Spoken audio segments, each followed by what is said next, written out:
What is up, dudes? I hope you guys are ready for a totally radical, tubular, bodacious acapella show today, this afternoon. We've got a lot to talk about. We are going to talk about your favorite mutant amphibians in a half shell, our ninja friends. Talk about the turtles, the Ninja Turtles. We're going to be doing the biggest teenage mutant Ninja Turtle stream. We're going to talk about everything. We had some friends, Cannoli Sasquatch, they did a TMNT original Turtles Part 1 stream. That was cool. I'm going to try to scram all fucking 20 iterations of the Turtles into one massive, drunken, pizza-fueled discussion. We're going to have Northern English Bastard from across the seas joining us. We're going to have Blue Collar Loser and hopefully a few other people. I don't know. The links are out there. We're going to add me. Here we go. Let's see. Put my camera on. Yeah. Did I mention I was wearing green? I did not. I forgot to mention wear green, guys. I'm going to stop streaming here. I don't know what's going on with the trailer copyright stuff. You know how these bastards they love to trademark and copyright everything. The copyright bots. Let's go here. Let's click this. Let's open this. We've got my lovely wallpaper, bunch of turtles in a podcast.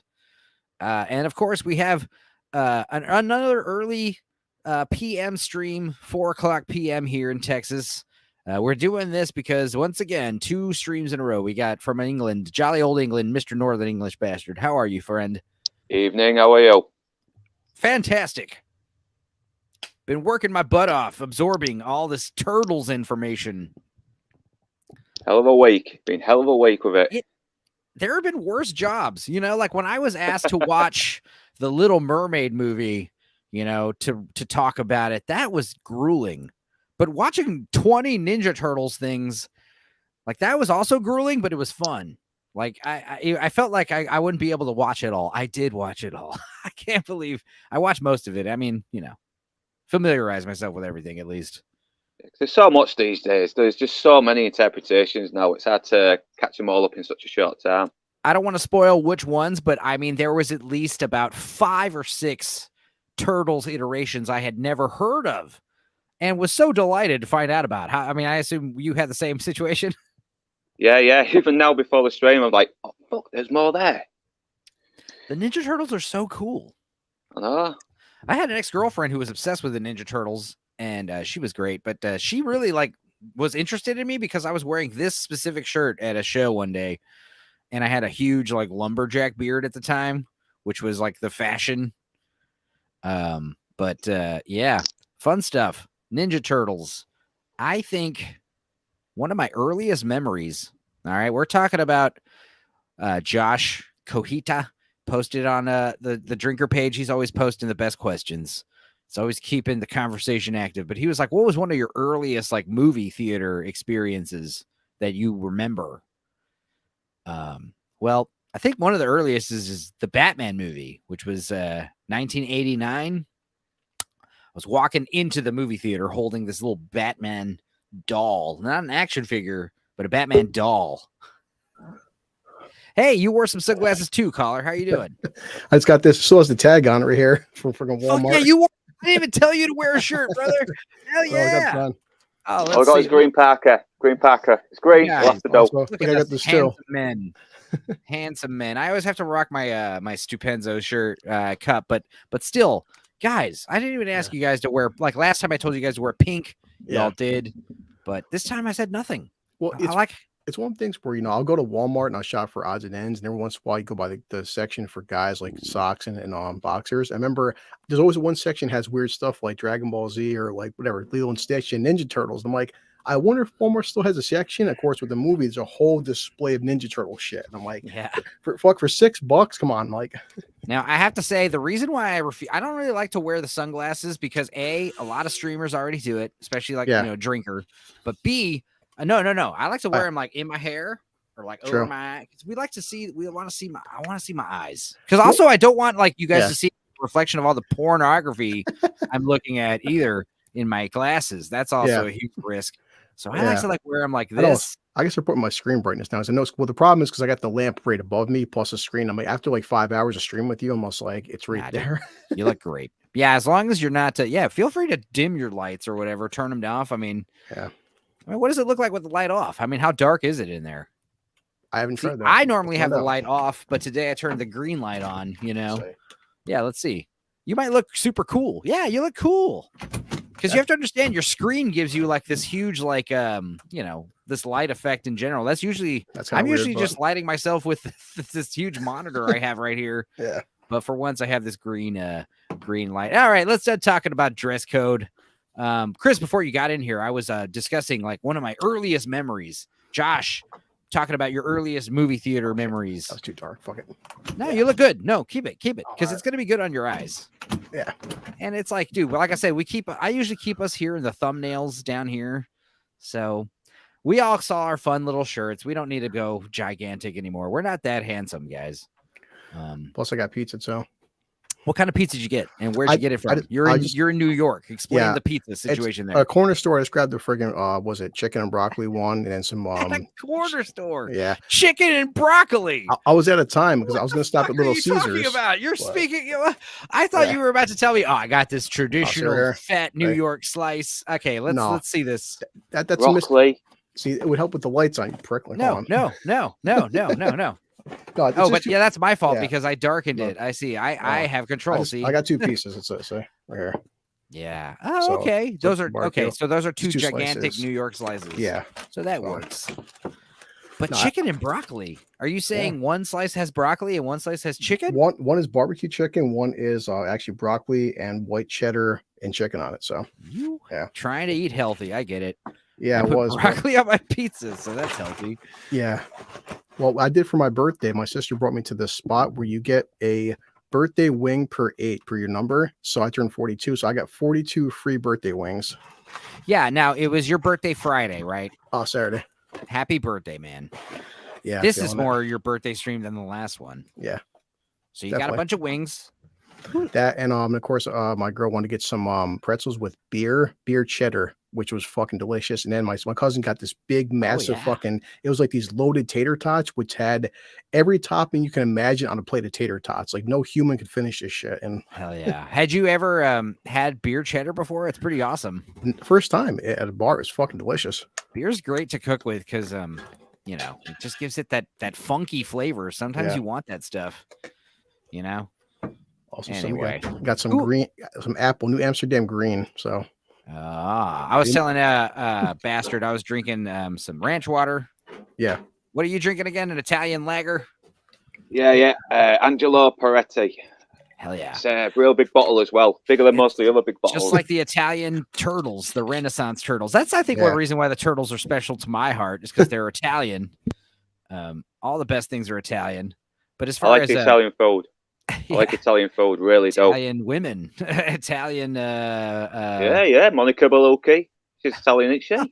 No. Monica Bellucci. She was like smuggling those giant ostrich eggs in her dress, the whole Matrix sequel. Yes. But as far as more of a few more minutes of the getting to know y'all shit, saying hello before we dive deeper into this turtles nonsense. Who else it was Heisen's birthday also. That's right. He's showing up hopefully after 10. He's got company. He's got to entertain. I told him, he's like, man, just put on the stream. I didn't tell him that, but I'm telling him now. Just, hey guys, you want to watch my friends talk? That'd be so weird. But Chris, before you got in here, I was just telling a bastard how much my earliest Josh Kohita was asking us our earliest movie theater memories. Wow. You know what your earliest movie theater memory? Both of you guys. What do you think that would be? The funny part, I remember when the first Turtles film came out in 1990. I remember New Line Cinema. That was the first time I seen that logo.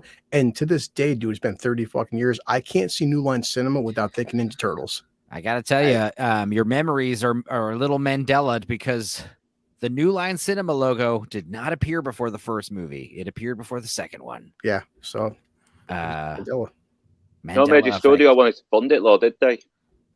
But The first one. are you saying, yeah, because like one of my earliest movie theaters memories is associated with Turtles.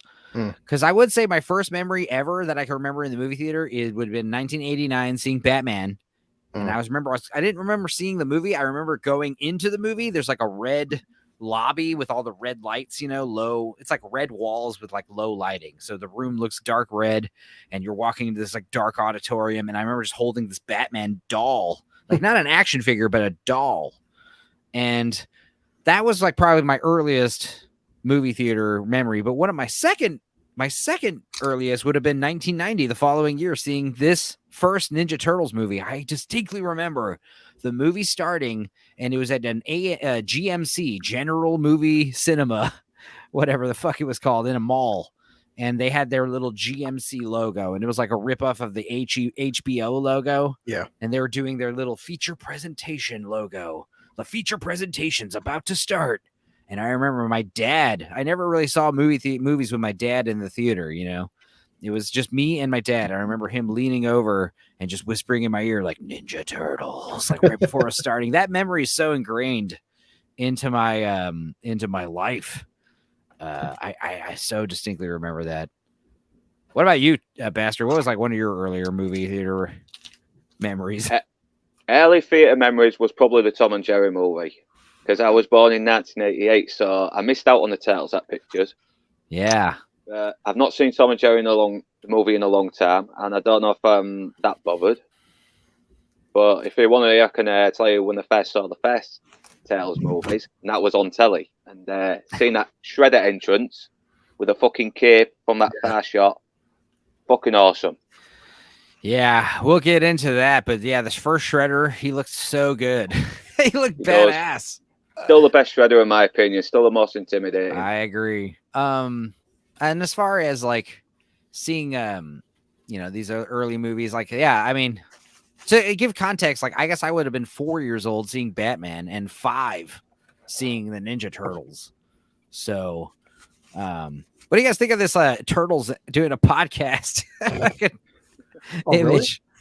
Really? Yeah. I thought there was a Turtles podcast. Like the Turtles are just sitting around shooting the shit like we are. I had to cover the ridiculous Mid-Journey microphones because they look like Ghostbuster contraptions, basically.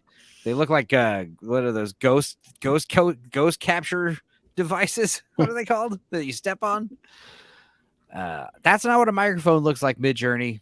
But yeah, as far as early day cinemas, I think that's the thing, is the Turtles are ingrained into most children born after anybody younger than 40 pretty much has, or around 40. Hell, you have the Turtles ingrained into your memory since you were a wee child. Just curious, where's Leonardo on the thing?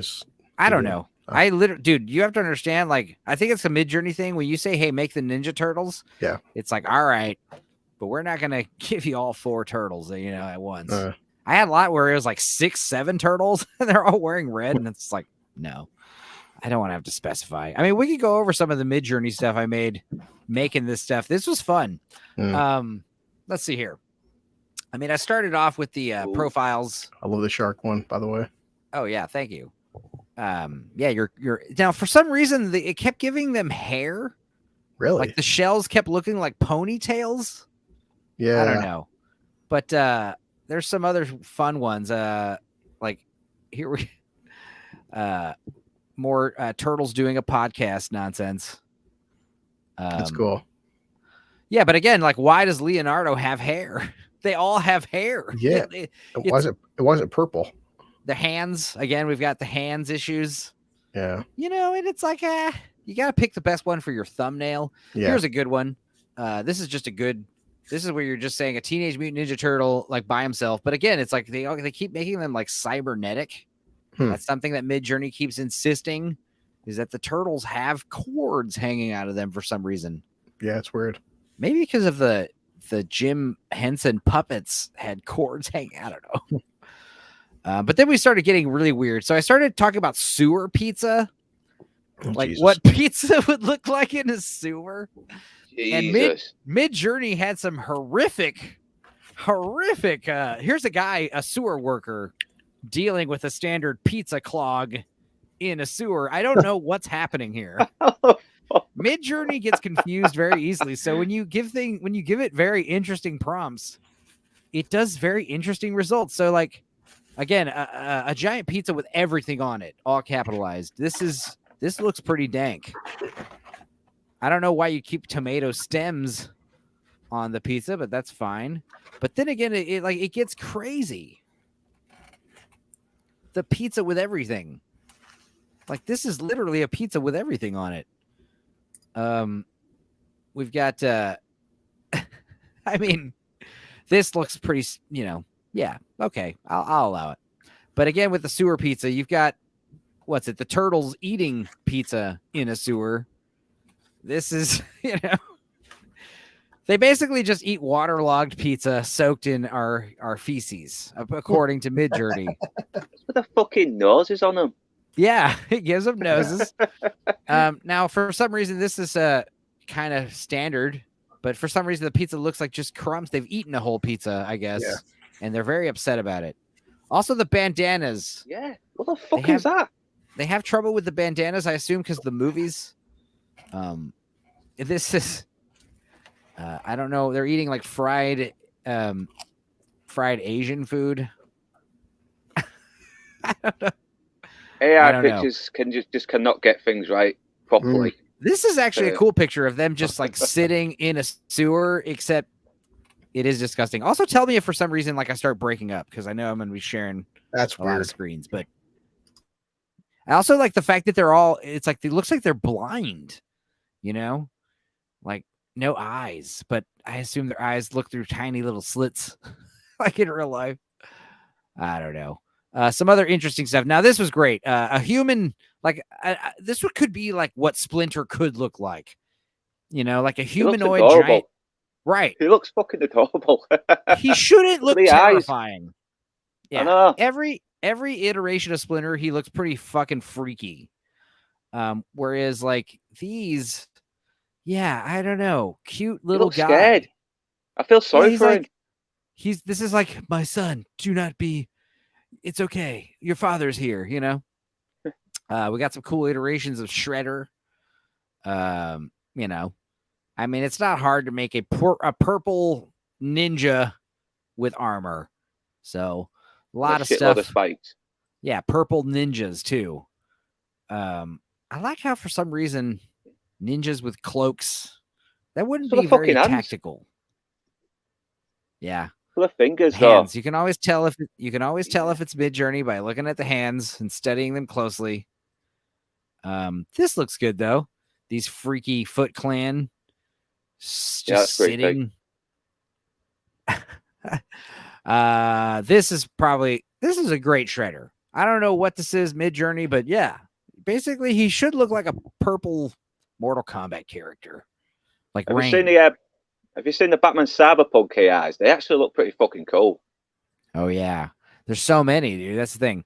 Other things I started doing was like, humanoid turtle, what would a Ninja Turtle like kind of look like? What's another take on that? That does look on the mark. Because I got to say, the one thing that everyone gives the turtles the problem is they look more like frogs, Now, Splinter. This is freaky Splinter. Yeah. This is like what is that? Crackhead Splinter. And then we've got good guy Splinter. This is like the Splinter we can like, hello, father. Yes.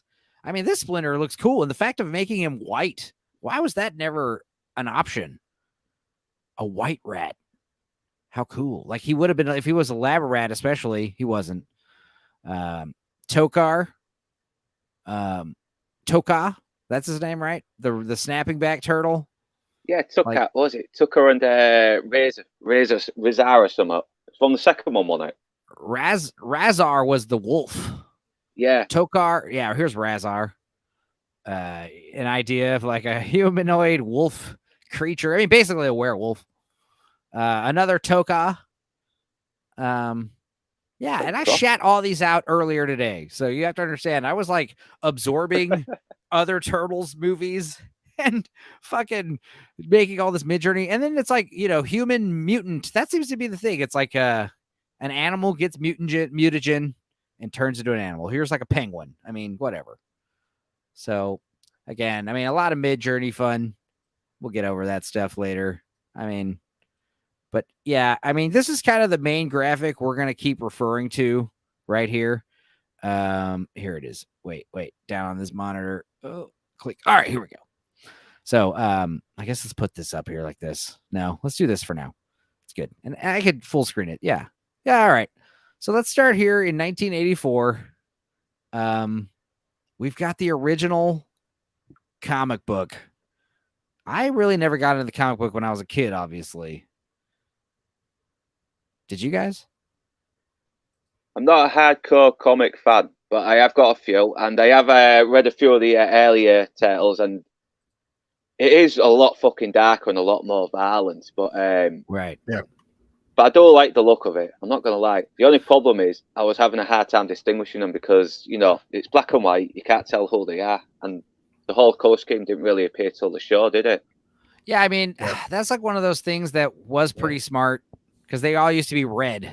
They all had red. They all had different weapons. And some genius at the fucking Jim Henson Company was like, or I guess it wasn't Jim Henson. It was some genius, the cartoon people. They were like, gotta color code them, man. Gotta color code them for the love of God. Yeah. But you have to understand, back in the day, the comic books were black and white. So it didn't really matter. The idea is like all four turtles are like one entity in the early books, but yeah, like you said, super violent. Not for kids. I skimmed the first book and it was pretty definitely going for that Frank Miller Sin City vibe, but a little toned down from that. Yeah, it was kind of supposed to be like a parody of like the gritty ones like Daredevil and all that stuff. Definitely huge Daredevil parody. Yeah, like Daredevil. Yeah, they get the Foot Clan. That's basically a parody of the Hand in it from Daredevil. The ooze is kind of similar to the toxic waste that gives Daredevil his powers. New York, battling in the night. Just all this Daredevil stuff. Vigilante. It was kind of like a parody of Daredevil almost, but if there was just one Ninja Turtle and he was deaf, that would have been a little too on the nose. But yeah, and of course the crazy thing about the books is the books were out for a long, long time. They had four runs, and then of course there's the Mirage comics, which is what we're looking at right now, which were the Eastman and Laird comics. And there's so many references for the Turtle movies to the words East or Laird if you watch them. Yeah, the first movie. Sam Rockwell's like, hey, yeah, this one's on Eastman and Laird Island, yeah. Right, the East Warehouse on Laird Avenue or whatever. Yeah, exactly. And just it's one of those things where like these are two dudes in a basement busting their asses trying to make this comic book. You have to understand they met in Massachusetts, and they're just taking on these fucking massive comic books like X-Men and Daredevil, just from their fucking, they're just kind of doing like the funny pages from their book. This is like one of those things where like your parents would find out what you're doing. Like, what is your job? What are you boys working on? Just working on a comic book with my friend in my basement about Ninja Turtles who live in New York and fight crime. Yeah. Oh boy. It's one of those things where like, yeah, you think you're going to make a fun little book. You don't realize that you're going to like pierce the zeitgeist. Like I like to say. What about you, Blue Collar? Like, well, definitely. You said Stanley talked about that, like all the troubles with the 60s and 70s, like comic books, and people tend to forget that we're nerddom. It's like only for the past, honestly, the MCU kind of launched it where it's the cool thing now. But goddamn, for the past 40 fucking years to get into this industry, you were like a loser. It's like, like you said, okay, what do you want to do? I want to be a lawyer, a doctor, an accountant. What do you plan on doing, son? I'm going to make a comic book about 4 turtles that eat pizza in the sewer. And people look at you like, are you it's like any parents like, my God, my kid's a fucking failure. It's like RoboCop. Toxicity, Lord of Toxic. How you doing, man? Lord Toxic, how are you? Oh boy. In a second. Like you were saying with Bastard, well, the cartoon came out when I was 5, so eventually I didn't even know there was a comic until I was a teenager. And like you guys said, in retrospect, if you're a teenager reading a comic, you're like, this is some like R-rated RoboCop shit in comparison to the cartoon, because the cartoon's very, a cartoon is like, a 6-year-old could watch the cartoon, but but the comic is fucking a lot different of its own. As a 5-year-old, go ahead. Well, that's basically been the case for a lot of comics. When I was a kid, Batman seemed like a kid's thing because I watched the animated show. And then I look at the comics and like people are getting fucking sliced open, fucking shot, blood spurting. I was like, wow, this is hardcore shit. This. As a 5-year-old, like exposure to the movies were like, yay! I'd imagine if I was a teenager who was into the comics and like they're making a Turtles movie, and you watch that first movie, you'd have been like, eh. It's kind of like the first Mortal Kombat movie for me. Like I was like, yeah, it was okay, but could have been bloodier. Now, hang on. At the time, everyone be quiet. Shh. Is that Toxic? I think I'm hearing like. Yes. Can you hear me? Oh yeah. Yep. Yeah. Now. Oh, okay. What's up, man? I didn't want to interrupt. I didn't want to interrupt anyone. Oh no. Nice to meet you, finally, Toxic. Yeah. Hey, man. And didn't get to speak to you last time, did I? But yeah. No. You were moving. No, I was still in the process of basically moving in and also opening up an office for my new business. So sweet. So what's your new business? Or you don't need to talk about that if you don't want to, obviously. It's just security consulting. Cool. like going back into the shit, back overseas or anything like that? I mean, if they yeah, no, I mean, hell, if they offered me either one of those things, I would be totally fine with it. But yeah, I don't think that's in the cards, but yeah, I'd be fine with either one of this. No, just local disputes, local stuff going on here, out here in Kansas. Kansas, a hotbed of private sector security. It can be. This is my new internet through T-Mobile. Am I coming through okay? Perfect. You sound fine. You sound great. Nothing gives a man power like having an escort with like a submachine gun, like put you in an Escalade and like wave off at the driver as the driver drives. You know, that kind of shit. Like I would just pay for it just to like have this feeling, and all the neighbors be like, "Damn, this guy across the street, funny. Big deal." Funny you should say that, because I think we touched on that in an earlier stream where I talked about that. I don't understand how celebrities ever get themselves into trouble when they could hire private security people like me. You know what I mean? Like I don't understand why they get in DUIs or car accidents. I don't know why they're driving themselves at all. Right. So, like, bro, I will handle your shit. Paparazzi show up, I'll tell them to fuck off. I will make sure that all photos of your hoo-ha as you drunkenly come out of the Escalade are deleted. I don't understand. You see them, like you see rappers and things like that get in fights.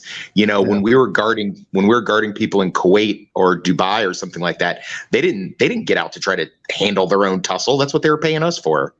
I don't get that. Like if I had the money, I would have a driver and private security all the time. And I would literally deal with nothing.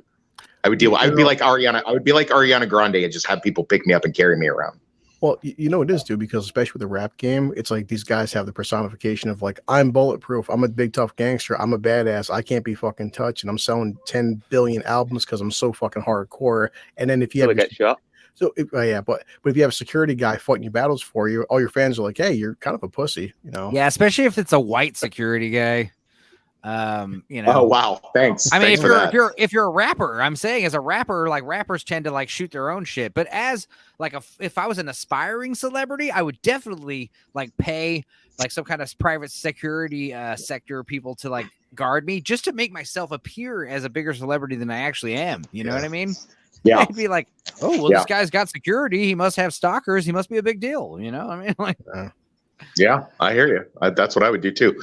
Anyway, so sorry guys, I'm a little late to the game. I was running around. I already have. I just started this thing, and I already got a court date. I got to go appear in right off the rip. So I just got off the phone with a prosecutor out in Kansas City. So, anyways, so more important things. Turtles. If I could chime in, I read the comic before I ever saw the cartoon. Some kid brought it into school. Wow. And I saw these turtles slicing ninjas up. And then I saw Shredder. They had like a limited series, and I saw Shredder commit seppuku, where he like ritually disembowels himself. Yeah. And then the cartoon came out. And it was like, what is this? What is happening right here?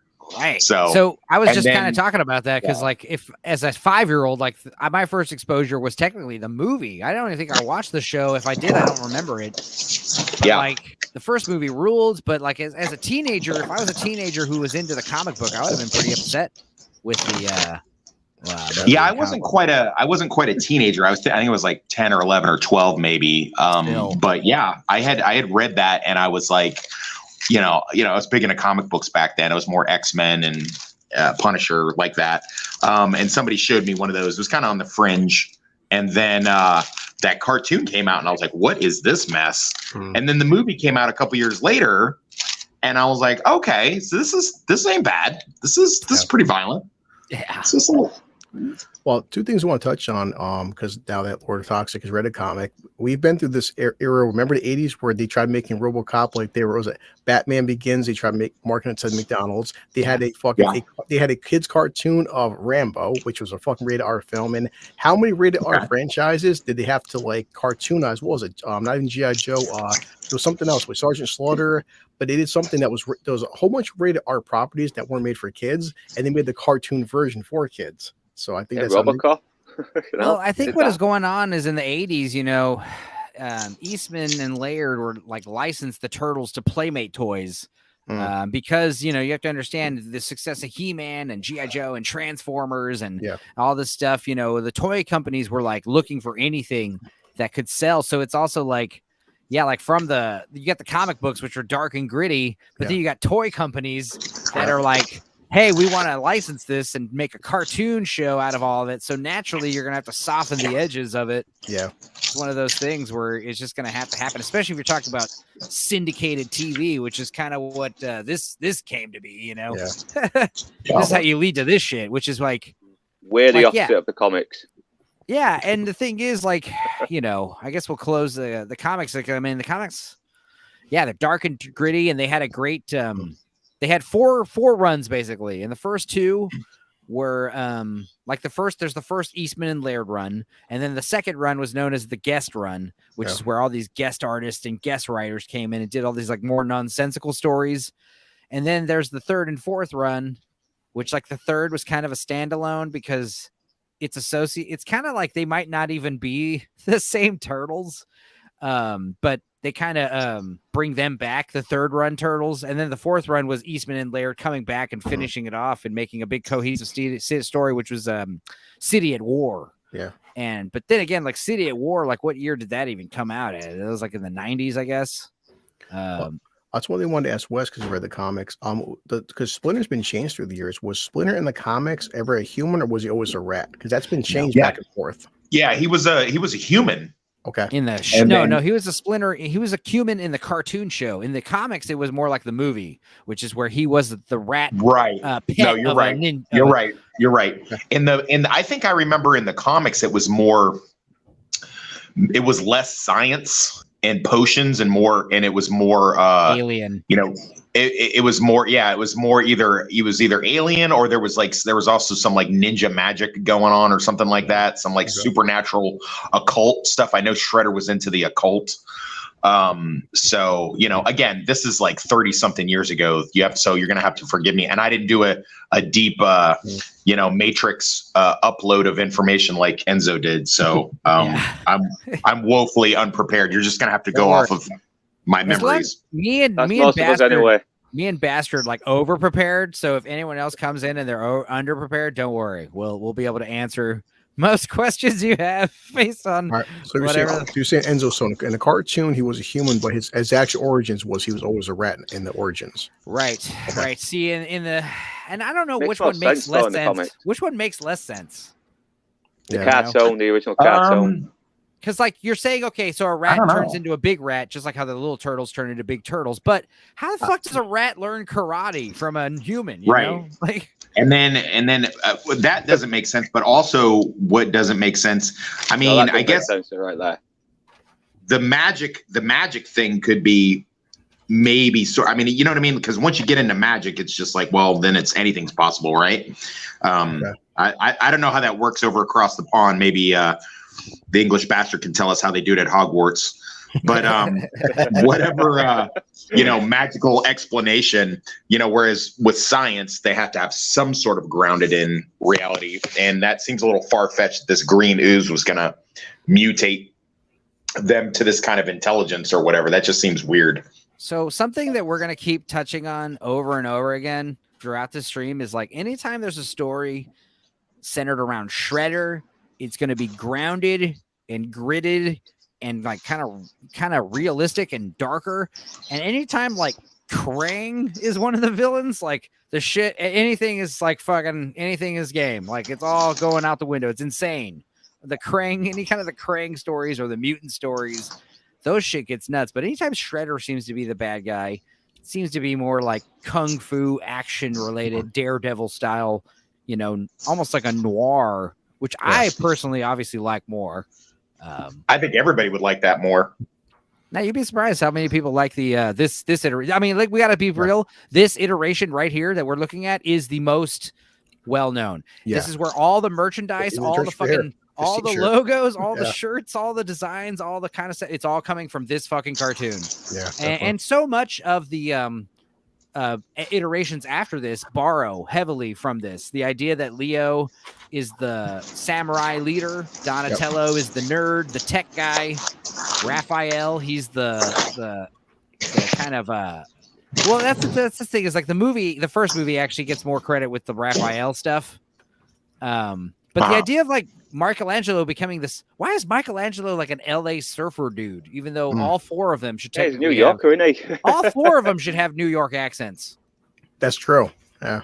That was something I don't like how Ralph sounds really like hardcore fucking tough guy New Yorker as the series goes on though. See, that was something that the in the first Turtles movie, the actor who played Raph, who was the only actor who voiced and was the guy in the suit, by the way. Oh shit. But he was the one who came up with the idea of doing the Brooklyn accent for Raph, and it just works because Raph is a hothead. I think the logic would be twofold, wouldn't it? It would be because he is the hothead of the group, the wild card, of the group, and then but also so you would associate that with a hardcore Jersey accent. Too bad we don't have Dark Hour on this, huh? He could confirm or deny. And then the other thing would be that he's he's the one that, like, you see that, like, the other ones are pretty content to stay down there on the sewers and stuff like that and do their little, Donatello's happy to play with his computers and do stuff, and Michelangelo's happy to skateboard around the tunnels, and then Leonardo just does what he's told. But Raph is the one that wants to go watch movies and go hang out and immerse himself in the society out there, doesn't he? Yeah. So like maybe that explains more why he's like, because he always wants to go off on his own. Don't they make comments about that multiple times, that he likes to like be out on his own and do his own thing? Yeah.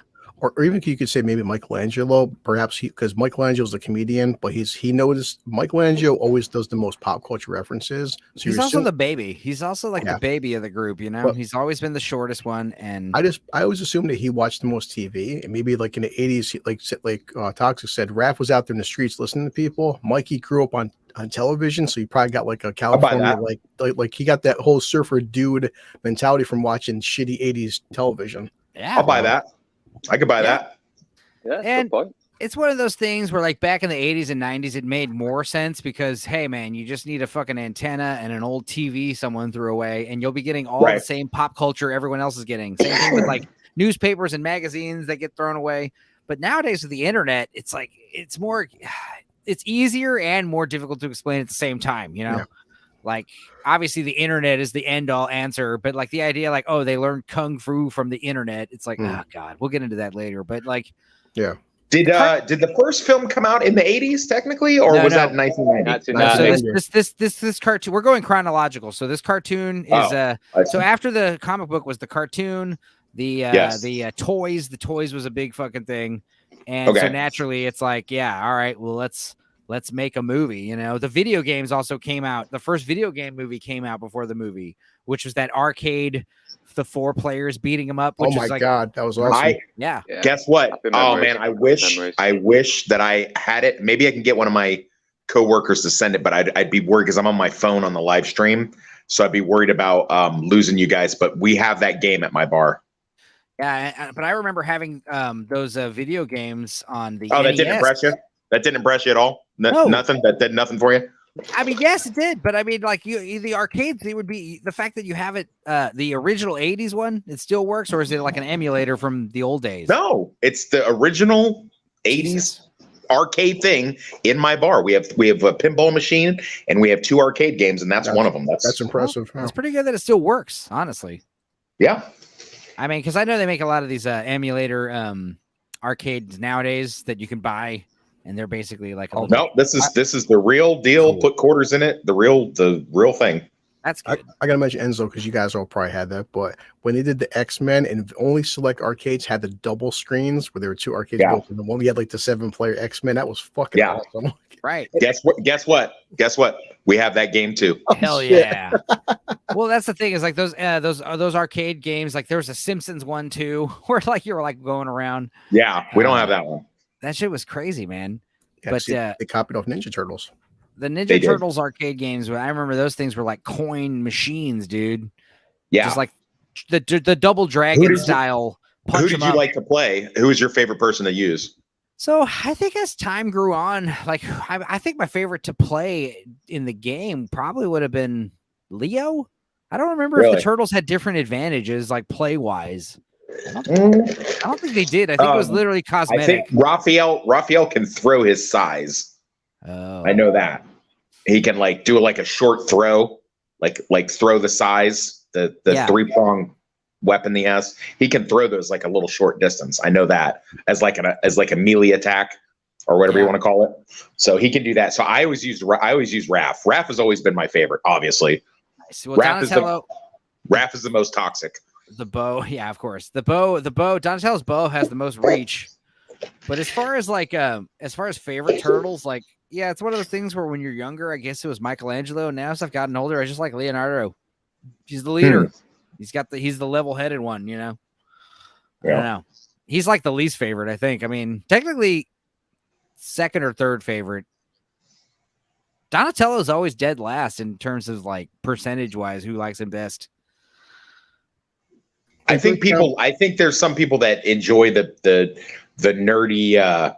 I think the favorite iteration of him was the 90s movies. Yeah, because he was the tech guy, and that's back when you'd say stuff like hacker and getting on the interweb and all that bullshit. So that was he was, and plus he was Corey Feldman, wasn't he? Yeah, was the voice. We'll get into that in a minute because that's some fucking crazy shit you'll find out about later. But as far as for some reason giving Donatello the glasses, that's like a common thing. Making Donatello the nerd. I mean, yeah, of course. Like I said earlier, Leo's like the samurai leader. Raph is like the hothead brawler. Mike is That's what makes them special, though, is like their personalities. Like the funny part is you assume that they're all 4 the same age, but Donatello's he's like the younger brother. Leo's like the older brother that's stoic, but he's also taking his training seriously. Raph is the hothead, Donatello's a geek, and they seem like their mentalities are 4 different age brackets, but they're all the same fucking age. Also, they've never struck me as teenagers until recently, really. But they've always struck me as early teenagers 20s.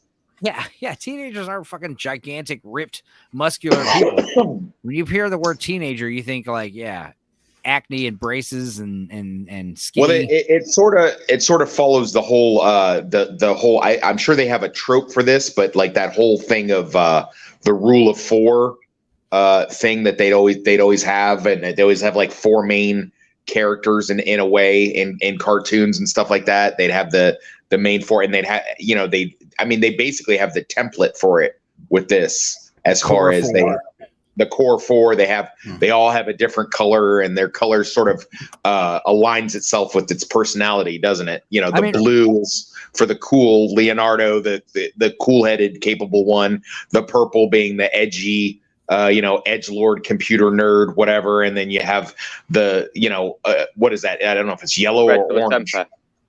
Yeah, it's orange. Red for the temper for Raph. Yeah.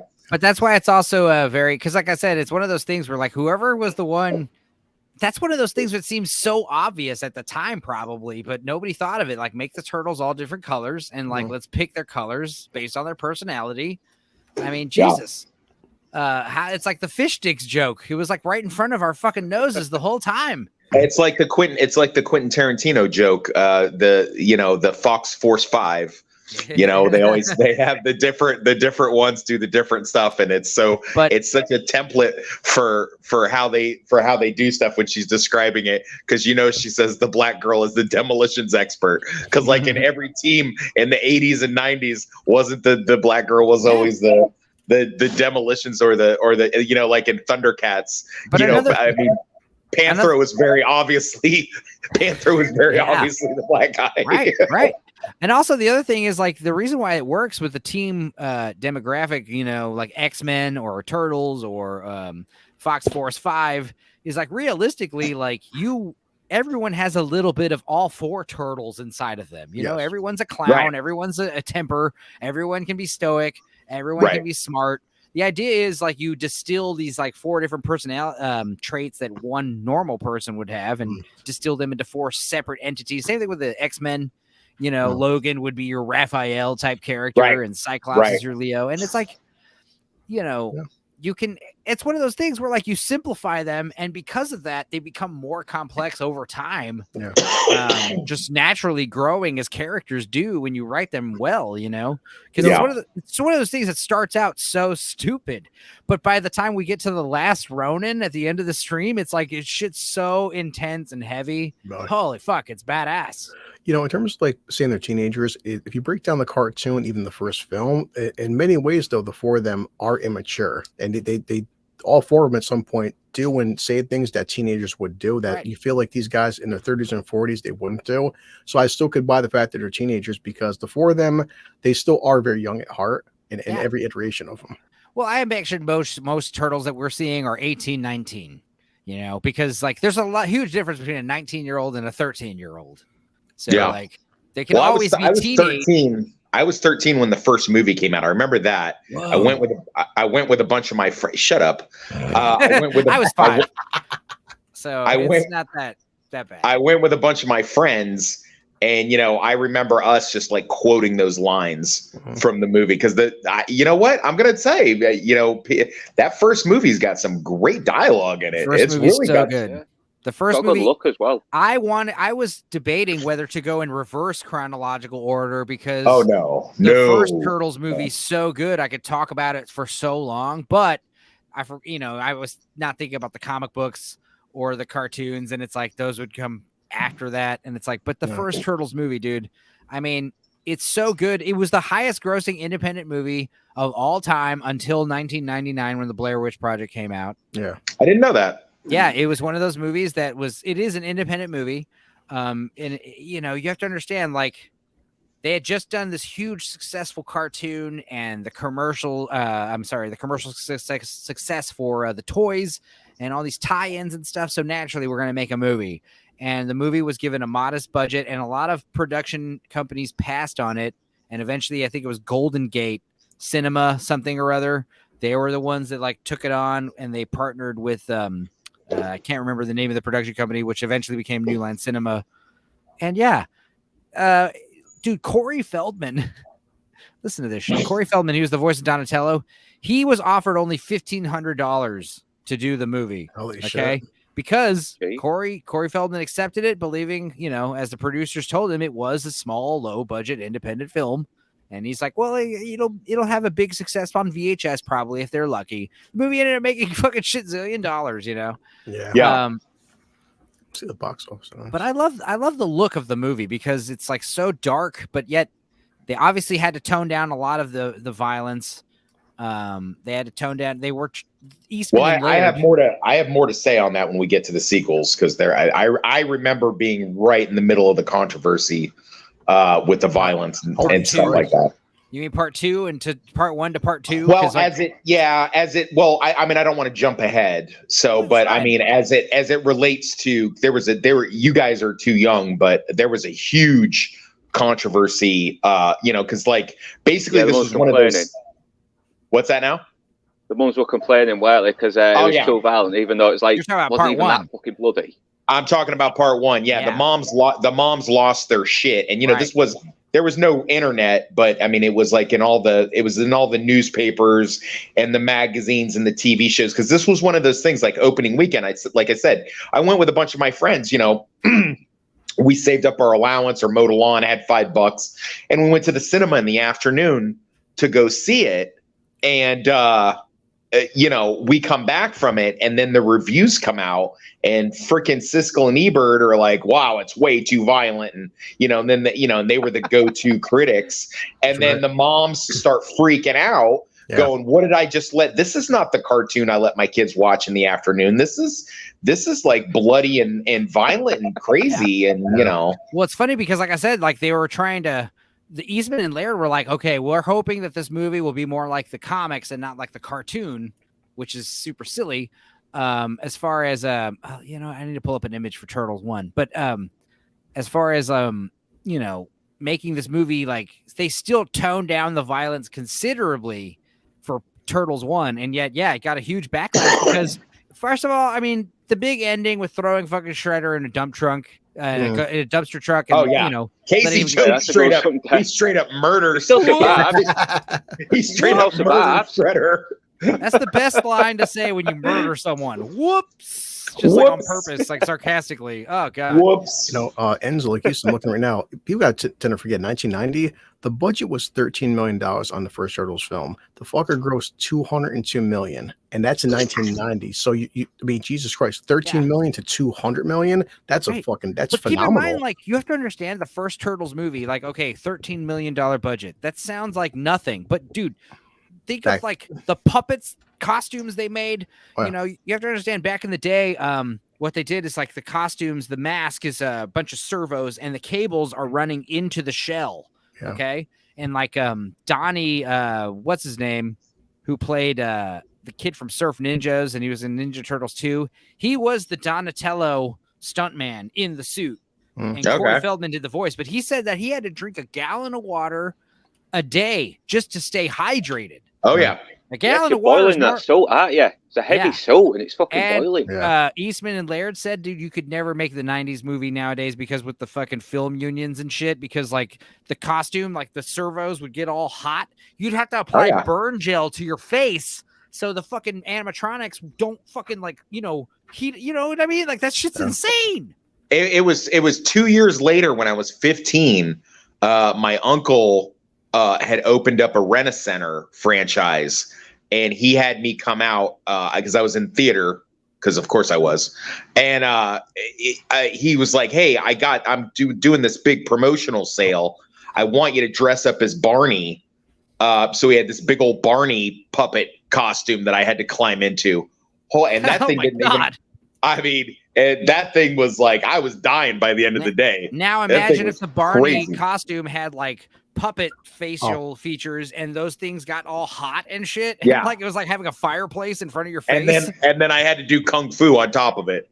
Holy shit. And not to mention looking this too, in 1990, because I love numbers, the average ticket price for a movie in 1990 was fucking $475. So $475 into a $200 million fucking box office. That's insane.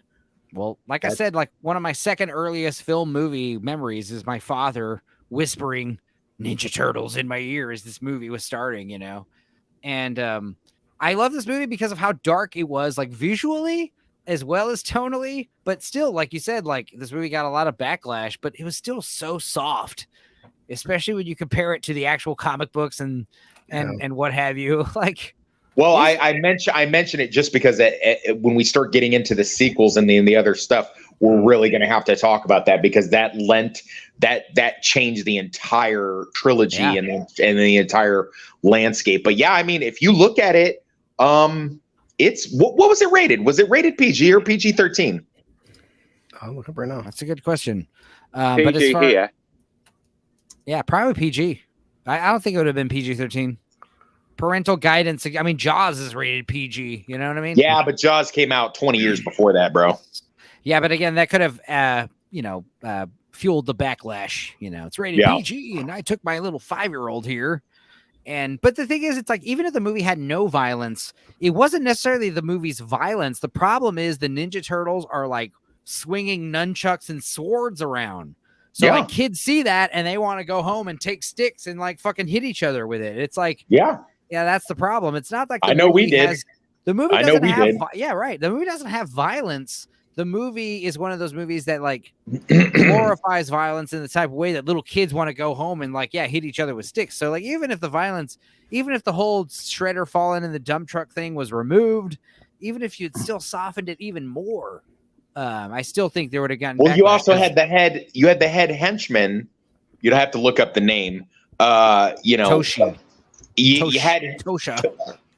Tosh, whatever. You had Master Toshi. You have these. They're training the runaway hand kids, and they're supposed to be 14, 15, and the kid bows too quickly and doesn't look up, and then he knocks him out, and then puts a knife to his throat. Dude, I mean, this is supposed to be like a 15-year-old kid. No shit. No shit. In the original ending, he's supposed to kill that kid, but they added the sounds of him breathing and the other people being like, he's gonna be okay. They like added that ADR in later because like he basically beats him to an inch of his life if not, beats him to death. So they add those little ADR lines in to make it seem like, plus you get Splinter. Splinter gets tortured. Yeah. Part of his ear gets cut off. Yeah. I mean, it's just, which is funny because that iteration, Splinter, in all later iterations, he's got a little notch missing in his ear in a lot of iterations after that, which is great. It's a violent film. Don't get it twisted. It's definitely a violent film. Yeah, I mean, that's the other thing is like kids, especially boys, it's definitely like the appropriate violence for them, I mean, kids need to learn. It's all about protecting your family and shit. And that's the thing why this movie's so good. The first one is I don't want to talk about it 10 times longer than all the other Turtle stuff, but I could because of all the themes going on in the very first Turtles movie. The cartoons, the comic books, like they touch on this stuff, but I don't think they hit it as hard as the first movie, because it talks about it's basically about fathers and their sons. The whole movie, the whole running theme. There's the kid, what's his name, who we never see again. April's little friend. What's his name? Danny, innit? Danny, there you go.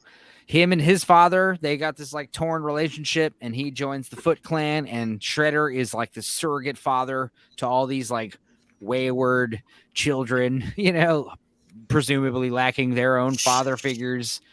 But he's like a dark father figure. And then you've got Leonardo and Mike and Donnie and Raph, and they have been adopted by their father, Splinter. Even April O'Neil talking about her father. There's a lot of stuff about like they talk about her father occasionally, like when they bring up her apartment. There's so many other things involving the fathers and sons theme that runs deep in that movie. But obviously the campfire scene, I've said this before, the campfire scene in the first Turtles movie is the best scene out of any fucking Turtles iteration ever. Yeah, the only part. Go ahead. Yeah, sorry, because it goes back to the scene where Donatello goes to Michelangelo saying, did you ever think about what Splinter says about not being here forever? And Michelangelo's like, time's up. Piece of guys here. Like he's shrugging it off like he doesn't care, but then he does. What's funny is like in the movie, he doesn't like anchovies, but in the comics he did, Michelangelo. But I mean, as far as like what's awesome is like, their reactions after Splinter shows up. I mean, if you guys haven't seen the first movie, Jesus Christ. I mean, they have a seance around a fire. Leonardo's telling everyone, hey, stop joking around. Let's meditate. We're going to try to make contact with our father who's been kidnapped by the Foot Clan. We don't know where he is. We don't even know if he's alive. Yeah. And like, his father's ethereal spirit comes and contacts them. And after that, like, Raphael, like all their reactions after that are amazing because like Leonardo, who's usually the stoic leader, who's usually like in charge, he like bows his head in humility. Raphael, who's normally really upset and angry, he's like smiling out of joy. Michelangelo, who's normally joking and stuff, he's like crying. Donatello, who's normally like, you know, snarky and you know, Mr. Scientific, he's like comforting his brother Michelangelo.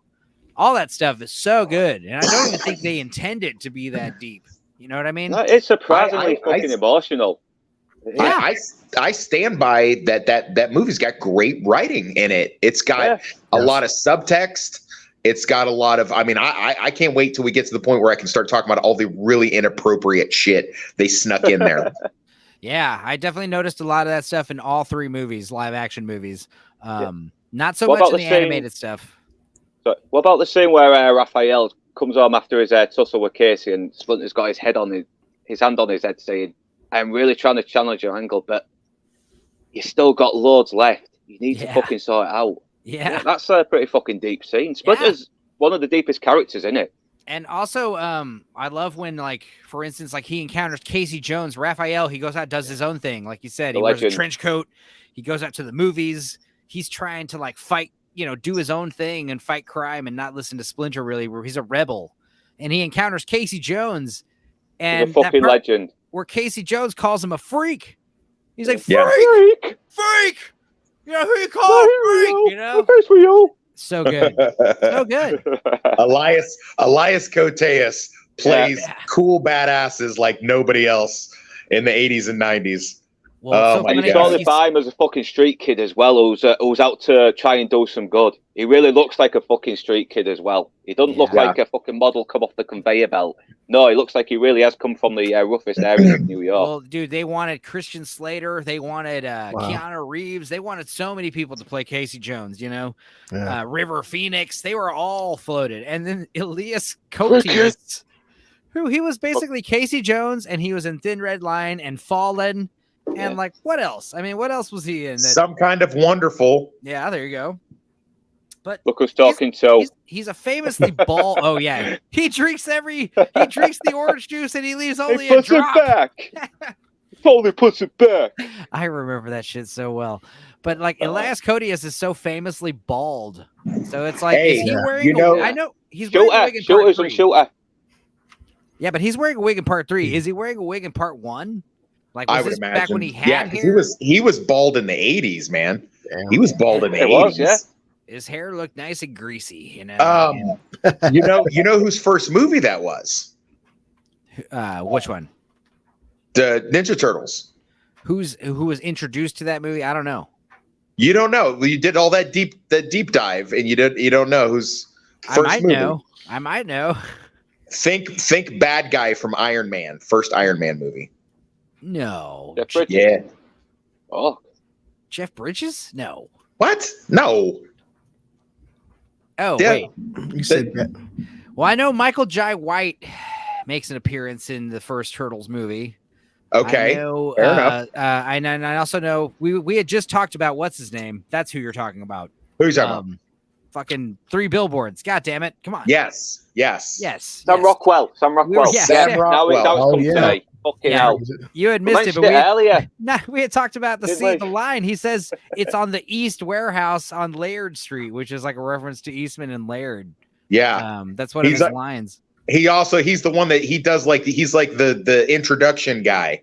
He like when the new kids come in, he's the one that tells them hey guys, all the cigarettes and beer and arcades you want. Yeah.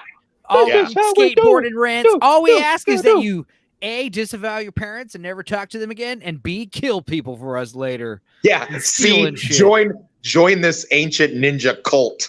But as a kid, you're like, that sounds awesome. Yeah, I wanted to join that ninja. I wanted to run away and join the ninja cult. Dude, this is how you recruit a fucking shitload of ninjas. You ask for 12 to 15-year-olds to show up to your little skate park with arcades. That's how you would do it. That's how you would do it in the 80s or 90s. Right. That is certainly not how you would do it now. No. They would be like, do you have any lactose intolerant? Do you have any I can't be outside for more than 20 minutes. You get all the kids all the kids that are up to no good, and you get them to go hang out at this cool like warehouse where they can do whatever. And the next thing you know, you're asking them to little steal things and take things. And next thing you know, you're asking them to beat people up. Next thing you know, they're just like fucking straight up like it's almost like fucking like red lace Nazi soldiers. Like these people kill people for you, you know? Like, damn. You just said the N-word. You just said the N-word on the thing. Yeah. We're demonetized again. Hey, so can we start talking about the inappropriate stuff? Because I have a collection of inappropriate things. Are you talking about just the first Turtles movie? Yes. Yeah. Yes. Bring them in because there's a whole lot of them. Okay, there's so many. So many. Okay, so you got April O'Neil when she gets attacked in the subway, and they show up in the ninja suits, and she's like, "Am I late on my Sony payments?" Yeah, and also he's like, "This is a message for you," and like ninja guy slaps him. He's like, "Shut your mouth." I don't remember the exact words, but it's like, "Shut it." It's like we have a message for you. Your mouth. Bam! We want you to shut it. But I also liked how the ninja they looked. You know, they had this cool like black leotard, but then they had these like little metal screen eyes. Yeah, little bug eye thing. Yeah. I think it's funny that she sees ninjas and automatically associates it with Sony. She's like, I'm late on my Sony payments. Now, I'm not gonna lie, the Ninja Turtles 1 was the only thing I didn't rewatch yet because I'm waiting to watch it with Megan. But I've seen it a whole shitload. But I don't remember that line. Like, please. Fair enough. Also, you have fucking. I think it's Donatello.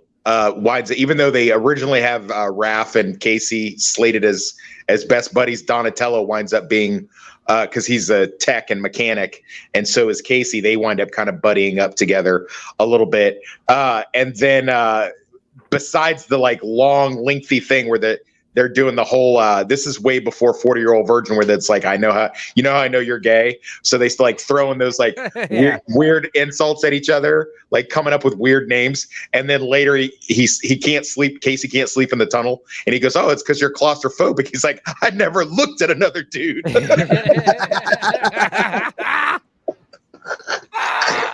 Oh, that's good. Oh, good stuff. Good stuff. And then Casey like low-level sexually harassing April in the middle of a fucking ninja fight. Let me tell you something. Casey, even though they becoming romantically involved, Casey Jones never calls April O'Neil by her name. Right. He only calls her like Toots and Sugar. He never once calls her April. Yeah, he never calls her April. The whole movie. It's always hot lips and hey, sticky buns, and that's why we love him. Yeah, Casey Jones but he's got a good art. That's why we love him, though. Also, the scene where his bench, he fucking sits on his bench and that falls apart. I don't know if that was planned or not, but that was fantastic. Good stuff. And as far as the turtle stuff in the first movie, man, dude, they shot the first movie. All the dialogue scenes were shot at 23 frames per second, so they could be played like when they played normal speed, they would look faster because like the machines, the puppets were so cumbersome, you know, and they couldn't see.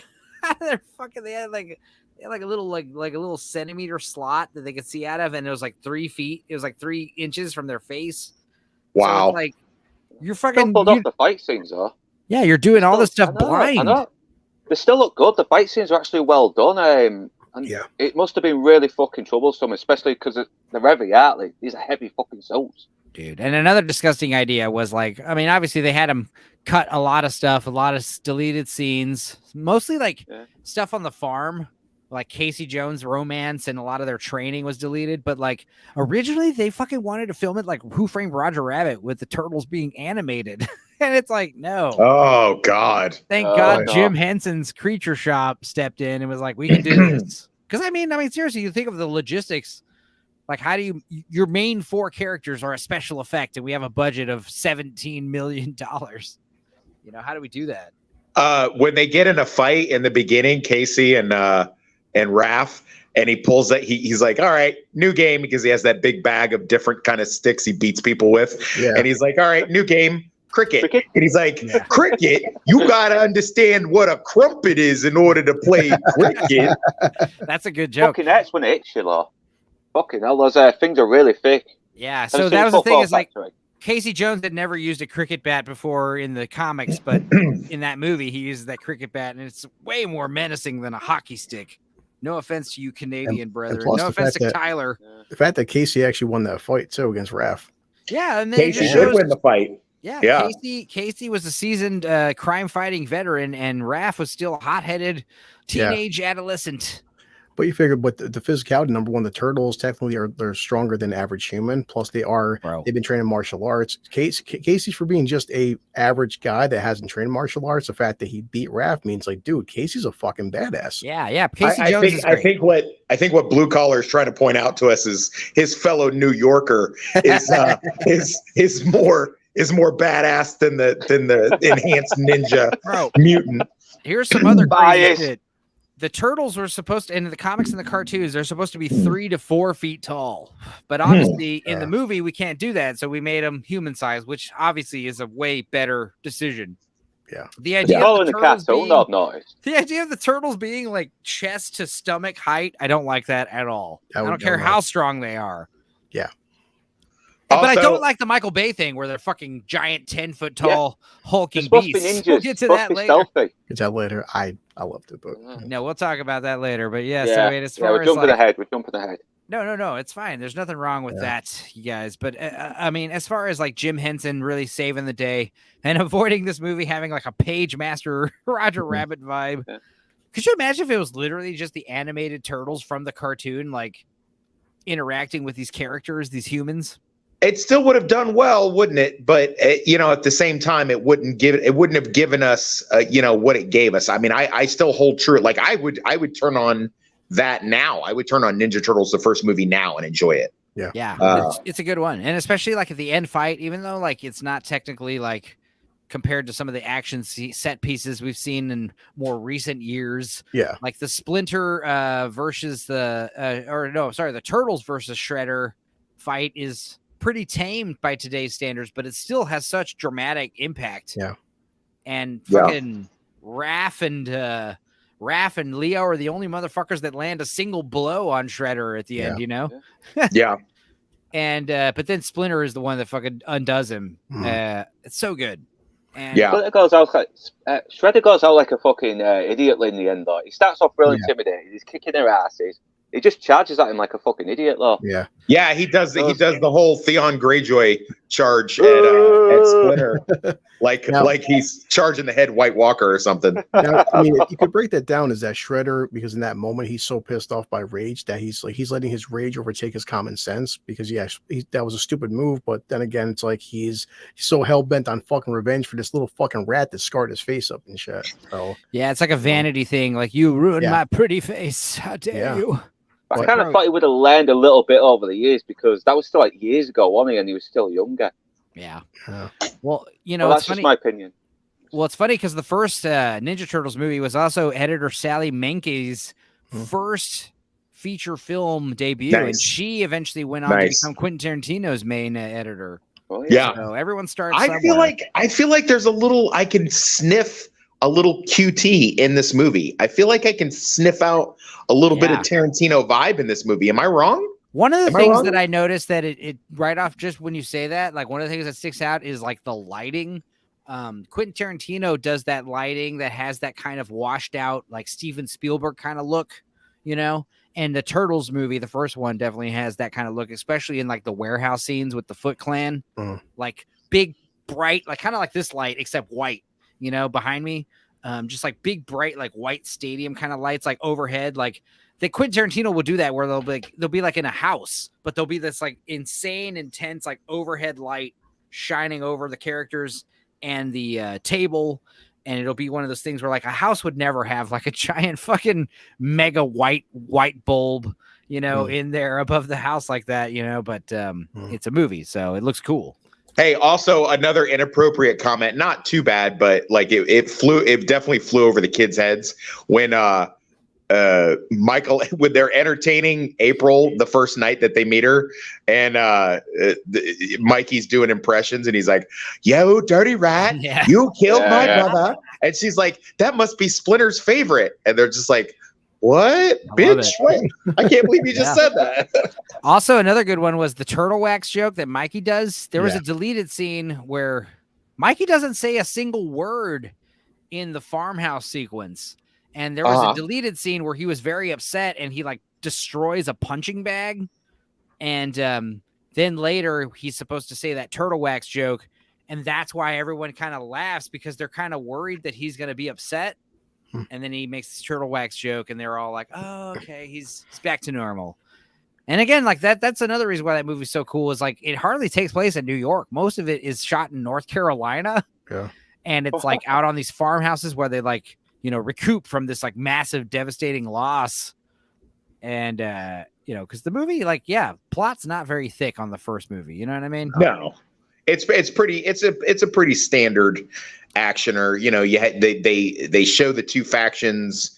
They have a couple quick skirmishes. They take a casualty. The other side takes a casualty.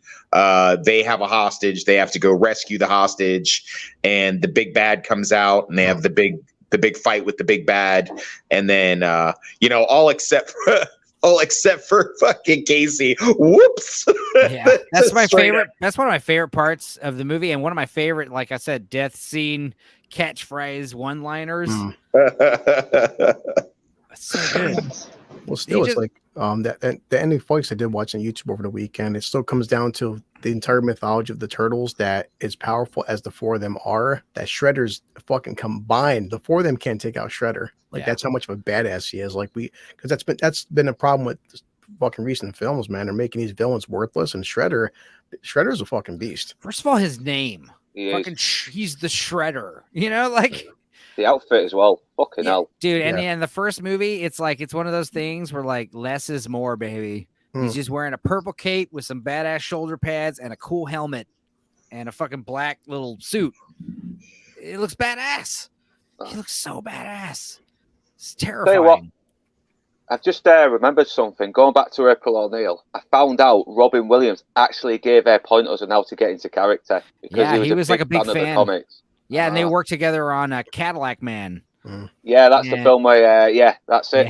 Yeah. I think I watched it on the Nostalgia Critics, What You Didn't Know About the Turtles. Well, her name was Judith Hoag, and she went on. She didn't reprise her role because she was upset about the 6-day filming shoots schedules. She was upset about the violence in the movie. She was one of those moms. Yeah, that's why they didn't ask her to. She was really good in that role. Yeah, I think she's still the best live action April at the moment. I do like Paige Turgo, who was in 2 and 3. I like her. Yeah, she's all right. Even as a child. Yeah, the thing is, like, they wanted her to wear the April jumpsuit, and that was another thing. Judith Hogg was like, "No, I am not." She called it horrifying, and they do kind of give her this little yellow raincoat at the beginning of the movie, which I think is appropriate. I think that's better than a jumpsuit. Just give her a yellow jumpsuit, raincoat. But the thing is, later we get to TMNT Mutant Mayhem. Apparently, the most important thing about April is her fucking yellow coat, her yellow outfit. That's stupid. I'm being the best. That's why I like in Turtles 2 and 3, she doesn't wear yellow once, and there's no yellow on her at all. You know, she's still April O'Neil. Where's that fucking sexy leather jacket? Yeah, right. Great in it. But also, looks great now. Looks great now. They're all, they're good-looking actresses. But yeah, as far as like the first Turtles movie, I mean, it's so amazing. What's so funny about it is the Pizza Hut engaged in $20 million for marketing. Okay. And they had advertisements in print, radio, and television, and several rebate coupons. But what's funny is all the pizza that appears in the movie is Domino's. I don't know why that is. Papa John's better. Well, come on. Papa John's was better. Papa John's fell off. Papa John's used to be the best. Now like they're one of the worst. I love Papa John's. Well, you guys are either too young or too British or whatever to know this. But in the 80s and the early 90s, they really went hard on the 30 minutes or less thing. Like my mom was a Domino. No, on Domino's, man. See this? You're too young. You don't know this. But like they had Domino's drivers, and this is like, you'd have to like have a map and like know the city that you were in. Like my mom was a Domino's driver in West Palm Beach, Florida, and that 30 minutes or less, that was a real deal. Like they give you that pie and you better be there or it's going to be like half off or whatever. And that came out of the driver's money. So that was like a serious deal. So I think the only way that joke works, you know, he's like, Confucius say forgiveness is divine, but never pay full price for late pizza. Yeah. But that's the thing is like, you know, nowadays 30 minutes for less, it's like, okay, man, you got Google Maps. I mean, it's easy to like, yeah, I assume there's a Domino's close by that's not 30 minutes away. So you kind of don't have an excuse. I'm going to give you 15 minutes leeway to make the pizza and then 15 minutes to get it here. But in the days before fucking MapQuest and Google Maps and shit, it's like, dude, how the fuck you'd have to like pull out your fucking local town You atlas? had to know the city. You had to know the city. Yeah. They would ask you that when you became a driver. They'd be like, how well, like, are you from here? How well do you know this city? Like, you know, 301 Brightwater Street. Yeah. Show it to me on the map. Right there. Right. All right. 7252 Featherhawk. Oh, there you go. You know, just like, I agree. That's why I say I'm recently doing Uber for the past 2 months. That like my grandfather, he knew the city of Albany, like fucking like he knew every side street, side road. But nowadays with GPS, like you don't just do Uber in one city. Like I do Uber in like 9 different fucking cities because GPS will have you go to different cities and stuff. But back in the day, you had to know this shit. Like, well, here's what so blue collar.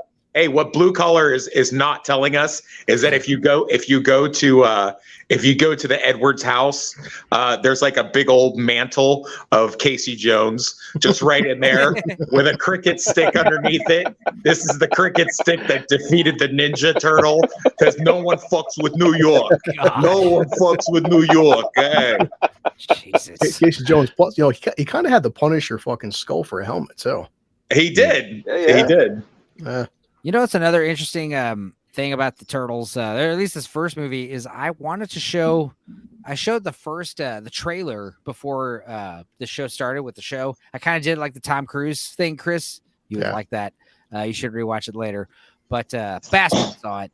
But the thing that was funny is like I would have played the audio for the trailer, but for some reason, when you watch the first trailer for the first movie, all the audio is different. The Ninja Clan guy who tells you to shut it, the Shredder's voice, all the Michelangelo's voice, they're all different. I thought I was having a Mandela like freak out. I literally had to pull up the movie for a second and make sure that it sounded normal. Yeah. I was like, dude, am I in an alternate universe where Shredder sounds like that? I was prepared to like change the whole topic of the stream to be like, I'm in an alternate universe. Okay, Wes. Yeah, Wes, what are you doing? Sorry, I had to wash my hands. Well, You're taking a shit, weren't you? cleanliness is next to turtleness. But honestly, like when I think about the Turtles, like I think one of the other things that's so cool, like earlier how we're talking about how their personalities, you kind of relate to all their personalities individually as a single person. But another thing that's interesting is like, yeah, turtles. I love turtles. Ninjas, karate, kung fu, all that stuff. That's great. Mutants, you know, and teenagers. So, and then pizza. Like, who doesn't like pizza? Like, there's just so many like things that are like such broad appeal going on in this one entity. I mean, It's funny you say that because I can remember being handed the comic because I was like, we were trading comics back and forth, and I had an X-Men or something, or Spider-Man, probably X-Men. And this kid was like, do you want to read mine? And I'm like, yeah, sure. And he hands me, and I read the title, Teenage Mutant Ninja Turtles. I'm like, what is this crap? Yeah. What it is sounds this? so stupid. It's like RoboCop. Like none of those words go together. None of those words go together. True. Dude, it's like Ed Neumeyer talking about his script, RoboCop. He was working on it when he was writing it, and he'd go to big Hollywood parties, and they'd be like, "What are you working on, Ed?"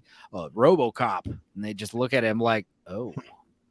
Did anyone ever know the motivation? I'm assuming because New York, but like, what was the whole thing with the turtles eating pizza? I just assume because New York back in the 80s was big on pizza. But yeah, New York still is big on pizza, I assume. Yeah. Well, now it seems like a lot of Chinese food, but again, it's like I'm Italian. Like I said, another reason why the Turtles held a soft spot in my head, my heart. Turtles, ninjas, Italian, pizza's Italian. Yeah, pizza's the most Can we talk about how great pizza is for a second? It's Just a simple, one. innit? It's a multi-person handheld casserole, and you can put literally anything on it. True. Yeah. It's so good. Except pineapple. No, I don't mind pizza, dude. Like seriously, like pizza with pineapple, and you gotta do sweet and salty. So do like pineapple and anchovies or pineapple and black olives. Fuck it, dude. I've seen dessert pizzas. I've seen pizzas with like caramel sauces. It's literally just a flatbread. I had my shit on it. My first ever with our new apartment in Utica. They actually had no bullshit a chicken and waffle pizza, and I'm like, what the fuck is it? We got it, and it was waffles all sprinkled upon the pizza with syrup all inside the waffle bites, and I bit into it, and it was heaven. No, yeah, that's the thing. It's like you have to understand, especially if you're drunk or stoned. Like, I mean, come on, it's gonna be good. But if you're not, it's one of those things where it's like I'm sure it's probably like heavy. I'm sure it's like a lot. You probably don't want to eat a whole one to yourself, but dude, pizza, you could put literally anything on it. For me, the most important thing on a pizza is the sauce. As long as the sauce is on point and works with all the toppings, you're going to be fine. And I love pesto bolognese sauce. pizza. Bolognese? Yeah, I had one bolognese pizza. Fucking lovely. What's with that? Like a meat sauce? Hell yeah. Yeah, a bit of minced beef with the bolognese sauce and everything, and with the cheese on top. Gorgeous. Dude, we used to go to Peter Piper Pizza, and we would get the bacon cheeseburger pizza, and it was a pizza with like fucking whole tomato slices, which used to freak me out as a kid. And of course, that's like a staple. That's like the first pizza I ever had. But it's like it was like tomatoes, ground beef, bacon, cheddar cheese, as well as the mozzarella cheese, pizza sauce. But also like, pickles, which was like, ew. And then you eat it and you'd be like, it's fine. It's good. It's great, actually. Fuck. All pickles. of this stuff you guys are describing is an abomination, and all of you need to go see a fucking doctor. What do you like? I mean, pepperoni. This guy. You put pepperoni and sausage and cheese on a pizza. That's what a pizza is. It's not all this other pepperoni earlier. Ice cream I love a supreme. Like I love a supreme with all the meat and the vegetables. You know. You know what? I don't mind a supreme every now and then, but I mean, I'm eating a pizza. I want sauce. I want sausage and Italian stuff on it. I don't want goat cheese. I don't want whatever abomination the Englishman over there wants to put on it. I don't think I've ever had goat cheese on my pizza. Yeah, we've got this Cajun seafood pizza. We got a Cajun seafood pizza here with crawfish and shrimp, and like it's of course you do. Heaping loads of ricotta cheese on it and Alfredo sauce. And dude, it's intense. It's so cheesy, but it's like seafood and seafood and cheese is supposed to be an abomination, but it works, man. It works. The only concession I'll make to that is the middle school, junior high that I went to had a great Mexican pizza. That's the only concession to anything. But that's a whole different thing. But I think the whole reason, Blue Collar, to your question, before we went off on a disgusting toppings tangent, is I think they eat pizza because they're supposed to be teenagers, and that's what a fucking teenager, anytime you offer them can we get McDonald's? Can we get pizza? I think that was supposed to be I think that was the understanding is that's what they would have. They would have a pizza. How great was the scene where they find out that Danny's been hiding out in their hideout, and he's like, I ordered a pizza while ago. They're like, what? And they go and they find it, and it's covered in mold, and they have like a military funeral for it. Yeah. Oh yeah. The pizza, and that's the other thing, Danny. All of his shirts have the Sex Pistols on it in the movie. I don't know if it's the same shirt. I don't remember, but I forgot that. Yeah, just that alone is like, your movie made my kid like the Sex Pistols. Like that alone is enough to get parents upset. Sex Pistols are fucking awesome. Anyone who says that, Laz is an idiot. You're like ordered by law to say that. That was along with Donatello. He's like, do you like penicillin on your pizza? Yeah, Johnny Rotten. No, that's not his name. What? Right? Yeah, Johnny Rotten. Yeah, he's the lead singer of Sex Pistols. I guess also the question I always had with the first film. Remember the guy to put the fucking pizza down inside the sewer and stuff too. They put up a freaking 20 and shit. Where are these guys getting money? As a New Yorker, as a police pizza delivery guy in New York, I wouldn't ask questions. The 20, I see the 20 come up. I'm like, all right, homeless guy, here's your pizza. I wouldn't ask it. I would be like, It's All one right, of the- yeah. That is a good question. What are Ninja Turtles doing for money? How did Raphael pay for going to see that midnight matinee? you know, these I guys wouldn't be surprised if it robbing was like They're robbing the fucking criminals to beat up. yeah, rob the criminals you beat up, or I wouldn't be surprised if it was like, oh, thank you, old man, Mr. Man, for taking the old lady with getting your purse back. Here's $20 for you. It's like, no problem, ma'am. It's like, you're a weird looking black man. I can't see very well without my glasses. It's like, get out of here. Goodbye. Yeah. It's okay. I don't mean. I used to know a couple of Negroes Yeah. back in my day. I saw the nicest African American man saved my purse on a skateboard. He was green as fuck. huge. I believe he had the sickle cell because his face was all green.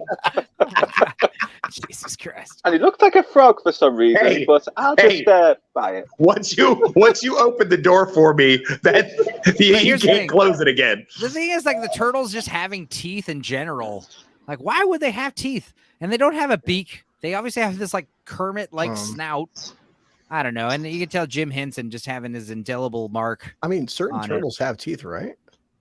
Do they? No, they have big beaks. Like bird. The herbivores, they don't need like big sharp teeth. Find out. No, yeah. See if a turtle has teeth, and if they, have you guys seen a turtle dick? I mean, I don't want to. I'm about to go. Yeah, I'm okay. I'm okay not seeing it.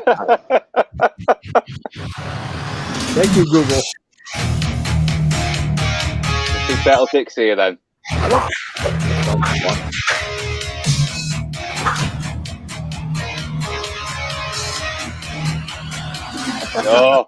No. What the hell was that? A pick commercial. No, but seriously, turtle dicks in reality are horrifying. Yeah, I love Google. Like, you guys are on a fucking YouTube thing. I typed in "do turtles." The second I typed in "do it says put down do turtles have teeth. They're like, God damn, they're listening to us, man. At least, if Google's gonna listen to our stream, they should at lest give me the view count, right? Right. Exactly. I need to start a Patreon. I'm not going to get monetized here now. No, yeah. I mean, like I said, not after the sickle cell comment. You're not gonna.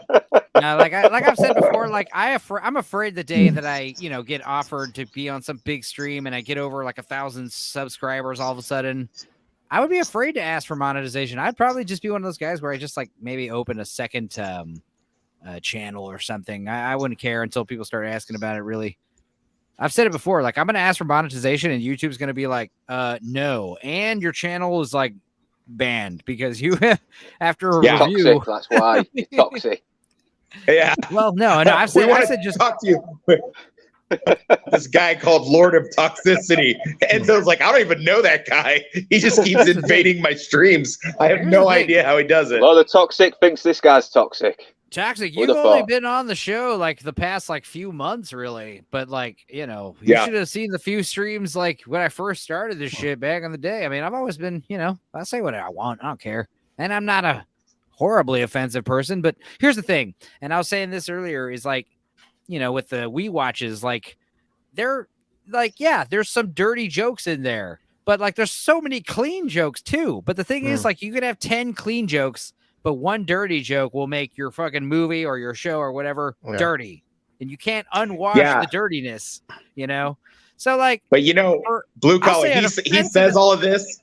I think he doth protest too much. He says all of this, and then watch. He'll be like, you know who, and then he'll start being on all the British streams and be like, oh, quite right, I do believe, yes, that's Lord of Toxicity. Well, no, I mean, I've said this before to, I've told Russ and other people, like, hey, I don't want you guys to think that just because I cuss and go crazy on my stream and I can't not help. Is there like I'm hearing like a buzzing? Is that like some kind of back, it's like an echo? Is it coming from Toxic? It's coming from something. Someone's maybe your reception volume's too low. Hi, sorry. How do I change it? I heard so. Maybe if your volume in your headphones, maybe turn that down, or your volume on your speakers if you're not using headphones. But I am hearing a little back. Okay, cool. Is man coming all right? By the way, I forgot to ask. No, you've been sounding great. Everyone's sounding great. Good. And I'm only saying I think it's toxic because I only started noticing it until after you showed up, but it's gone now. So good job. Okay. Yeah. Good. Cool. I did Google. They said technically speaking, turtles don't have teeth. Some baby turtles are born with a single tooth, but they have just, it's like they're very Okay. like their beaks are very hard, and sometimes their gums it gives the illusion of having teeth, but technically they don't have teeth. Well, back to turtle dicks. See, exactly. Turtle. Exactly. Let me Google that now. No, yeah, Google it and be horrified. I want to Turtle like. I dick. want here. Google Let's it. talk I want about the no, movies, not the dicks. No, watch. We're gonna watch. We're gonna see a full screen of Chris. Google it, and we're gonna see your reaction in real time as you. Well, As well, you. I can't Yeah. find it yet. I'm seeing like plushies. I don't know why. No, turtle penis. Okay, That's what you want I to. typed in turtle dick. Turtle penis, and you'll see. Let's see the horror upon your realization that the turtle dick comes out of the tail, and it looks like a fucking Oh, weird God. flower that Oh. grows out of the Oh, dick. what am I looking at? Right. Oh God. Right. It's like a Venus flytrap that comes out of the turtle's tail and it opens up like a leaf. Look at your reaction, dude. Look at this shit. I'm not eating for a couple days. That is. Man, I thought my turtle shit- dicks, folks. Look them up. They're amazing. Jesus. Turtles are a whole Don't- nother beast. They're a whole nother creature. When you learn about their penises, you're like, what? What the hell are they? They're That's- alien. I've already got a lot of fucked up shit on my history. I don't think I need to add that. that fucked up my 2023. Look, all right. Obviously, everyone is so on the edge of their seat to wonder, and they're like, guys, and stupendo. I'm not going to look it up myself. Please show me a turtle dick. All right, Jesus fine. Christ. Here's a turtle dick. That's what I just looked up. Fucker. Right. But dude, seeing your facial reaction as I was describing it was priceless. But yeah, here it is. Enzo was one of those guys in 2001 when Rotten.com had like 2 girls in a cup and he would like force you to watch it. And you'd be like, look, I don't want to see it. I don't want to see it. And he'd be like, no, you got to watch it. You're gonna. Yeah, my fucking mate Kieran made me watch Patrick. that shit while I was eating my fucking takeaway. Oh God. Oh. I know, bastard. He's always showing some fucked up shit. He does. He's like, look at this, look at this. That You watch it, it's like, motherfucker. oh yeah, it's fucking up. What the fuck, man? What's up with you? Fucking Well- matter with you? Okay, so this Turtles movie comes out in 1990 on a modest budget and makes a shit zillion dollars. So then what happens? A fucking less than a year later. To make a sequel. No, they do a concert. Yeah. Oh my Fucking God. I remember sure. that. Fuck. So this is the first I remember that. concert Oh, I ever went to. oh. I was also 5 years old. Are they on fucking Yeah. chemo? They give him freckles too. When there's music inside of you, something's got to come through, bro. All right, so I mean, this is Oh. obviously, if you guys haven't seen this Turtles Out of Your Shells, dude, that Drew Allen. Yes, this was my first concert. I never. I love it. I love it when I go to all these like music pages and they're like, "Your first rock concert, go." People are like David Bowie, Mick Jagger, and I'm like the Ninja Turtles. They're like, what? And I have to remind them this exists. There's a Splinter song about skipping stones. Oh, You guys yeah. remember this shit? Yes. Doesn't. He's got his little ballad. Sounds like Bruce Springsteen. Skipping stones. Splinter. Splinter was killing it. I don't remember much Oh, about man. about yeah, dude. I don't In remember the, in much. the early, you guys are too young. You guys are too young. But in the early 90s, when you brought a girl home and she wanted to hear some good, soft, making love rock, you turned Skipping on Stones. Splinter's Ballad of Skipping Stones and Panty Dropped. Skipping stones. He's got little Sonya Blade dancers. Okay, CDC or Johnny Cash, mate. This rocks. There's no need to mutate, bro. Even for a turtle, Oh my God. he's mellow. It's simple. It's simple what makes him grin. What the fuck? Cowabunga. Donnie's gay. Called it. Donnie, you know, if anyone's gay, it's probably Donnie. It's Yeah. got to be, right? It's the purple that gives it away. You know, by now the turtles must have found Shredder, and they've rescued April. So there's no reason for me to stay down. This poor actor, you know, like he's got this on his resume. Now This I is a remember. This is a low point. This is a low point. I don't remember much about Think about seeing the this money. concert Think about the live. money.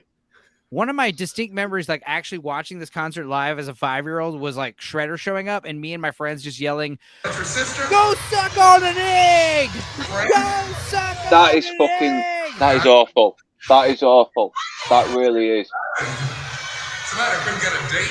He was like doing crowd work Oh, to these 6-year-olds, making fun of 6-year-olds. Another low point in an actor's career. Yeah. Anyway, the Turtles. Turtles, attack! They gotta put on a concert. Keep singing! I don't know. We're not gonna watch this anymore. Yes, please. Fair play. Wow, I'm not jerking up for that shit. You know, but I'll tell you what, it does put the whole wearing the Barney costume for an afternoon at my uncle's rent-a-center in perspective. It definitely does. No, I envy you. Not 1 second. All right, dude. So here's the thing.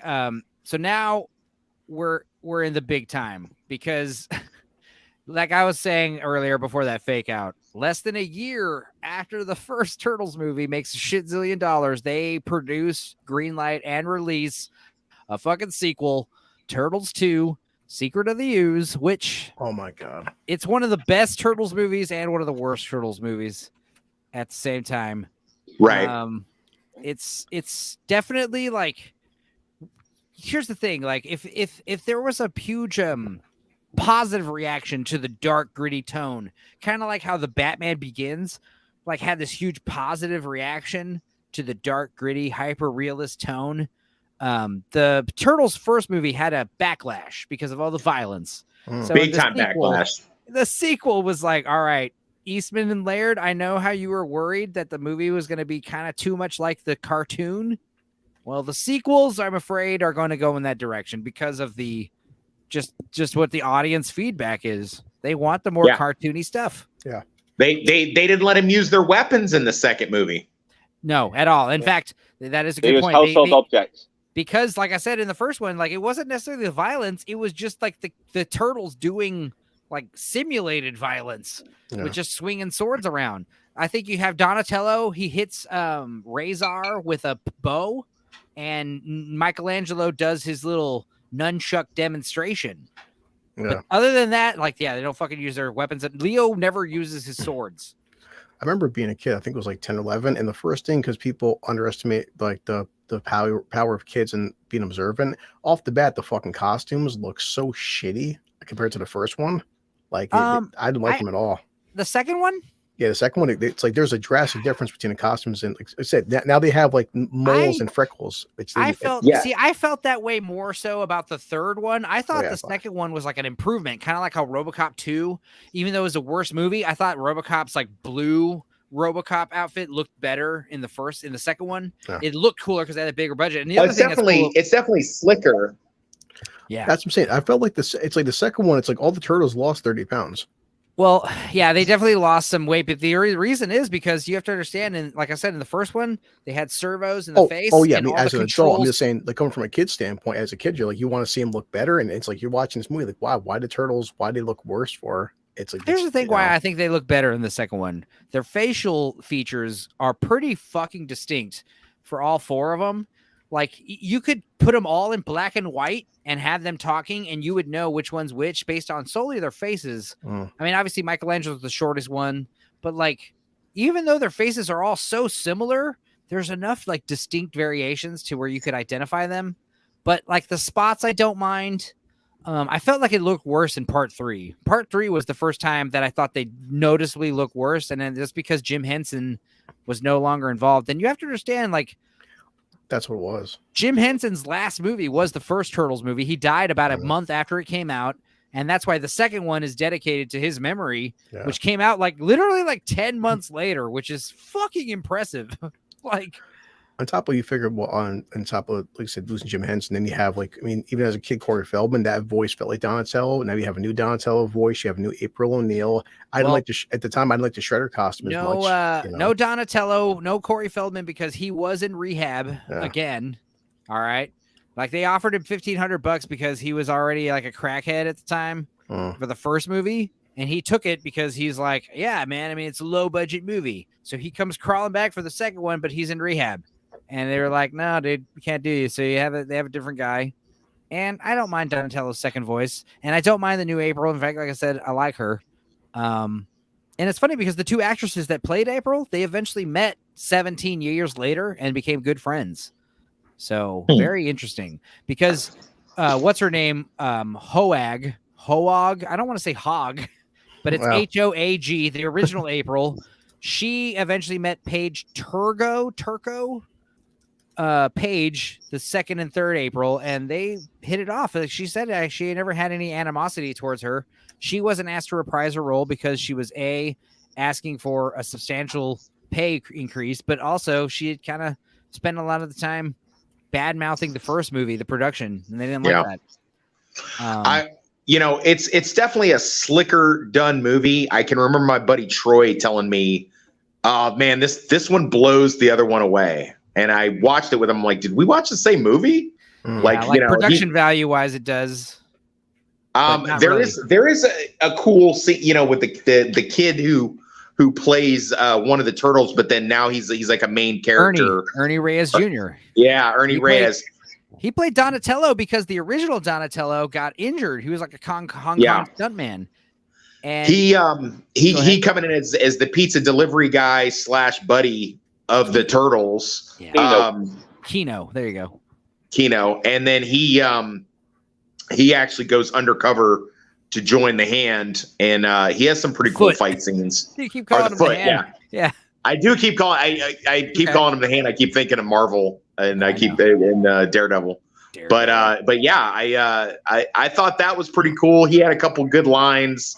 The whole "Hey baby, you want to get on my moped later?" She's like, "In your dreams."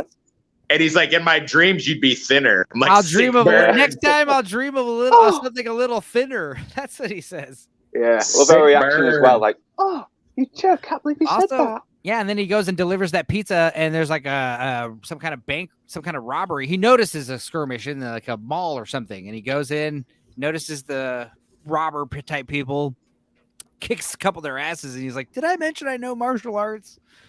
Yeah, gets in there though, doesn't he? Gets in there. He doesn't think, "Oh shit, there's too many people. I'll fucking leg it." No, I'll take these bastards on.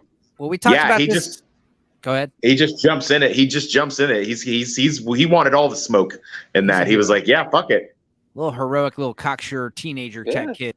And it's funny because like he being a teenager is a good counterpart, plays off of the turtles being also turned teenagers, But like what's funny about Ernie Reyes Jr., I talked about this in the Surf Ninjas we watch. It's like, dude, it's a shame he didn't become like a big star because they wanted him to, because they liked working with him in the first Donatello. The first Ninja Turtles movie as Donatello. They gave him his own part. They wrote a part specifically for him. And then he did Surf Ninjas kind of starring in it. And damn, dude, poor guy. I don't know. He's just like, Surf Ninjas best scene is, what's his name coming out? What's his name? Rob Schneider coming out as the Scottish uncle. All right. Don't make me get off of my porch and beat you with my leg that no longer works, mate. Yeah, we joke about how Tone Loc is like the stupidest detective. He's like, "Hey, man, a bunch of ninjas try to kill you and your father, but hey, it's all good. We'll just let you go with this like weird Scottish guy. No worries." But yeah, you guys have a couple funky cold Medinas on me. It's all good. Oh my God. One thing I do like about Turtles 2 though is they find their new sewer home. Yeah. Like, I'm not going to show it, but God, I want to fucking live there. I'm not going to lie. It was so badass. It was like, look at fucking space, everything. It was based off of like some legit, real New York subway station that was kind of abandoned. But yeah, of course, I like how in Secret of the Ooze they find the tunnel from Skyfall is their new fucking base quarters. They have like their house is like a literal abandoned train car, and they got their own electricity, and like definitely like an improvement from the first Turtles movie, which is like, you know, the standard actual sewer with like tunnels and a big main corridor tunnel, and just everything has like a fucking 2 inches of water in it, you know, at all times.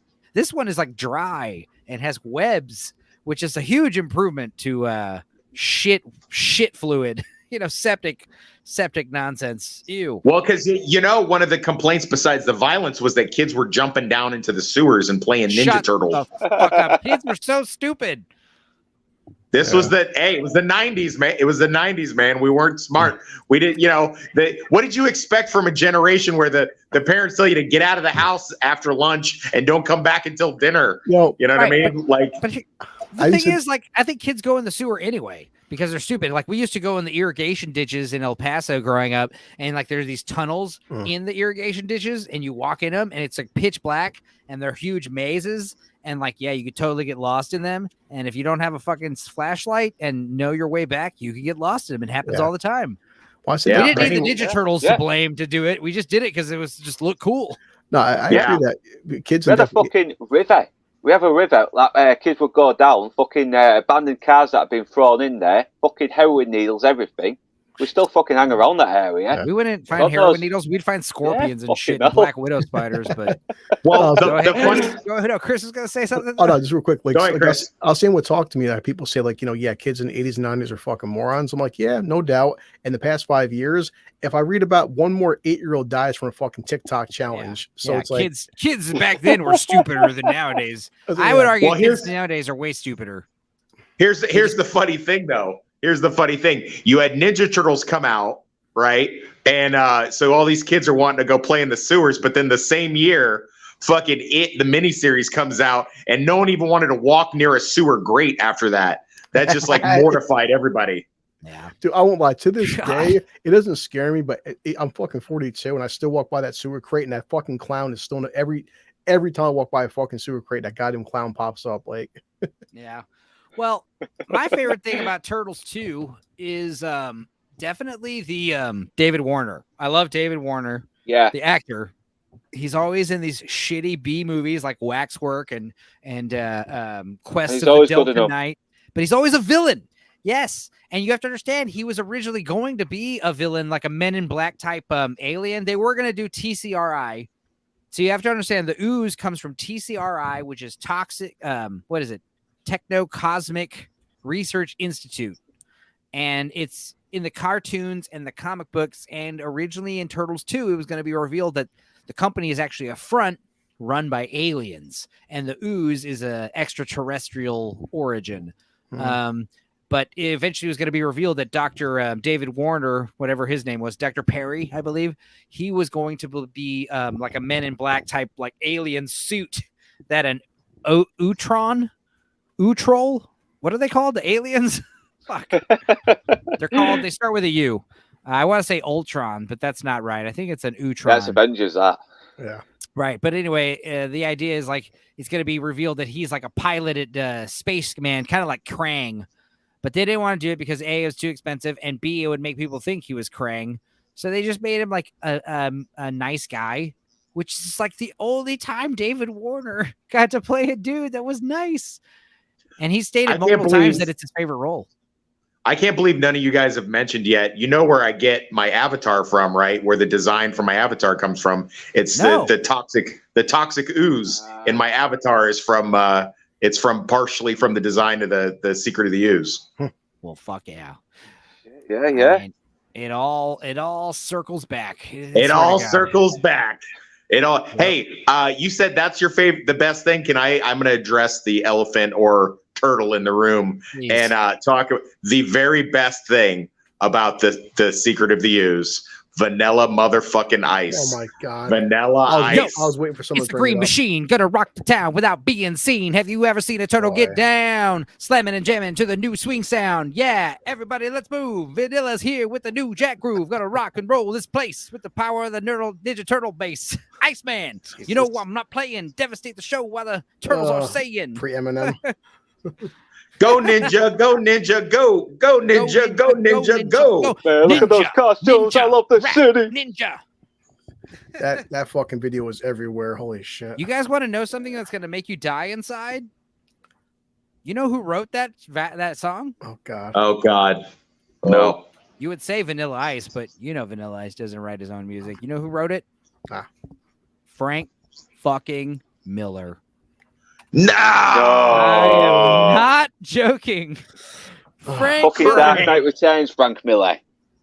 Lyrics, fill in the gap, drop the bass and get the Ninja Turtle rap. Feel it. You know what I mean? Give it up for the heroes in green. Just flowing, smooth. You have to understand, like, in the scene of the movie, the context of the film, they're in a fucking nightclub and a giant bunch of masked vigilantes show up and start fighting, and it becomes pretty apparent that these aren't costumes and whatever. And there's a hip beat playing, and Mr. Vanilla Ice wants us to believe that him and his cool, funky group of swagadelics just kind of improv that whole rap song. I don't believe it for a second. Do they not know how music is written? Then again, I'm to the point where it sounds cringy by nowadays, but then I'm like, well, you know, Cardi B had a song called WAP, and that, you know, that's for young girls. So, hey, what do we know about music? Lou's got a point. He's got a fucking point there. Man, that was the peak of Vanilla Ice popularity right there. They were like, who? I know there was a board meeting and they were like, we are green lighting, pun intended, the new Ninja Turtles movie less than a year from its original release from the first one.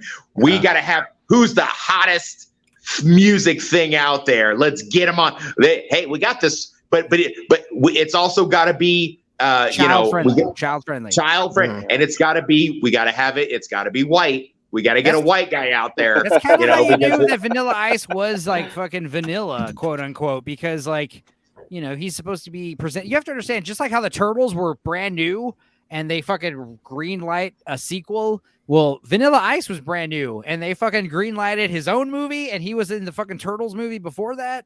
And like his shit was like, you have to understand, you would think Vanilla Ice's career spanned over decades by how much shit there is. It was all 3 years.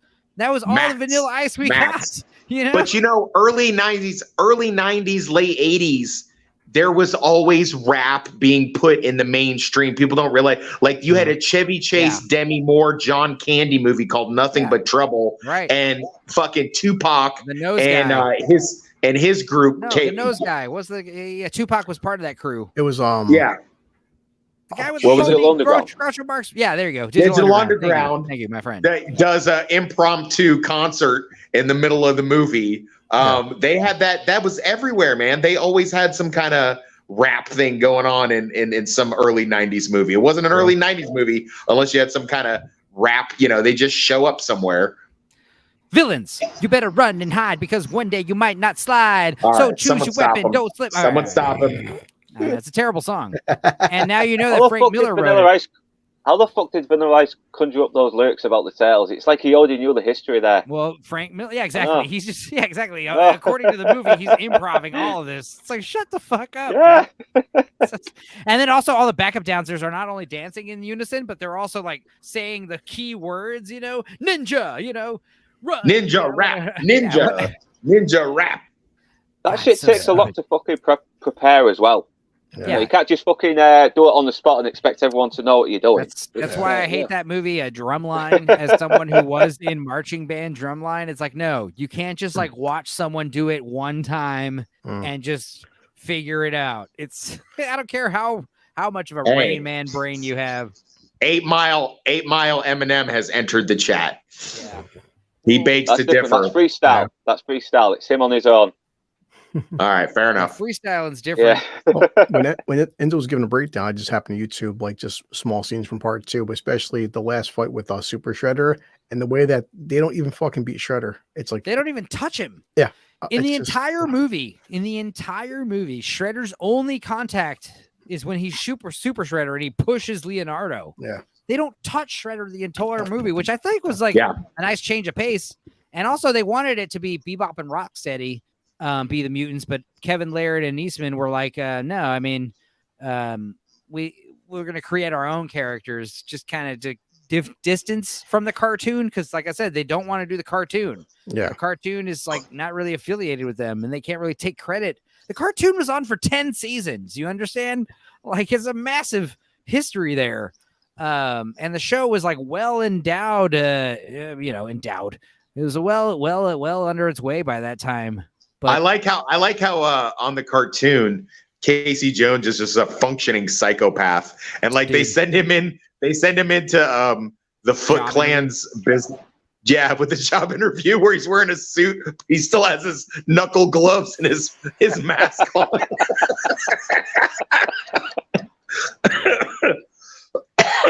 Like, you're hired. Sold. Yeah. Oh, what are we doing? Oh, there it is. There it is. I just want to remind everyone of the time in the 1980s TMNT cartoon when the Turtles asked Casey Jones to infiltrate a corporate office they believe was linked to Shredder. And this is how he showed up to the interview. And he got the job. He got the job. Look at that manly Punisher mask.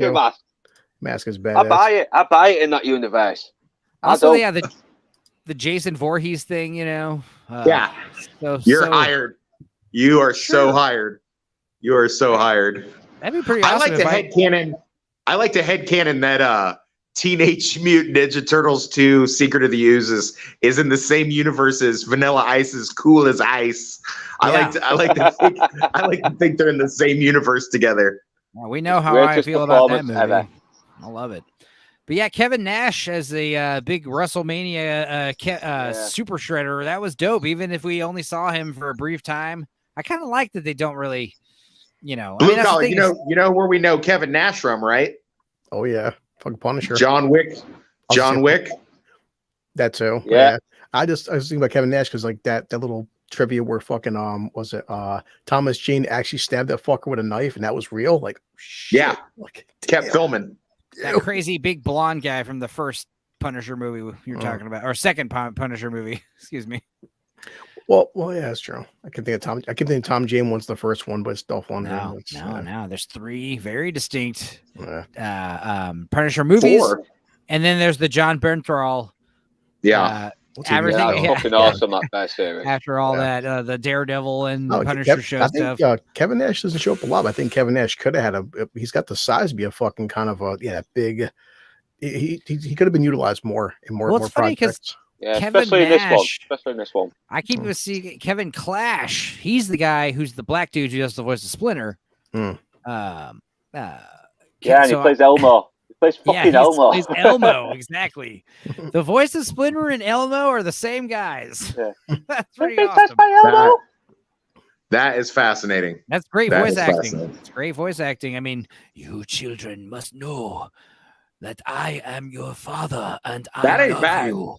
Enzo, that's not bad. That is not bad at all. Thank you. Thank you. Appreciate it. Very well done. Very well done.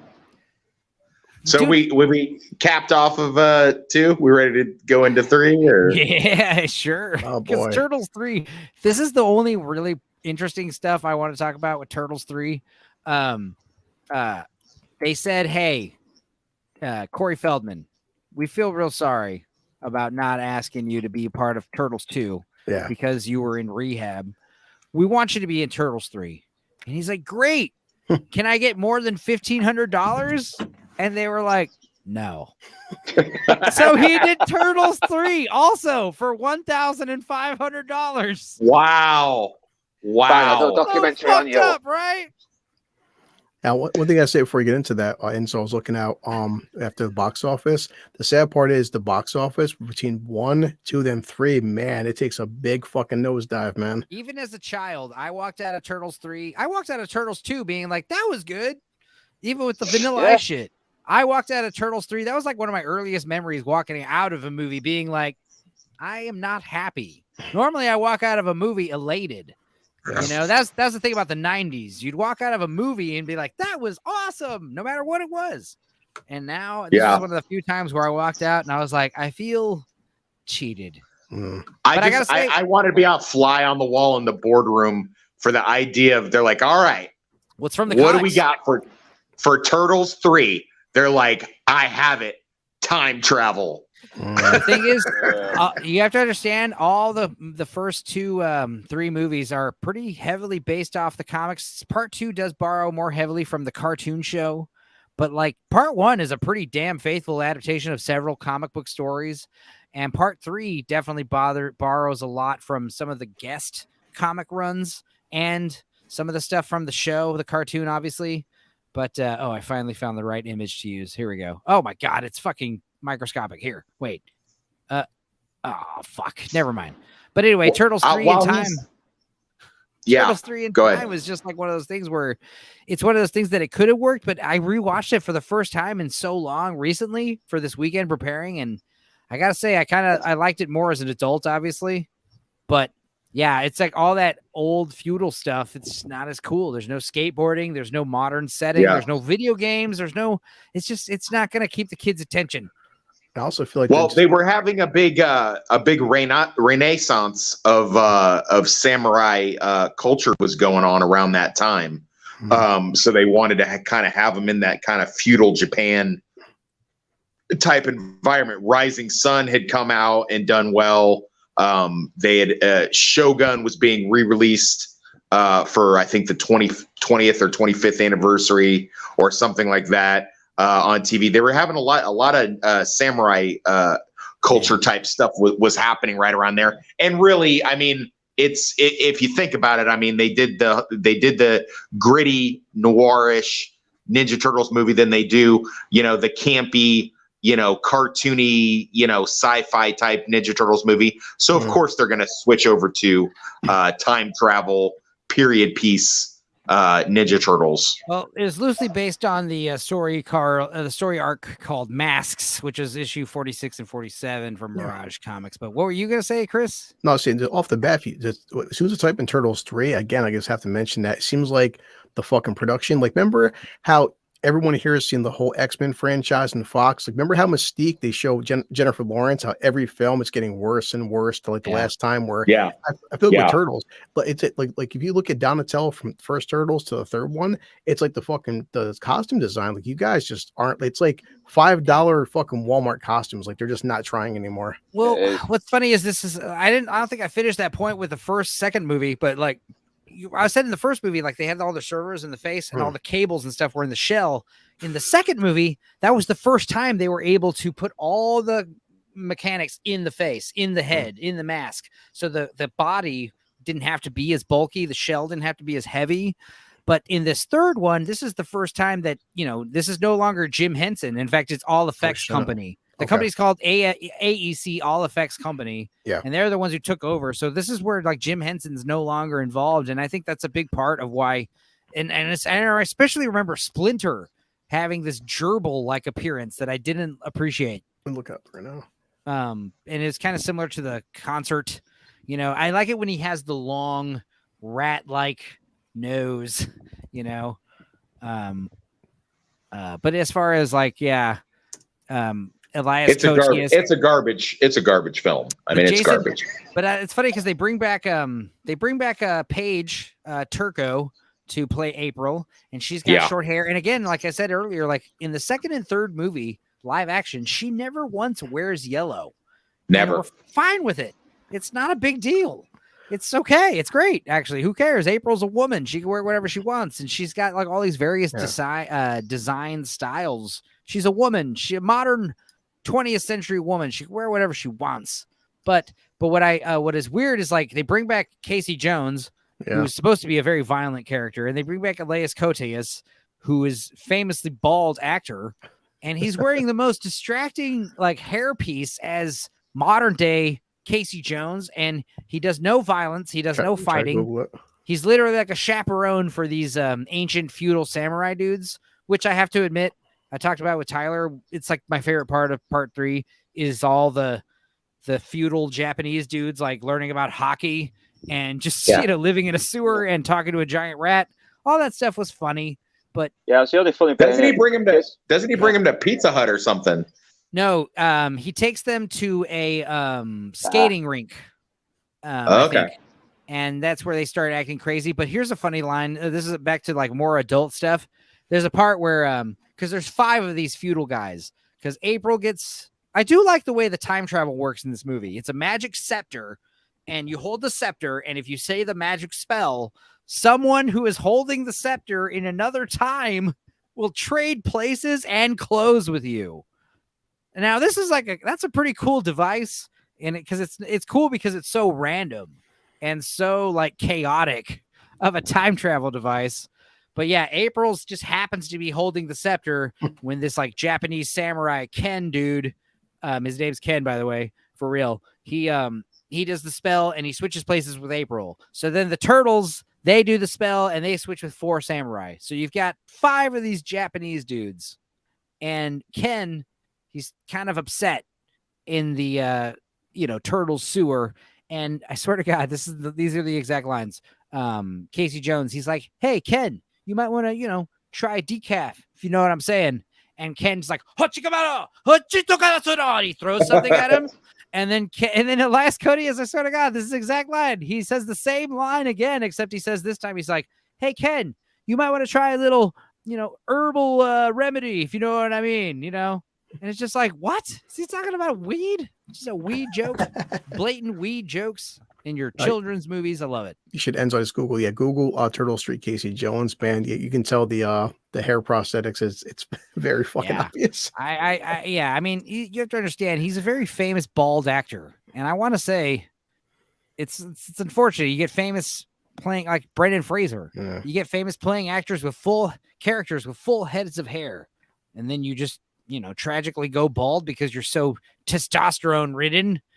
And now we got to put wigs on you because, the idea of like Casey Jones going bald as a character is not cool. But what is cool is Casey Jones actor Elias Koteas does get to play a second role, which means he gets 2 paychecks, and he plays like Casey Jones, like ancestor.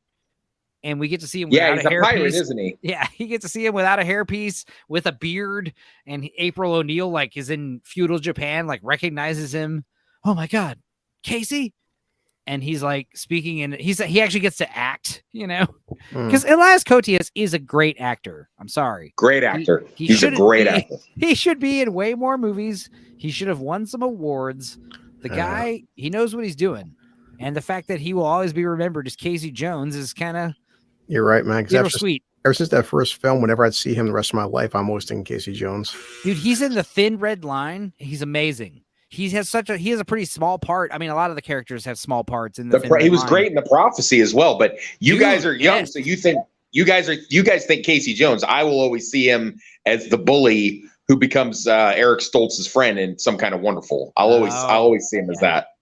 Yeah, that was before my time.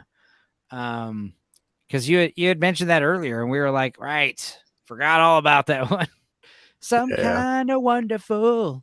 Yes, she is. I just did that at karaoke recently, by the way.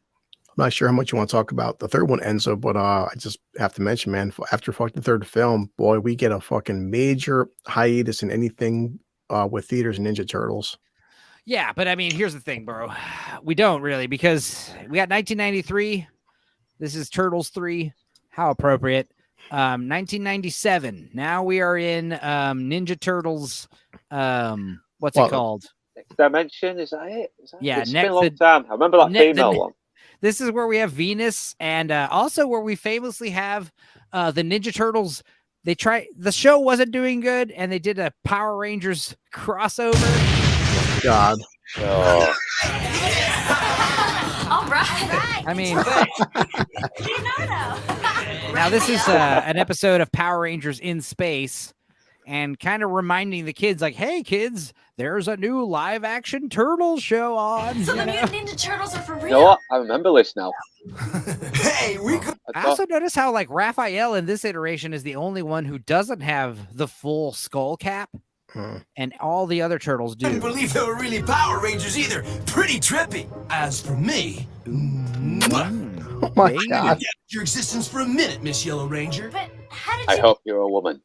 The Red Ranger is not happy. Can I take this? I can't. Go for it. You brought in the Power Rangers, so this is on you. The Power Rangers was one of the most racist kids shows that ever came out. Yeah, black guys. The Yellow Ranger. The Yellow Ranger was Asian. The Italian kid was the Red Ranger. The little soft ass soy boy, obvious gay kid was the little blue, the light powder blue. He's a Democrat. He's a Power Democrat. Ranger. And the black kid was the Black Ranger. Yeah. What's crazy is like when they replaced the Yellow Ranger with the black girl, we were like, oh, they did that because of backlash. It's like, no, they did that because the Asian actress died in a car crash. They would have kept the Asian Yellow Ranger for as long as they would have, you know, they had nothing against her. Surely that's a joke. 2001. No, I mean, I know you're joking, but at the same time, surely the actress would have said something, but I guess she didn't, or she was cool with it, or whatever. I don't know. But money talks and bullshit runs a marathon, doesn't it? Yeah, you're right. Yeah. But I mean, yeah, I don't know. This Ninja Turtles show did not really run very long. Obviously, it ran one season, I think, and also it's like the idea, the logistics of like these puppet style suits. I mean, it's complex. It's hard to make. Look how the Black Ranger doesn't really get to be in the frame. He's off to the side, not really hanging out with the turtles. The turtles are racist as shit. That's crazy. Yeah, it's pretty bad. But did you notice too the turtles? Why the turtles now all have six packs as well? In that one, they're doing crunch. Here's what I do have to say about the Turtles and the Power Rangers crossover is the comic books are out of this fucking world, dude. Shit. Like the art in the Ninja Turtles Power Rangers comic books is badass. And the story is out of this. It's one of the better crossovers ever. The 90s was a golden age for comic books for sure. For sure. Crossovers too, man.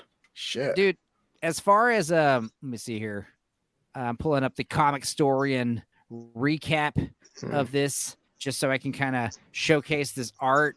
But like, yeah, you've got the turtles like fighting these random ninja vanish. That's like one of my favorite catchphrases too, by the way.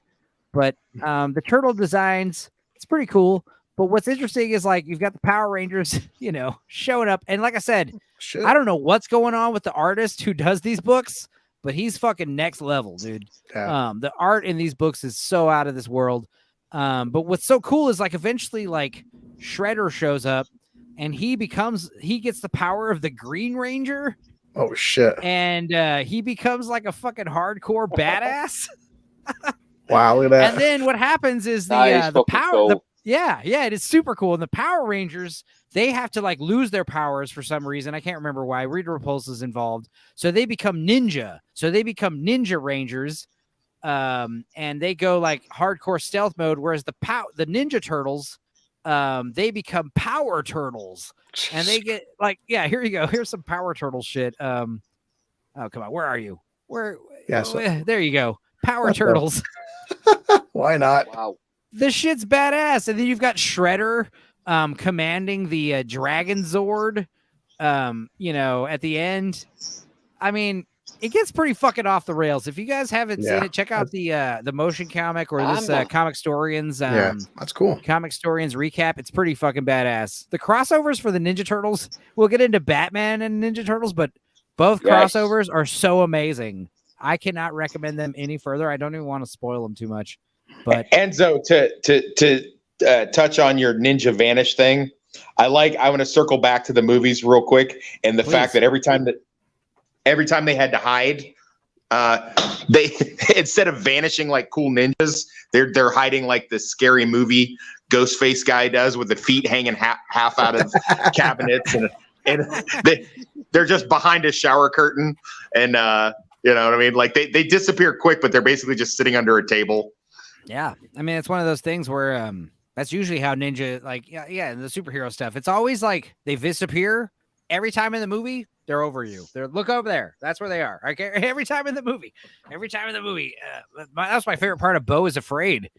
Where like all the homeless people get left out of the house and like he's taking a bath later and he looks up and there's like a fucking crazy crackhead like on his ceiling, like staring at him. Dude, you guys have to watch Beau is Afraid. Good times. So yeah, I guess what would be next in the iterations here would be the cartoon. The next cartoon, which would be 2007. Just as 2003 technically. just as popular as the 1980s cartoon, honestly. In fact, you would argue this is the second most popular iteration of the Turtles. Now, at this point, I actually found this. Sorry. No, I was going to say at this point now, it's almost been 20 years later. So this is for a new generation, because it's at this point, you know, I would have been like going from 5 to 25. So it's a whole. Yeah, this is when my oldest children were watching it. Yeah. Well, technically, I mean, nobody watched 1997's live action show. So, and also nobody really liked Turtles 3, but technically we're talking about 10 years from Turtles 3. Yeah. So yeah, you're right. And, this show, what channel was the show on? Because it was only until 2009 that Nickelodeon I think it was took the over. Fox. I think it was the Fox was doing that Fox Kids, the Fox Kids thing, wasn't it? It was X-Men. Remember X-Men Evolution stuff and all those. It was right. BBC here. CBBC. Turtles. What used to be called Children's BBC every Saturday morning. Yeah, BBC means something different, and this side of the pond. I know what you mean. Yeah. But I will say this: I think this is actually a bit more of an improvement on the 80s. I love the 80s goofiness, but this kind of crosses over the goofiness of the 80s cartoon with the dark grittiness of the movies. Darker tone. Also, I do like how, like, again, this is before the Turtles became too distinct visually. I'm not really a big fan of how, like, the modern iterations, the Turtles, they look way too. They dress themselves too differently. I like this idea that they just wear the bandanas and they got their weapon and they're kind of all look the same. No, and so Wes was right though, right there, because it was 2002 was announced, but it was on it's called Fox's Fox Box Programming, which was later known as 4Kids TV, and it ended in 2009. So it was, and then apparently the final season was actually on CW. Yeah. Damn. Okay. Damn, CW. And then it says 4Kids also licensed the first 40 episodes, then to Cartoon Network in 2003. Then Cartoon Network aired the series until 2007. So, I mean, it started on Fox, but it eventually ended depends on the people, you know, on Cartoon Network. So it went through 3 different stations. Nice. Yeah, I mean, a lot of people. It's funny because like all these same companies that eventually owned rights of the Turtles, like Paramount, Viacom, Cartoon Network, the CW, what else? Warner Brothers now. No, Warner Brothers did eventually dabble with them. New Line Cinema. It's funny because they all passed on the first Turtles movie. You know, like none of them wanted to fund the first Turtles movie because it seemed like they didn't want to repeat Masters of the Universe. Like, yeah, it's a popular toy, but we don't. Which I still contend is a great fucking movie, actually. Yeah, it's a fun, stupid fun time for sure. Definitely one of those movies that's like, yeah, these movies that are based on toys that they're way better than they need to be, but really it doesn't matter how good they are if they don't make any money, you know. Funny, the series currently for me and Wes, it's on Paramount Plus, so you can go watch the whole entirety. Like Enzo said, this was 7 fucking seasons. It's pretty lengthy for that's very popular. Okay, so yeah, this 2003 production is by Dream. Oh wait, no, that's the comic book. I'm sorry, Dreamwave. Dreamwave was publishing comics 2003 at this time. You have to understand the comics were pretty much running the whole time that all these shows and stuff were going on, and eventually we will get to the IDW comics because the Mirage comics are running pretty much the whole time this is happening.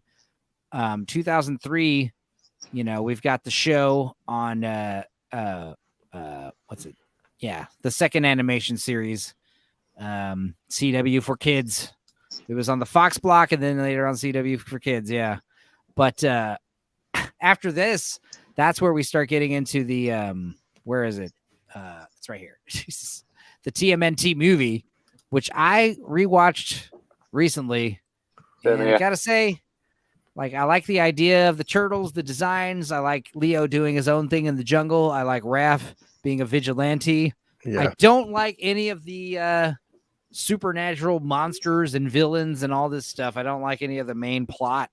Was this the was this the 2007 yes. Was this the cartoon? Yeah, the one where Sarah Michelle Gellar. Yes. And Chris Evans was in it, and Chris Evans is Leo. Yeah.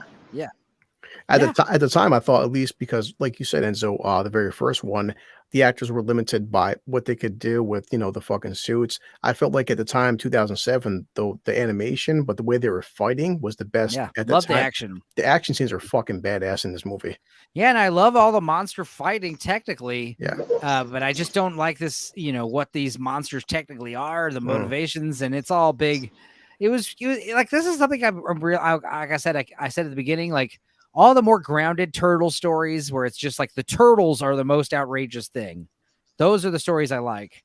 Where it's like the turtles are the least outrageous thing, and you've got Krang and multi-dimensional portals and time travel. Like those are where the stories tend to get too silly for, but like wait till Rise of the Turtles. Fucking hell. Right. And I mentioned that. Yeah, we're gonna get into that because Rise of the Turtles, that's down the line. But yeah, I mean, as far as like this movie, I thought was pretty reserved. It's funny because this movie is pretty outrageous, but then they did the 2003 animated show movie after this in 2009.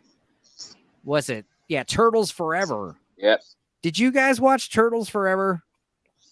No. Nah. Okay. So Turtles Forever, you have to understand this is 20 years before this multiverse shit that's all tapped out right now. It's literally the 2003 Turtles meeting the 1980s Turtles. I remember watching clips on YouTube. Yeah, where the different versions were meeting each other. I did see the clips. Yeah, and then at the end they go to Turtles Prime and encounter the black and white comic book Turtles too. And dude, it was actually fucking awesome. Yeah. And they definitely show that like cartoony 1980s Shredder was a big pussy compared to the 2003 Shredder. Because that's the thing is like 2003 Turtles, they were way more intense. It was less kiddie. Even the logo, you can tell the logo like less. The edges are sharper, you know what I mean? This shit'll stab you if you're not careful. I don't know. I don't know. You've got all these crazy mutant actions going on. Krang shows up.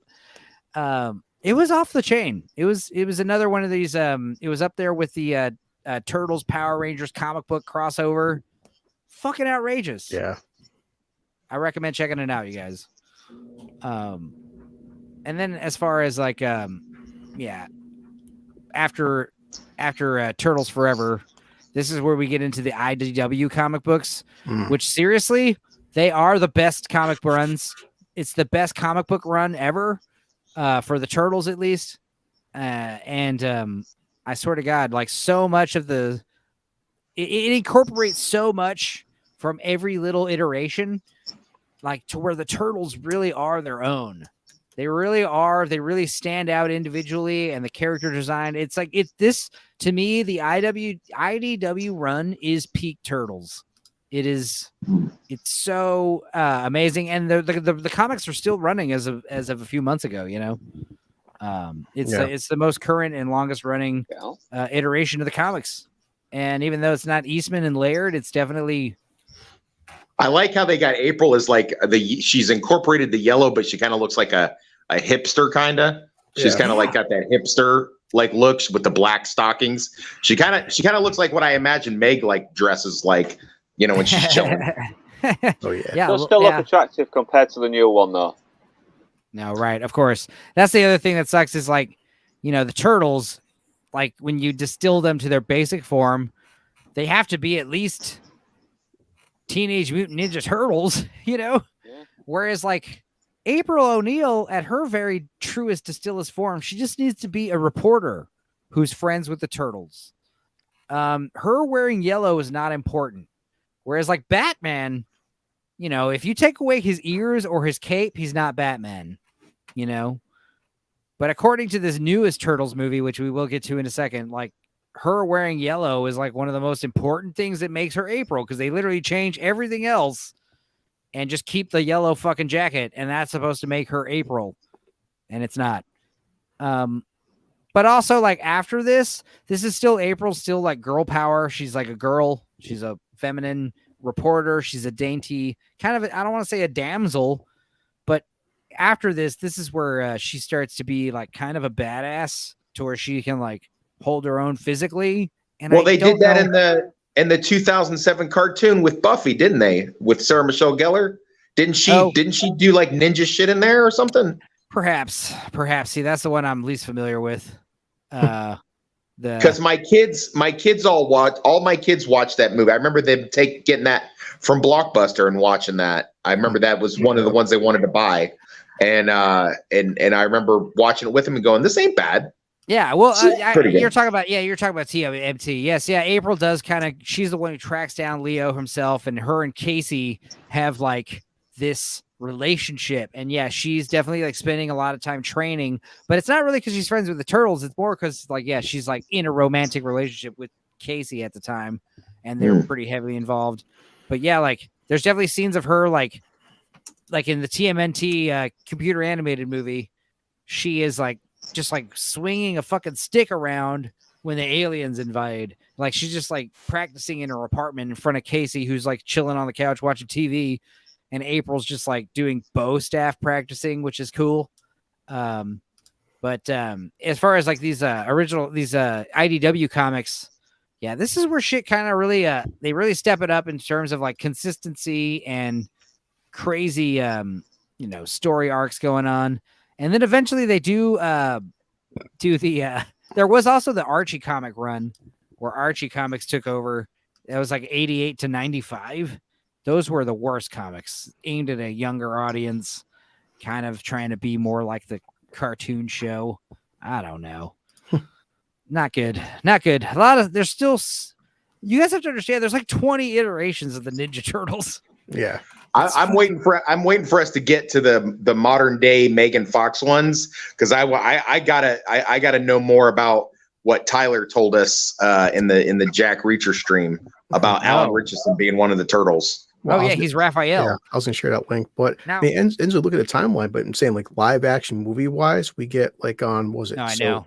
Yeah, I mean, we're going from 1993 technically until the Bay film, which is 2014. So that's a big fucking gap, man. I gotta say, it as this was all happening, like I didn't really know any of this stuff except for TMNT, which I watched and kind of thought was okay.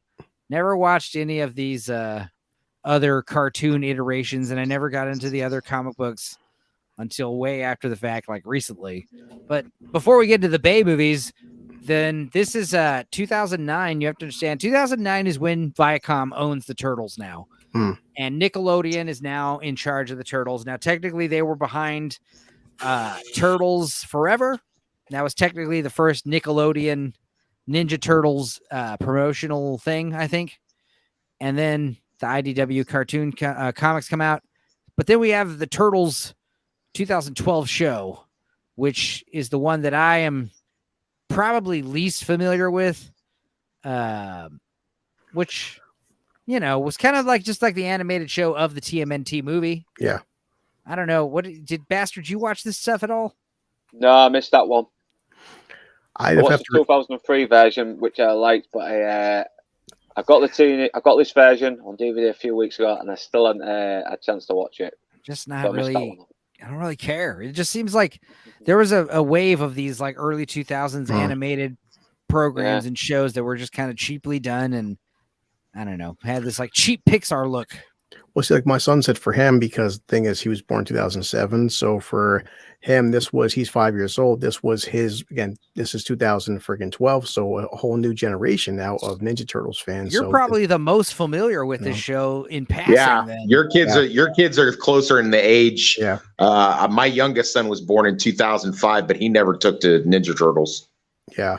My son, he liked this one a lot, but I mean, we eventually would go back and watch the older cartoons. But for him, this is still, every version, this will always be his favorite because he was 5 years old when this version came out. So that's why my kid has a soft spot for this one.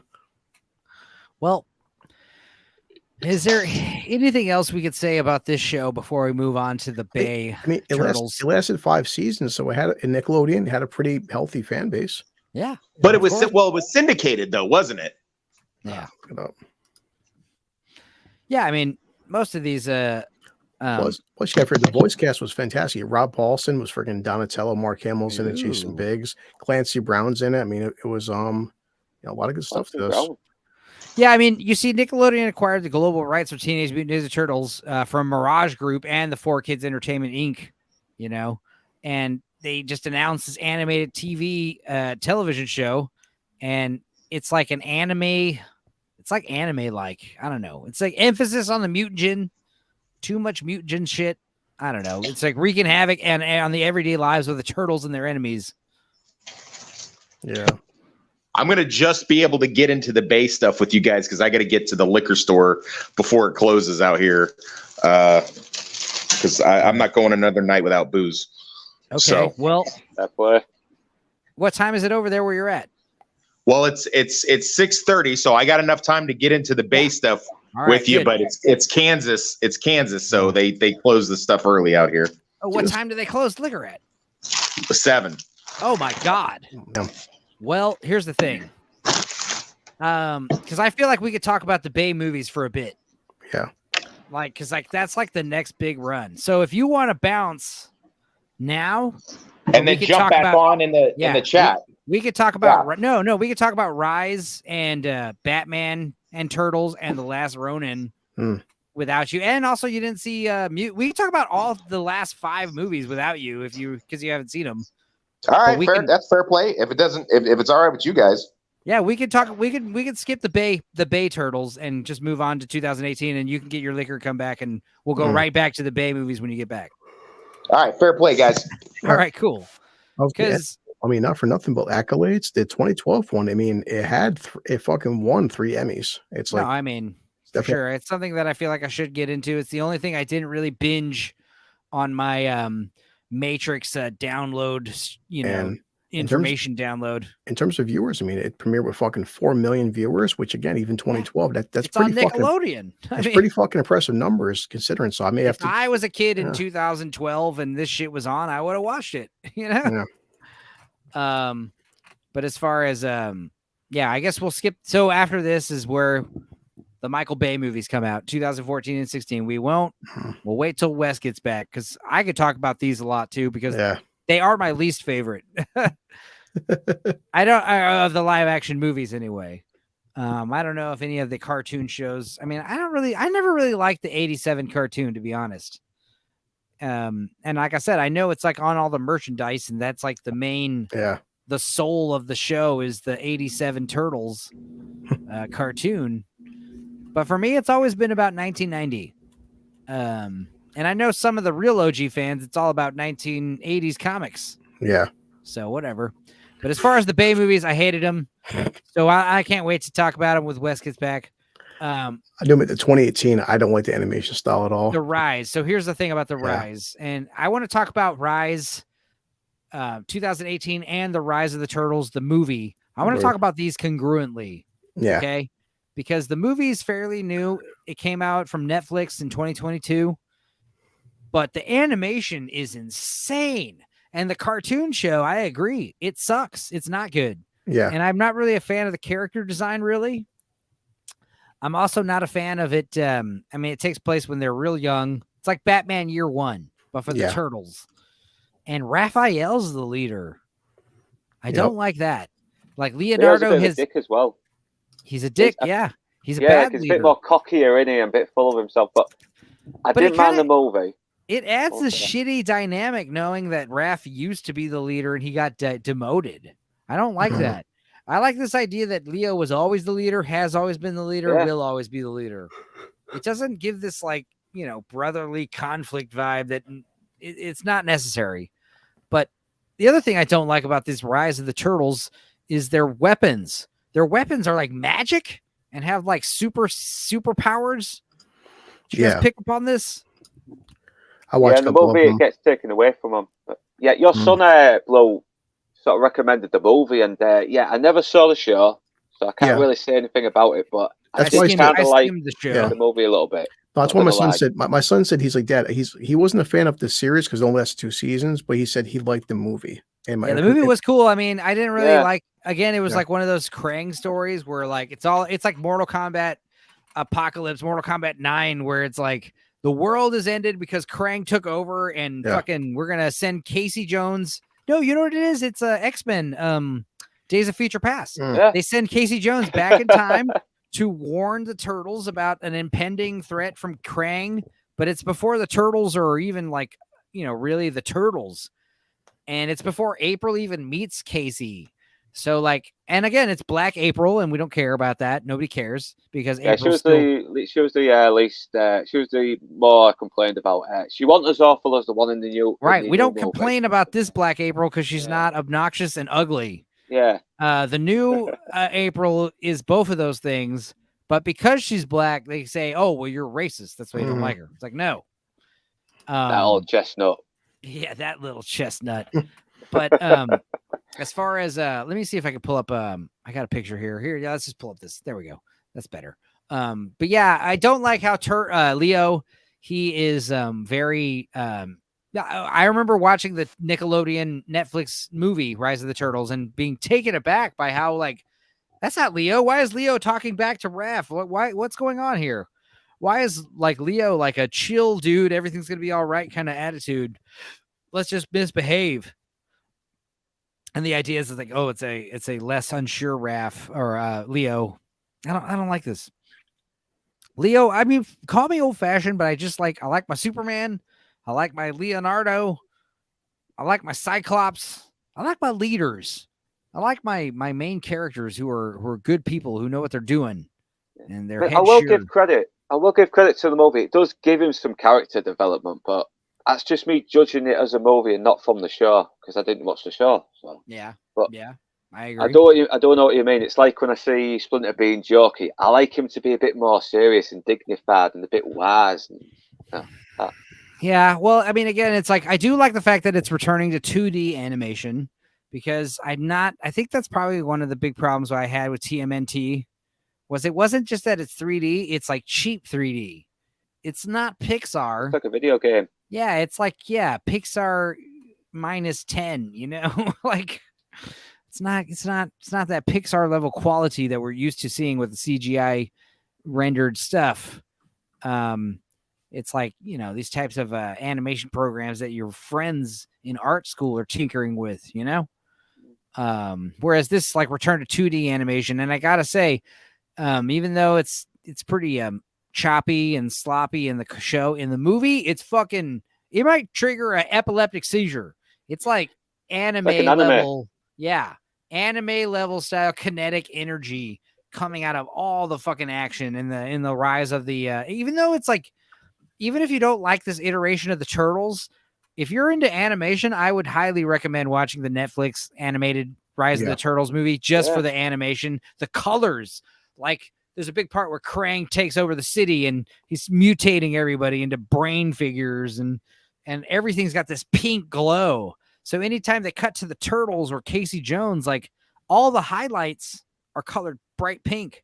And it's one of those things where it's like, they didn't have to do that. And yet they did, and it looks so much cooler. Just these little touches here and there.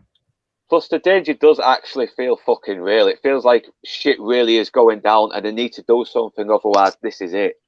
I kind of like that a little bit. Not gonna lie. Yeah. Let me see. Meg's asking for link again. It's not working. Bullshit.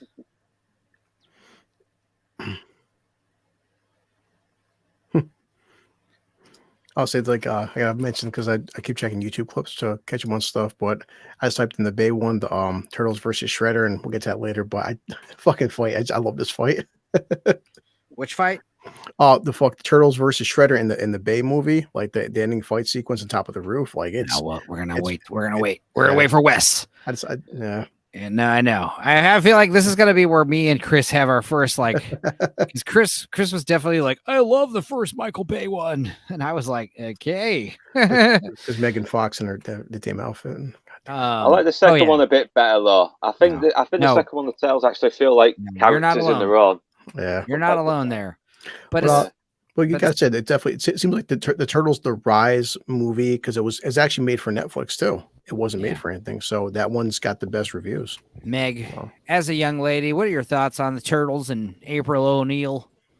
Oh man, I just jumped in. You asked me that right away. One, I think it's silly to expect any kind of males to be enthusiastic about watching a show where they have made a hot girl into a not hot girl. Obviously, the target demographic of this We're talking about is going we're talking about the be- Ninja Turtles as a whole. We haven't really touched on the newest turtles yet. Well, I'm talking about the new thing, but obviously, one of the most important things is that Splinter has a role as a sort of protective father figure who like gives you wisdom to go throughout life, and then also April serves as the female aspiration. Like you hope you can get a girl that hot. The one other day thing, who well, the understands thing you about in that way. I agree. The thing about April is this is why I like to talk about this broader stuff because April. Was that an okay answer for just No, it's jumping great. in and having that answer? Great. Because here's the thing, April, she serves as not only this unattainable, babe figure, this unattainable sexual attractiveness, that keeps the turtles like grounded. Like the turtles like doing a lot of their stuff.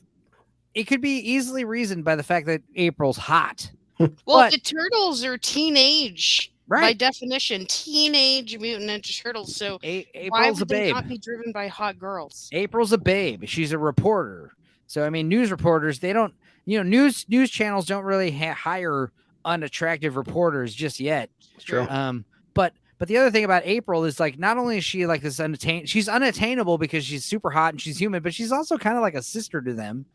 But her most important role is she is like but that's the biggest category of porn right now. No, stepsisters. Oh God, yeah, stepsisters stuck in the laundry machine. Quote unquote Help! I'm sisters. stuck in under the table. Don't fuck me. Hey, by the way, since I was bombarded with that question immediately, can I just say, hey, blue collar, hey, bastard.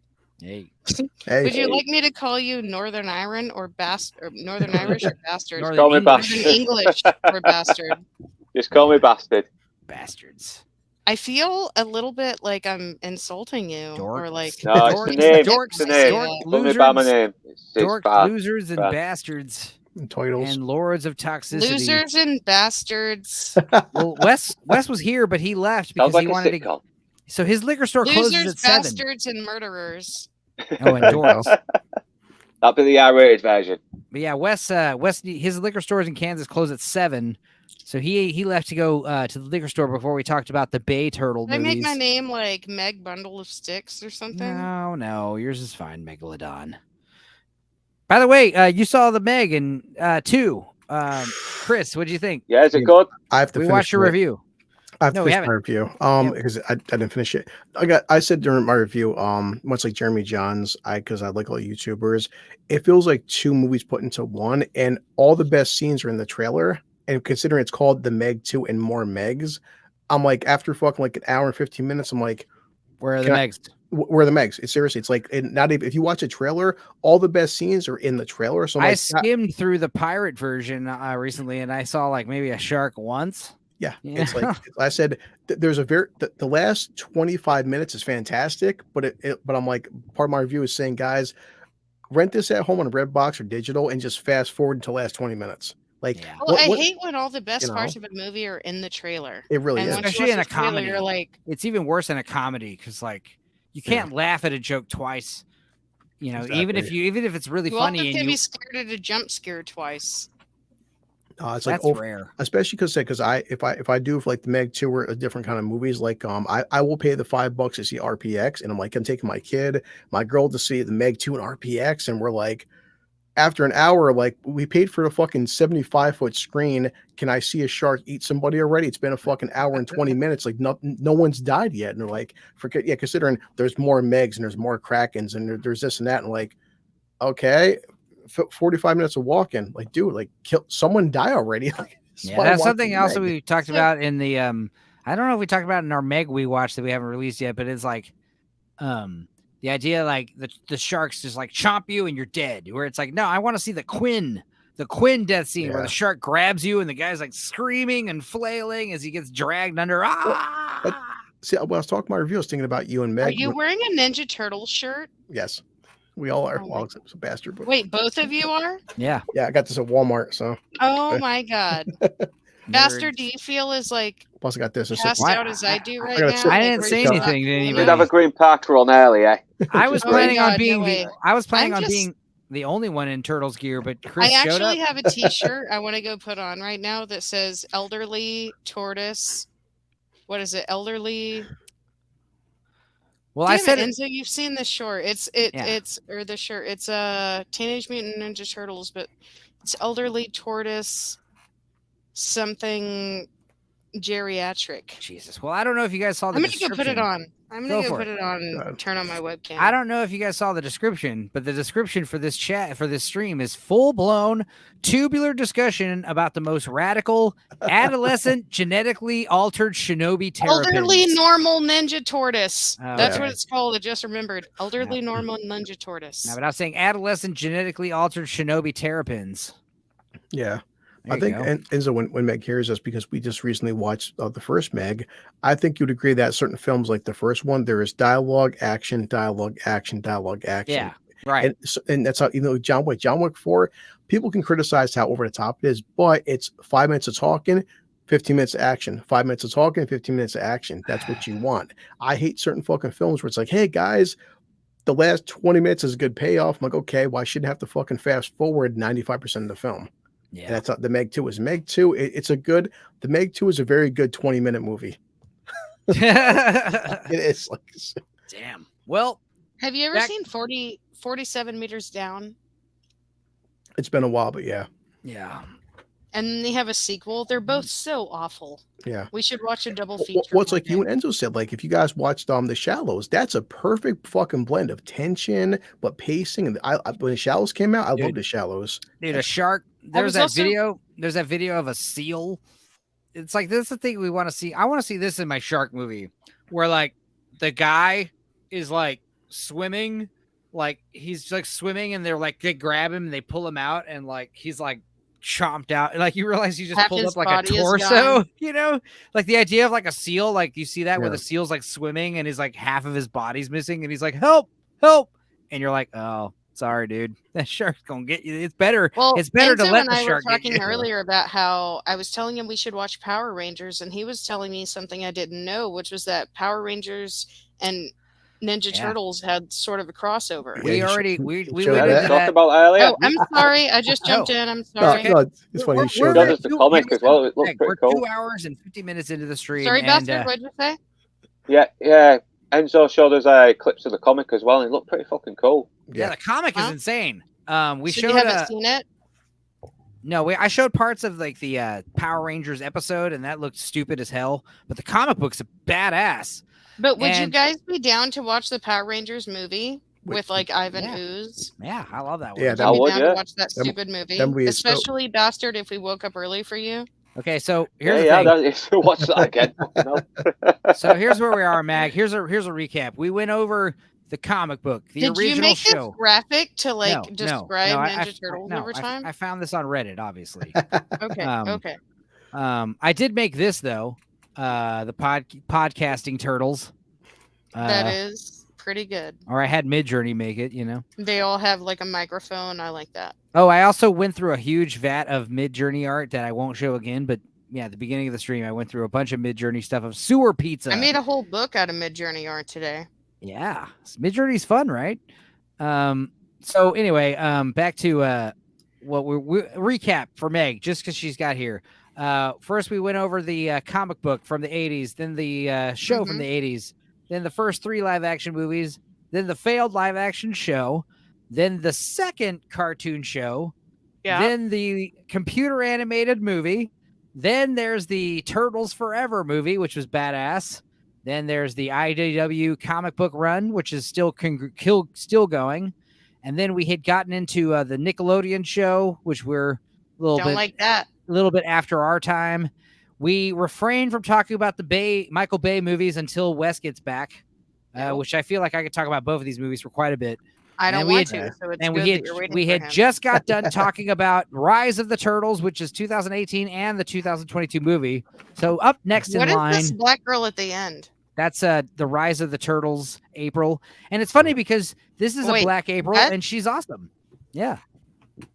the Black April in the Rise of the Turtles. I'm fine with Black Hawk Girls, but like, why did they change the character so drastically? Well, because all attractive redheads must be eliminated. No, that was my thing when I was watching cartoons. I was actually talking recently. Wes was on the stream, and I was saying how like I love the mermaid aesthetic, but I didn't want to sound like a cliche, stupid girl who's like, "Oh, I'm a mermaid." What I meant was, I love the red hair that Little Mermaid had and the bright green eyes and the way that it contrasted with her purple little top, and it was just visually it was so stunning to me when I was a little girl, and it was beautiful, just like Jasmine had those like big eyes, pale skin, cool little fluffy outfit, and so much of that was the visually striking part for me. And kind of like April, it's like if she was a cool black character that was written in from the beginning who was like a hot black girl, cool, but why do you have to take the hot white girl who we've all kind of like dedicated our hearts to throughout the 10 years this fucking cartoon has You're been a redheaded, so you feel extra hurt by that. Why stuff, is it redhead all the time? Yeah. Why are they no always attractive redheads allowed? They must be replaced redheads by are only like 17% of the population, so you're basically cutting out minorities. Well, yeah. I mean, again, we get the turtles. I mean, 17% of the global population. Yeah, Not I America, know. Global. They're rarest human being. They're like human leprechauns. Redhead and green eyes is incredibly rare. All right, go. Right. Seriously though, this is where we're gonna get to the probably my second favorite Turtles thing ever. I didn't know about this until about a few days ago, and I barely watched it a few days ago. I didn't even know this thing was a real thing, and I didn't know that it was so amazing. But it's, of course, Batman versus the Teenage Mutant Ninja Turtles. And it's from, this is the 2019 issue right here we have. Which one's the evil one? Well, so here's the thing. I don't want to spoil too much, but it is one of, just like the Power Rangers crossover with the comic book, and just like the other crossover, which was what was it? I can't remember. Power Rangers. No, we were just talking about it a second ago as well. There was another one. No, it doesn't matter. No, yeah, whatever. Batman. This, I don't know why it works so well, but it does. Yeah. Bastard. Now, Chris, did you watch this movie? Yes. Okay. Like you said, when it was first announced, the concept of it, I thought the concept was pretty fucking stupid when it was announced. Then I seen clips and I'm like, now I'm intrigued. And then like I watch it and I'm like, so you saw it when it came out? Yes. But, okay. But I first heard about it, like I thought it was just because how many stupid cheesy crossovers do we get? Like fucking Ninja Turtles and Power Rangers. So when this was first announced, I'm like, yeah, whatever. Then I seen the first trailer and I'm like, oh, I'm kind of intrigued. But you went through that arc over blind. You went through that arc over a few months. Yeah. So like that's like normal where you go into that arc with a few months where you have expectations and you finally see it. I went through that same arc you described in like a few days. What up, Toxic? We're gonna talk about Batman versus the Ninja Turtles. And then we're gonna talk about 2019's Batman versus the Ninja Turtles, and then we'll get into the Bay movies. My question is, are they actually like opposed to each other and fighting for different goals? Yeah. Or one fight and that's it. Yeah, it's your standard movie where they have one fight where they don't trust each other, then they realize they're on the same side, and then they're joining for the greater good. But what's crazy is like the enemy they face, it's like two Shredders from two dimensions dealing with two Krangs from two dimensions. And obviously like the Turtles 2000 and okay, so it's the 2003 Turtles basically. It's kind of a new iteration of the Turtles, to be honest. But yeah, the super dark version of the Turtles, man. They got Shredder basically dealing with sorry, not other Shredder. It's Shredder and Ra's al Ghul. And they're like working together, dealing with this mutagen. And then like once they start giving all the Batman rogues, like Joker and Bane and Poison Ivy, they start giving them all the mutagen and they all become mutants. It just goes off the rails so fast and it becomes so cool. Because with Turtles, I don't know. Like I said earlier, like for the most part, I like it when it's grounded. But this was one of the few times where it went totally off the rails and I loved every second of it. I don't know. What did you think, Bastard? I love it. It's how they get the characters to really interact with each other that really makes it, having the very optimistic, wisecracking Turtles with the very stoic Batman. Right, but also like I don't Batman and there's also Robin and Barbara Gordon who are younger, and they're the ones who are like there's like a running joke where Robin wants to eat pizza, but I guess he's not allowed carbs or some shit. I don't know. No fun time. Button. No fun time allowed, Robin. What year was that? 2019. Batman. Gwyneth Paltrow said it's bad for you, so you can't do this. Well, here's the thing. Batman kind of has his arc where he's like, he doesn't trust the turtles, you know? There's mutants running around. The opening Would you scene. trust turtles? Actually, you would. You're like Snow White. Yeah, the opening scene's great because you have the Penguin planning a heist, and then you've got the Foot Clan planning a heist, and the Ninja Turtles interrupt the Penguin's heist, and Batman and Batgirl interrupt the Foot Clan heist, and you're like getting both heroes like getting a dose of each other's worlds at the same time. It's very great. Like. But you're also blocking each other from success. Well, these are both happening at separate from each other at the same time, kind of thing. You've got two action scenes going on, and then of course the Turtles and Batman learn about each other, and Batgirl, I think she's the first one to encounter the actual Turtles, and she tells Batman about it, and he's like, "What? You know, like what the fuck?" Why isn't she in this picture? Because she's a woman. Yeah, fair enough. No girls allowed in our boy town. Right. April's in not comics in here either, so that's fair, I guess. And some comics world, Meg, women actually know their place. Yeah, well, we talked about how I'm a woman who knows her place, so let's just go on from there. Well, remember there you how go. whole thing on our last Good point. Hey, well, it's funny they can do stuff like Ninja Turtles and Batman. How come we still haven't gotten an Aliens versus Terminator? I mean, I think that's what the whole world is waiting for. RoboCop. I mean, let's make Terminator. that happen. RoboCop versus Terminator. I love that game growing up on Sega. I wish I could give both you and Enzo like $6 billion a piece to just build whatever movie you want, because I'm sure they would be like blockbuster amazing hits. You gave me $6 billion. You blue collar. You get 6 million too. You get 6 million, bastard. Everybody gets 6 million. 6 million. But I want that's a very low budget. I want an actual proper Aliens versus I movie. meant billion. But if you gave me $6 billion I would still make I would make 20 movies with. You know, I wouldn't. What? I did mean to say billion, but no, but 6 million is still okay. You guys, here's the thing, 6 million. The first Turtles movie, 17 million. Why make $1 billion when we can make $1 million? 6 of them. 100 billion. I mean million. Because $1 billion is bigger than $1 million. Numbnuts. Yeah. This is why women shouldn't do math. Right. Well, because you guys don't know numbers really well because you get lied to about what 6 inches is your whole life. Oh, Jesus Christ. That was a low blow for men, not even for women. That was a low blow for men. I've never claimed 6 inches. Yeah, I don't need to lie about 6 inches. Yeah, I lie about I 7. I never measure. I just assume that they're enjoying it. Do you guys ever like worry about your ex-girlfriends talking to other girlfriends about your penises, or do you just never? We live in ignorance. Never. We live in ignorance. I'm British. We live in ignorance. That's our forte. I expect it. No. My thing is like one time by Pete Davidson, because of course he's dated like Kate Beckinsale, Kim Kardashian, whatever, and he said when he dated Ariana Grande, she told everybody he had a big dick, and he was like, I know that sounds like a nice thing, but actually she's setting me up for failure because every girl I'm with for the rest of my life will expect me to have a big dick, and then they'll be disappointed. He was like, it was actually 40 chess on her part.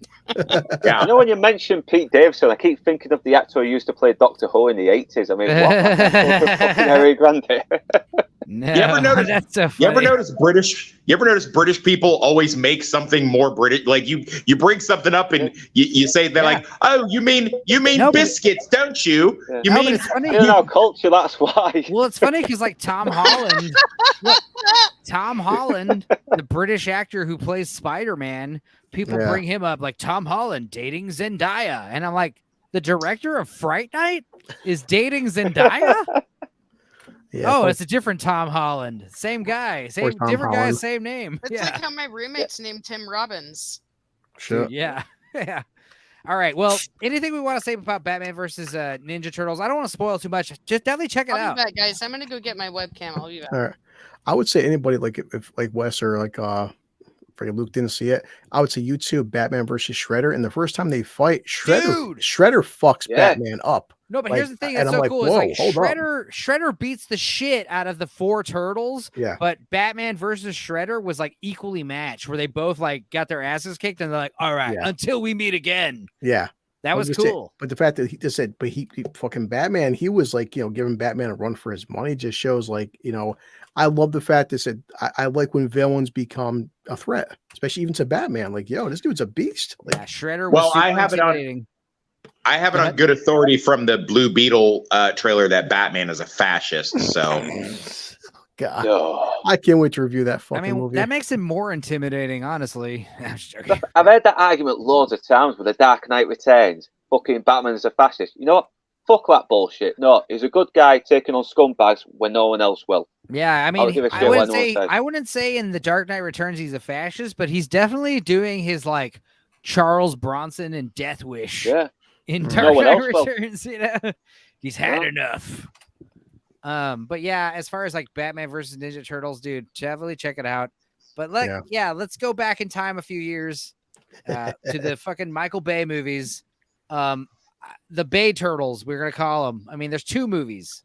Yeah, and both movies, I don't like them. but really, yeah, I like them. I like them. I'm with Wes. Yeah, second one's a bit better. I definitely agree. Hands down, the second one is way better. Shredder looks way better. I thought the Shredder looked ridiculous in the first one. He's like wearing a goddamn like a Colossus suit, like made out of like T1000 metal or something, and he's got magnetic like knives. In that one. Yeah, and like in the second one, he's like, well, he doesn't even wear a costume, which is kind of lame.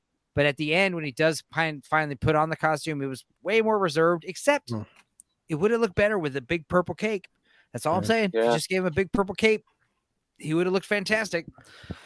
But he still gets used badly at the end. He gets fucking frozen and then stored away in a fucking container. I was like, fuck off. I've Shredder do something badass at the end. Well, let's talk strictly just like the first Michael Bay Turtles movie. I mean, we call it the Bay Turtles, even though they were directed by, what's his name? Joe Leisman, who did Crank and some other things.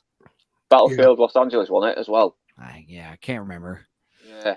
Saw pictures once. Totally forgot about it after. They were going to say, like, the turtles are going to be aliens this time. It's just going to be called Ninja Turtles. I was going to say, when that was first announced, boy, the fucking backlash they were getting for talking about making them aliens and but you can tell it's so funny because, like, I was one of the few people that was like, the turtles have always been alien origin. The ooze was always alien origin back when the comics.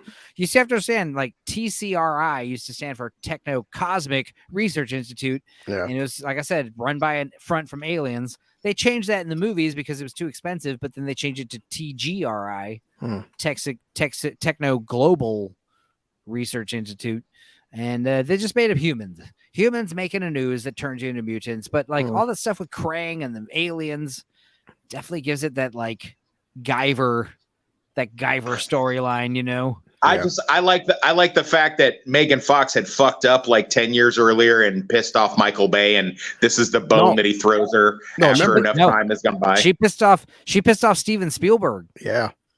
That was the thing. She pissed off all of Hollywood. Michael Bay, like, see, that's the thing is Michael Bay didn't really have an animosity for her because Michael Bay she basically made a joke saying Michael Bay runs the joke like Hitler. Yep. Like Hitler. Steven Spielberg was the one who had a problem with that. Yeah, and that's why she was not asked to come back for part 3. And she was calling Michael Bay a Nazi, and that pissed off. Because I've read interviews Michael Bay said he had no problem with Megan Fox. Because I mean, I'm sure Michael Bay was like, I do kind of run my set like Hitler. I agree. Yeah. But yeah, I mean, that's why when he asked her to be April, that was kind of like him kind of signaling to the world, like, it wasn't me that fired her. You've been on punishment long enough. Yeah. You know, she's luckily by that time she'd had enough time to have some kids that she could sell to Spielberg, so he could eat them and take their adrenochrome, and so all was forgiven. And to be fair, this is when April was hot again because she looks fucking great in this movie. Yeah, she's great. She's like the best part in the movie, really, if I'm being honest. Yeah, and I liked Will Arnett's character as his like little cameraman who's like in love with her.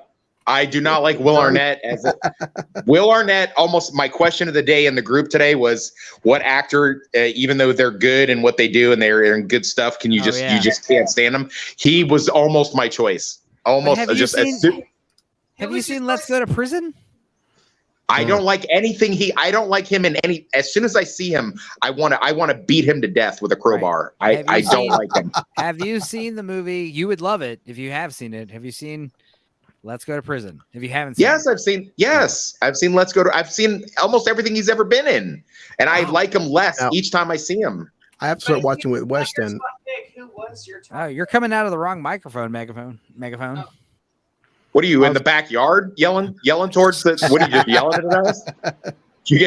What'd you do? Go get a Campbell's soup can and tie it to a string to talk to us, Meg? What's going on? I'll say, Wes, I'm not sure how much you've heard about it, but I've had 5 people say that Twisted Metal was fucking really good, and one of the best parts is Will Arnett being in Twisted Metal. So I don't know, but I've heard. But he does the voice of the big clown guy. Yeah.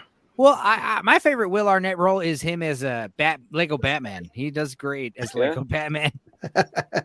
Hot Rod, Betty Rock. No, you're coming out of a different microphone, Meg. You need to change your settings on your computer. Working on it. It's okay. Anyway, somebody put Meg up in the nosebleed seats. Maybe. Well, before we get into it, I did find. Go ahead and wave your hand when you think you got your mic fixed up. I did find a video recently where it was about a 30-minute behind the scenes of the making of this film, and just because, like Wes, this Raphael was the legend himself of Jack Reacher, but I didn't know. No, I didn't know that until Tyler told us way back in what, November? Was that last November we did the Jack Reacher stream? We were talking about Jack Reacher. Yeah. And Tyler told us, and I was like, no, I had no idea. I had no clue. It could have been the top 3 stream because you've talked about Breacher pretty much on every stream. No. So it could have been one of the any as stream, well really. We should as well we should. Meg, is your microphone working? I don't know. I'm yes, sorry. it You is. guys told me. Yeah. Oh, Yay! really? Yay! Anyway. I'm not back to Reacher. Reacher with Raphael. I just said, like, before we get into it, the production value, the behind the scenes of how the mocap on this was fucking. I mean, watch the half-hour video. It's fucking amazing. The mocap in this film. Yeah. Well, here's what's funny about. I know that I'm. Go ahead. Hang on, Enzo, and wait. I gotta. Okay, so I know that I'm supposed to be a YouTuber and an internet guy and all that shit. Okay. What is mocap and what does that mean? I don't even know what that means. Motion capture animation. That's where you get CGI'd over. Also, why can't we see you, Wes? I'll share it in the group. I do not. The Lord of Toxicity does not show his face until he wishes to. I see. Toxic just moved, so he doesn't want you to see the basement sublet he's living in. No, I'm just joking. It's more. That's not. You're not wrong. You're not wrong. You're not wrong at all. I'm in a storage room, you guys. Look, I'll You're show it. Naked. That's why we can't see you, and you don't want to show it. We've got over here. We've got all my movies and DVDs. We've got my trench coat that I haven't worn in a while. We've got some extra mattresses, and behind this curtain and behind me is like all this like food and canned goods and like water, prepper shit. Yeah. Also, over here to the side is like all my kitchen stuff. I don't think any of these guys realize I'm like a super prepper. Yeah, I mean, y'all should be kind of prepped. I have more dry food and ammo than most people. Well, I live in like a hurricane area, so like it's good to have at least 2 weeks worth of food and dry goods on standby at all times. But I have like at least a couple months worth of food. So anyway, back to Michael Bay. There you are, Toxic. Yep, oh, yeah. There you go. Did you get a haircut? I He got did. them all cut. He got them all cut. Well, it looks good. You look very cut and trim. Very trim and nice. I was hoping. I cut my own hair, and I don't want to. You're goddamn right I do. It's ridiculous. I was watching a YouTube video, and I was like, you know what? I could cut my own hair, and I did, and now I understand why people don't do that. Dude, especially girls. So yeah, but what's funny Here, about you back can, to the you can zoom in if you As want. long as the, this is how Megan humble. as long as She's the like, boobs stay looking can- good, that's all that Humble matters. bragging. This is You like you can zoom in if you not want great, to. you guys. You can On my zoom in dirty if you bed want to. and my sleeping dog. Come Megan's like, I heard about other people cutting their hair and it didn't look so good. And I was really worried, but then I did it and I can't believe how fucking fantastic I look. But you know, you don't have to tell me, you don't have to say anything. That's fine. It looks like a mullet. Like it's actually way longer in the back and shorter on the top, and it looks like a mullet, like legit mullet. Hey, I keep look like it. Theo Hey, we'll do a Von. Roadhouse stream. I like how you were like. Oh, okay, that's Oh, not yeah. that's not bad. Call me Dalton. Roadhouse. I like how Megan's in front of the Baltica Roadhouse. flag on accident. The what?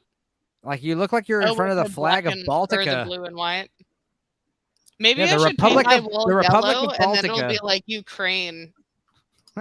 Yeah, there you go. Oh God, no! I'll ban you. I'll be like, hey, just give me $36 billion, and I'll 36. repaint my room. yeah. So back to Michael Bay. Fucking Now that you Michael guys are Bay. I mean, seeing- yeah, like I said, there was a lot of pushback around the alien nonsense, but they were aliens always, and then also a lot of pushback about like not making them teenagers, but like they're so huge in the Michael Bay ones. They're a little too big, honestly. I mean, like Bastard said, like they don't do any ninja stuff except in the end credits of the first movie when they're like disguising themselves as a woman's brassiere. Remember that? Do On you a guys think that billboard. now that aliens are coming out and it's like a known thing that people are going to start using that for movie purposes, or is everybody just going to like ignore that and pretend aliens are just like a Hollywood construct? No one cares about the aliens because we're still like, show us the Epstein flight logs. We don't care. Yeah. Exactly. Like aliens. Haven't Yeah, they been sure. released properly though this time? Yeah, who knows? So knows, let me man? ask you, Bastard, over there, is it like such a serious thing as it is here? We're like, let's see the fucking flight logs. Like, is it Yeah. super Amongst the disturbing? people that are interested, yes, especially me. 'Cause you I have did Prince see, Andrew and all that shit.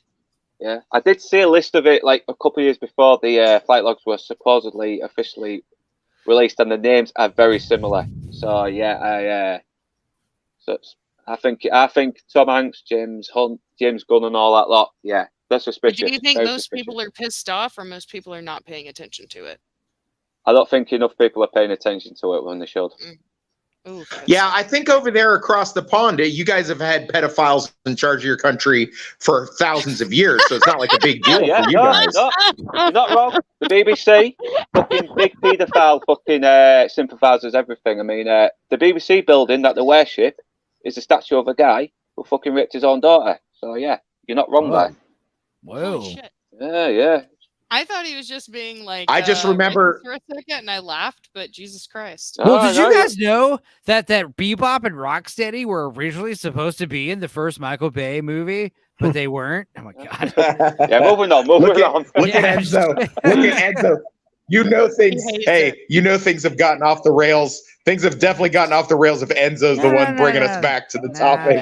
He's like, hey, Ninja Guys, let's Turtles. keep- We'll Ninja have a We'll random talk this another chat time. one We'll other talk this day. another time, though. This is No, let's keep talking about child will. rape. always a fun topic. Always a fun topic.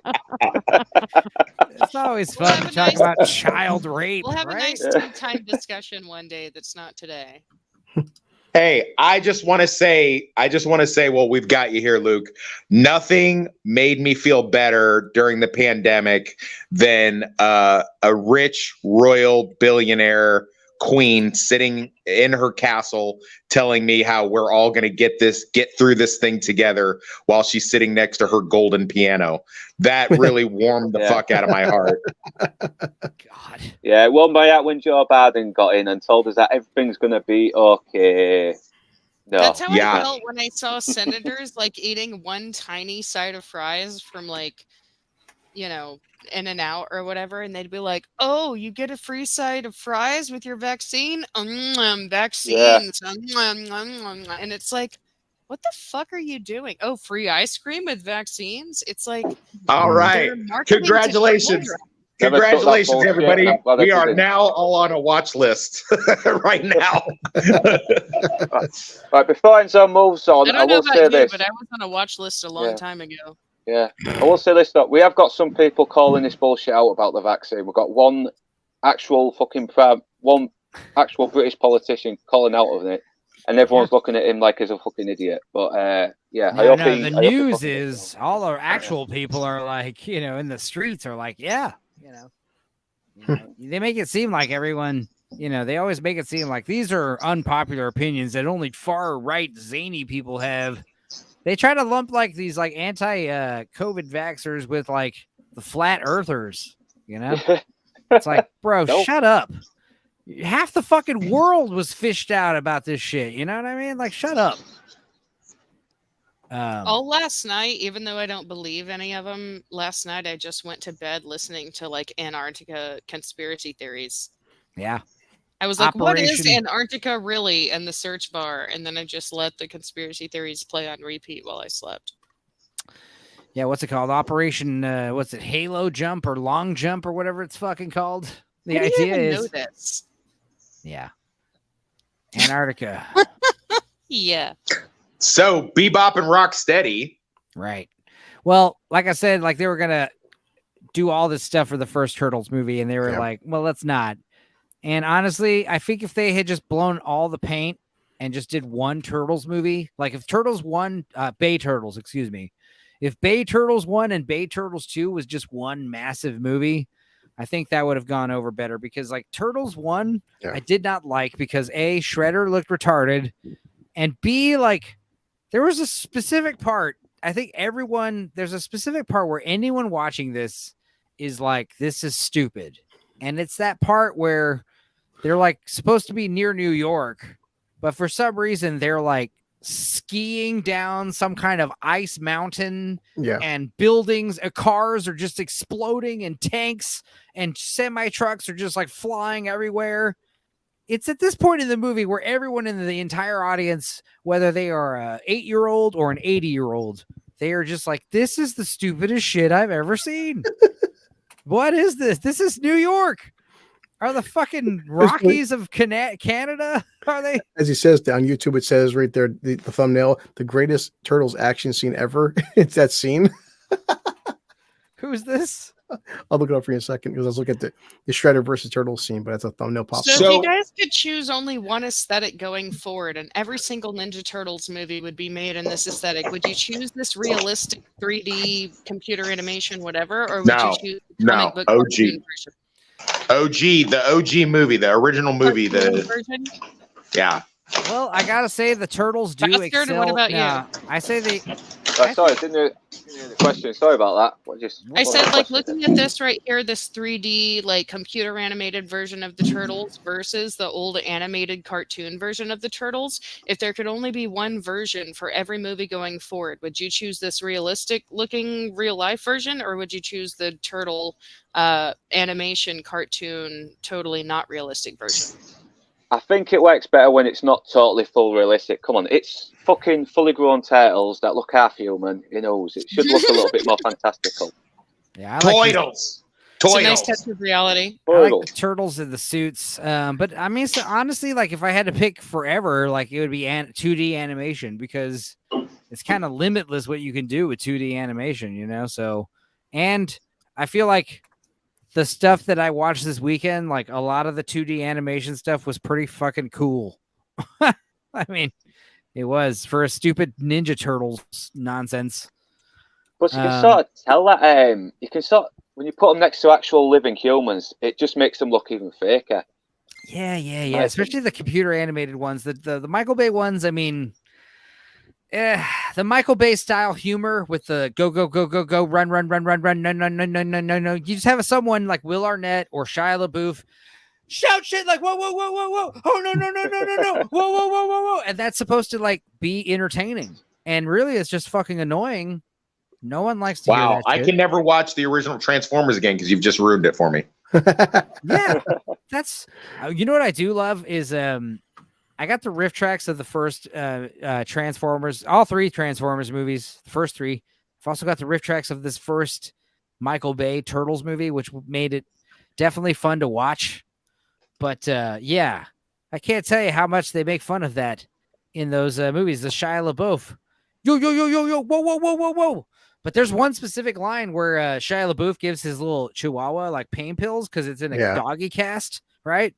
And he says, hey, I don't want to, I'm only going to give you half a pill this time and not a whole one, because last time I gave you a whole one, you pissed in the bed. And that's the line. And then the riff tracks joke is Whitney and Bobby have similar conversations. Yikes. Reminds me of that time that my Oh no. reminds me of the time my Yorkie got into my Adderall.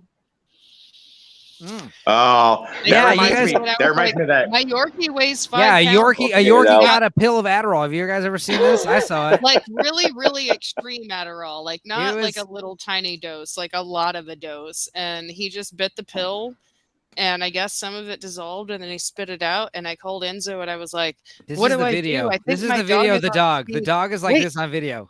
Like and just shaking, like head to toe shaking." So yeah, I pumped a bad. bunch of hydrogen peroxide down his belly, and That reminds me of that joke. The how do they say it? The bathtubs 2, Houston women 0. Yeah. It works. Too soon? Too soon? No, it Too soon? works. If you haven't noticed, I'm not an easily offended person. yeah, But so so Michael Bay.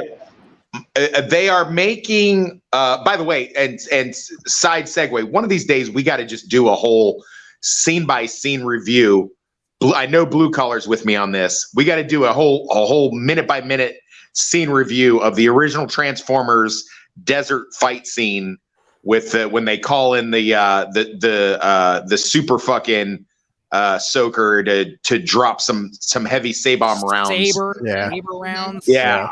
When they're fighting that big scorpion That's thing. fucking badass. Yeah. That was That's cool. a badass scene. That may be one of the best scenes ever put into movies ever. Right. I did more that. You guys want to watch the Ninja Turtles Power Rangers movie and then transition into the Power Rangers movie? No. No. No. I was just Really? saying, I was saying Me? recently when I took my son to see Transformers. It's been 15 years since that movie came out, and we talked to Wes and everybody about that. But Jesus Christ, how does a CGI still for the first Transformers film look fucking like it came out like 6 months ago? Yeah. Like, that shit was ahead of its time, man. I'm telling you. That was animation. Computer animation has taken a huge downgrade since.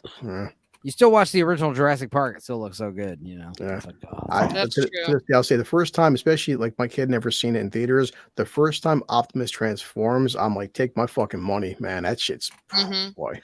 Yeah. Well- I loved Transformers so much as a kid, but because I was a poor kid from the trailer park, I could never buy any of the toys. I had GoBots instead, which was the welfare Transformers. That's how you knew that was Do the you guys class remember- system. Yeah, go ahead. Do you guys remember how many people bought that car after that movie? The Transformers. car that like Bumblebee transformed into? It was like a yellow Camaro or something, I think. Yeah. Yeah, they had And that car like sold through the roof after that movie. Yeah. People are so stupid. Well, Michael Bay definitely loves his fucking product placement. It's apparent. Like fucking Well- Mark Wahlberg cracking a beer open.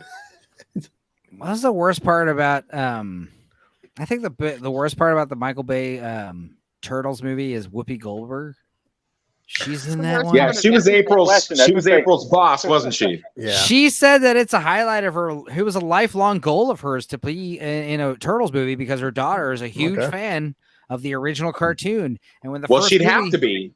Well, She'd yeah. have to be. Whoopi Goldberg looks like a Ninja Turtle. Less Yeah, attractive. she looks like a new April. Yeah. You Yeah. know? Well, she said she tried to get involved in the first movie and never happened, and the second one either. And finally, she Well- asked to get involved with Michael Bay, and they're like, "Sure, you can come on board." If you put dreads on a Ninja Turtle, it would look like Whoopi Goldberg. Yeah. Well, hey, you missed it. I was showing my Mid-Journey art earlier before you got here, and you're right, because one of the problems was, I'm going to show you, they kept giving the Ninja Turtles hair for some reason.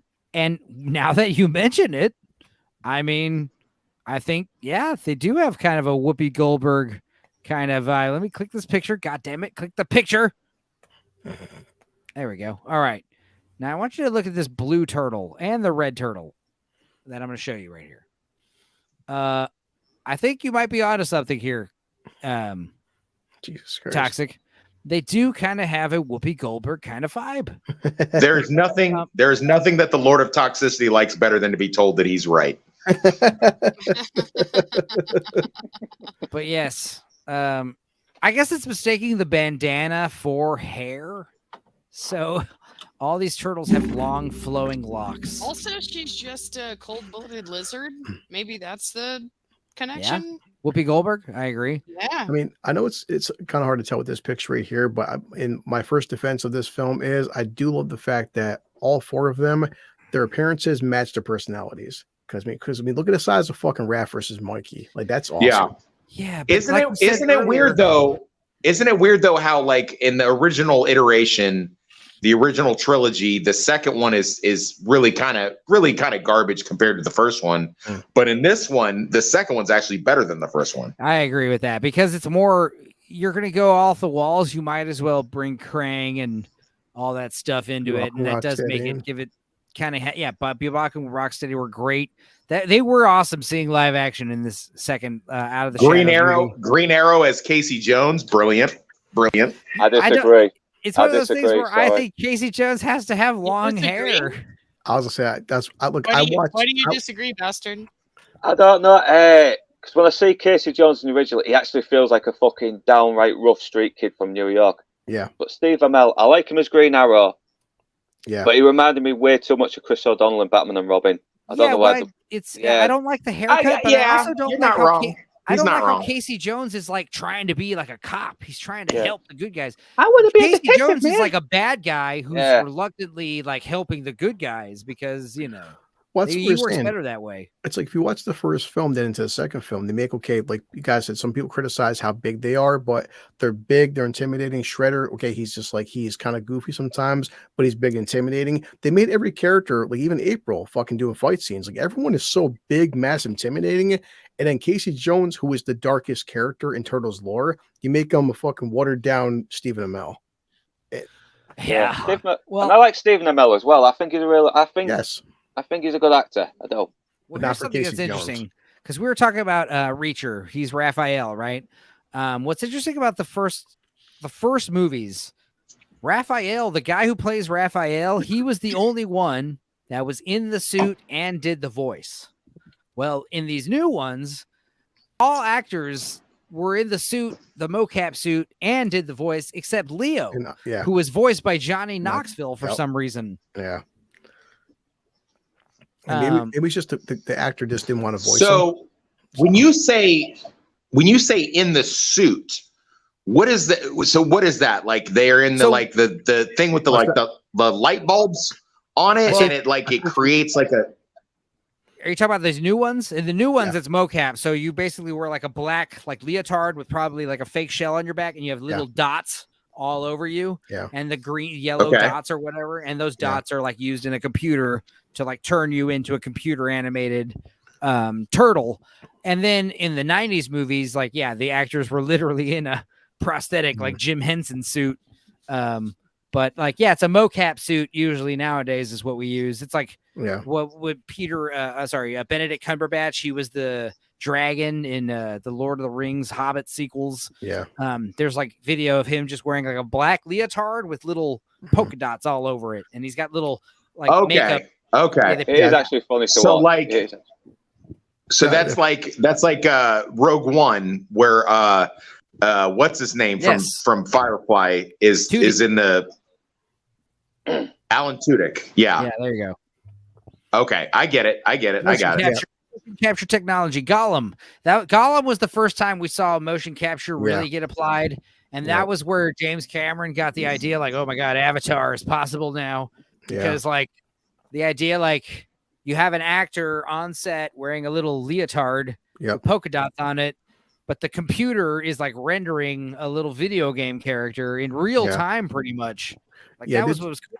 I did send the links, Wes, in our Facebook group when you get a chance later on. The one thing I did, well, at least from Marvel, I didn't like with the MCU is the first two Iron Man films, you can tell, like Downey, they actually built the suit he was wearing. And by fucking Civil War, he would walk in with a chest plate and the entire Iron Man suit was all digital. Then fucking Tom Holland, when people seen, Civil War, Infinity War, Tom Holland never wore a Spider-Man suit. It was all fucking digital. He had to wear pajamas. Like Tobey and Andrew Garfield actually wore Spider-Man suits. A lot of the Avengers MCU people never wore actual suits.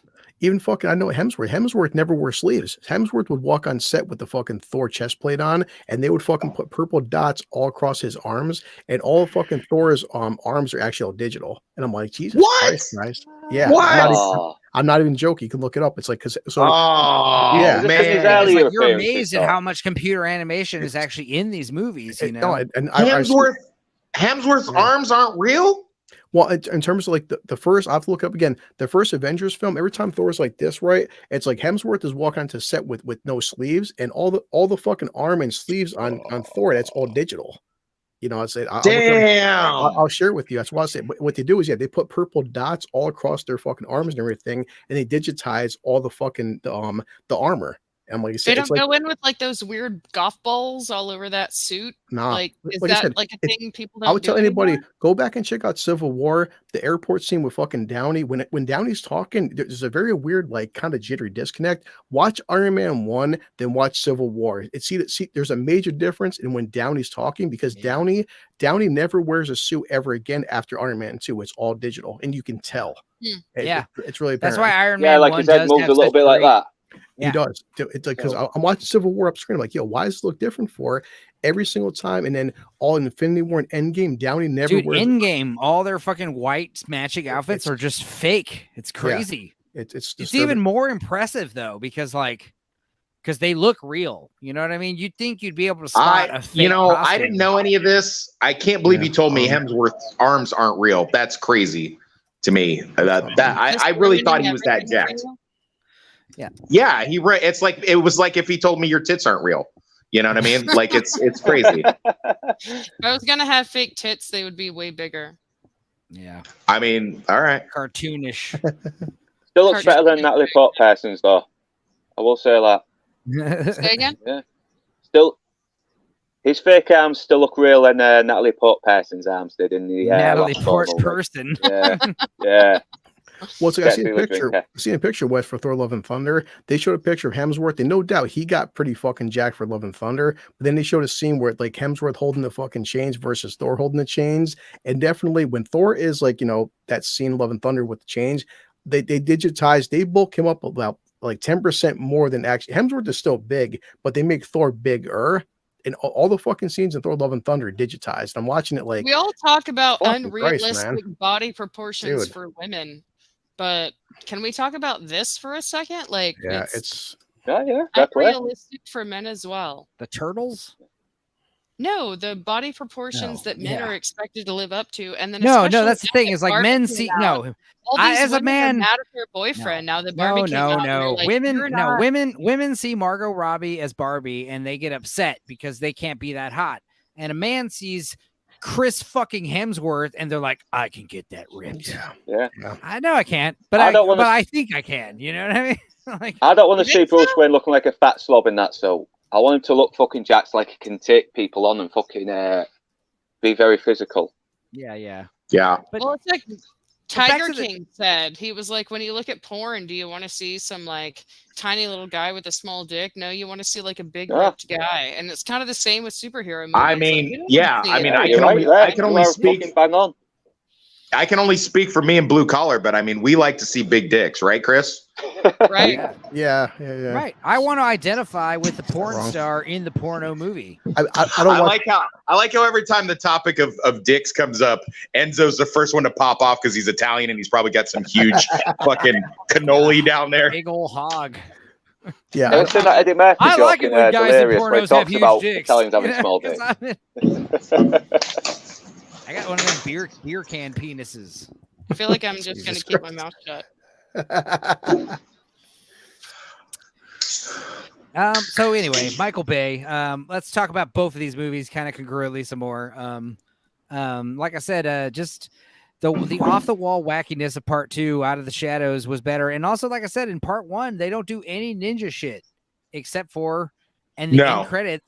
In the post credits, there's like a scene where you see a big billboard of like a bra advertisement, and like the turtles, like 2 of them are like pretending to be the bras, and you see them like the cups, and they just kind of walk off or crawl off the billboard. I did like the inappropriate humor in the first of these where they find April's been knocked out and they're like looking She's down hot. on her walls. Yeah, he's like, man, my shell's getting tight.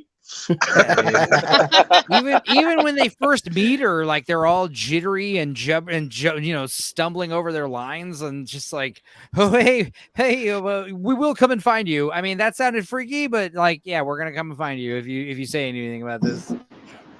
Just weird. I mean, the thing is, like I said, she should be this. Not only is she unattainable, hot babe sister figure, but the main important thing she is the grounded connection the turtles have to the human world. You know, before April came around, it's like the turtles' only connection to the outside world was from like discarded media that we throw in the sewer. Yeah, but I mean, she's basically the same character she plays in the first 2 Transformers movies, isn't she? Yeah. Except if Casey Jones was the main character in these Turtles movies, then yes, it'd be an exact remake for sure. I mean, I'm such a huge Arrow fan. I get what you guys are saying, and you're not wrong at all, especially Luke. I get it, but you know what? I'm such a huge Arrow fan. Stephen Amell can do no wrong. I don't care. Now that he's about to get canceled for speaking out against the strikes and stuff, I already sent him a Twitter. And I said, listen, you can come stay with me in Kansas when shit goes bad. It's totally fine. Well, yeah. Dude, it's funny because like when I first heard about that story, when he first just said the comment before the backlash happened, when he first said the comment, my comment was Fran Dresser's gonna be pissed. And a day after, here he is getting fucking canceled and fired and threatened and all this bullshit. And I was like, I told you. Fran Dresser, man. She's the most annoying woman in Hollywood. No, I don't blame Fran Dresser, but it is her fault. No, I was going to say, I don't blame Steve Amell for not being as good at Casey Jones as Elias Cortez, because I think it was just part of the writing and the directors and the studio and all that shit, and he was just doing what he was told to do, because, you know, that's actors. Elias Koteas, like we said earlier about Elias Koteas, he is a thespian. He's a good actor, but he's also got this like everyman quality. He's not not attractive. Like the idea that because April O'Neil in the Megan Fox, she's gorgeous. The idea that Casey Jones would be equally attractive is just, now we're getting silly. I mean, I understand hot people just gravitate towards each other, but come on, man. Like, let's have Casey Jones be Jim Carrey looking motherfucker. So give us regular Joes the hopes that we can bang Megan Fox, like Shia LaBeouf. I've known plenty of guys that could pull fucking hot chicks. Like, they were always a bit rough around the edges, but they had this fucking charm, this sort of like gift of the gab with them, you know.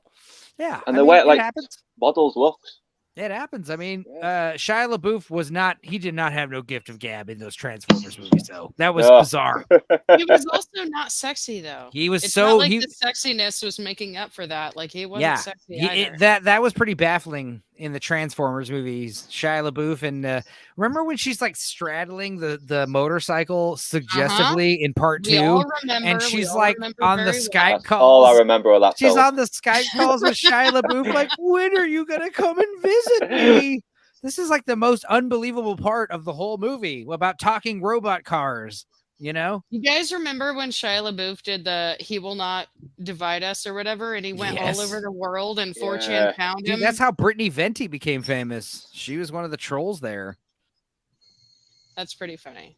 Yeah. Yeah, Shia LaBeouf, I do think, as much as everybody made fun of it, when he watched like the continuous footage All of his movies. entire life movies, I thought that must be a really weird, surreal, cathartic experience. Yeah. And like he was definitely doing it for like views and at the end to be like "Bah-bah," or whatever, but like how weird must that be when you're a child actor? How old was he when he did Malcolm in the Middle? Like 8? He 9? Malcolm in the Middle. That wasn't fucks I in- know he did that. Even He Stevens. I wasn't remember in that. Malcolm in the Middle. What? You're thinking of Meg. he was Oh, in, he Meg. was in Holes. Silly Meg. All the Silly good. Meg. That was a good film. Yeah, I There am you go. silly Meg. Somebody correct me. it's okay. It's okay. It's okay, It wasn't even Silly Meg. Stevens. But here's the thing that's Who was funny about good in Shia that LaBeouf. show?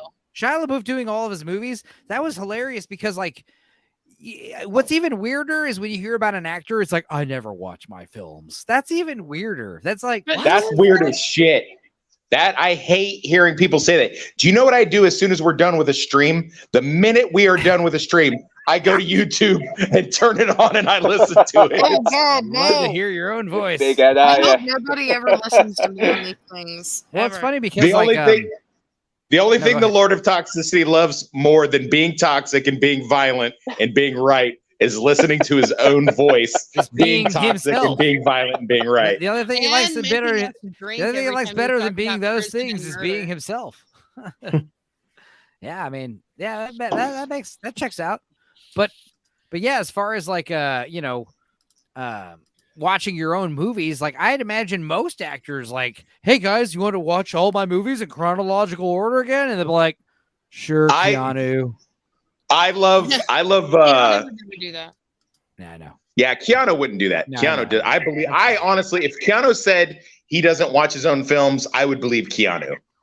I would actually believe. I would believe Keanu.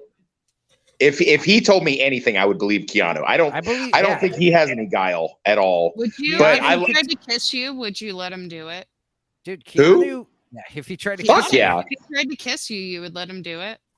If Keanu came Out of at me with a respect. strap on made of razor blades, I would let him do it. Is that the Whoa. prison talking? No, That's not the prison talking. no, that's fucking 30 years of quality fucking flicks. A man, listen, hear me out.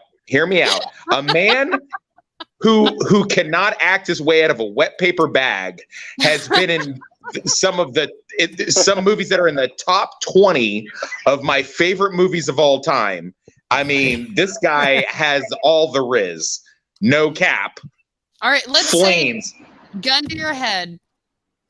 You have to Keanu Reeves aside, and gun to your head, you have to satisfy some man in the Hollywood circle. Who's it gonna be? Who's your guy? Is it? I mean, a he already Hemsworth? said. I mean, the fact Is that it a Keanu- Reeves? Is Keanu it Reeves is a good Nick answer. Cage? Is it?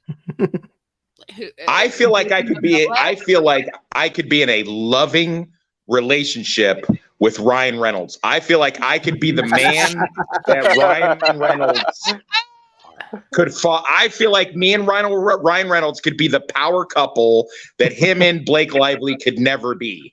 I would take care of that man. Ever hope for? I would like do- Mike Nelson from Mr. Science Theater. He's like my hero, kind of. Of course he is. Bastard, Of course what he about is. you? Of course he is. Bastard, who's your gay crush? Well, mate, Who's your gay crush? I'm gonna go for Henry Cavill then. Sorry, he's a big fucking nerd Yeah. like me. Henry Cavill Yeah. is a big Brit, Yeah, he's a and he's handsome into bastard. Warhammer, and he's a huge nerd. Yeah, Blue collar, how about you? I was gonna say that when I came out on YouTube with Henry Cavill, he sat back and he was in the big huge chair and he poured like a glass of scotch and he opens up the Witcher book and he's reading the first chapter of the Witcher and like he's got this tight shirt where the shirt is like popping from the Jesus Christ from his bicep and I'm reading the comment I'm reading the comments section. It's like after this happened, how many lesbians turned straight and how many men turned gay, and that YouTube Meg, check out Henry Cavill reading the first You should put pages it in the of chat the so I Witcher. can look at it later. He's a good looking dude. It's disturbing. Like how did it get hot in here, Chris? Chris, is it hot in yeah. here? Is it just Like, me? man, I'm like, What's funny about Henry Have a fucking Cavill? orgy. Like, you know how like Neil Marshall was just on the I'll find it EFAP, for like Wes. watching fucking The Descent with those guys. Like, that's pretty awesome. But I wouldn't be surprised if Henry Cavill would do something. Henry Cavill, shit, dude. If I got to know Henry Cavill, he would jump on one of my Wii watches in a second, you know, because he's a fucking nerd, you know. And it's just like that's the kind of The only reason I would say no to Henry Cavill, I just really have this strong impression that he is hung like a fucking donkey. I believe he's just got a hog on him. Actors with I feel like he gigantic would- dicks. Liam Neeson, John Hamm. Who else?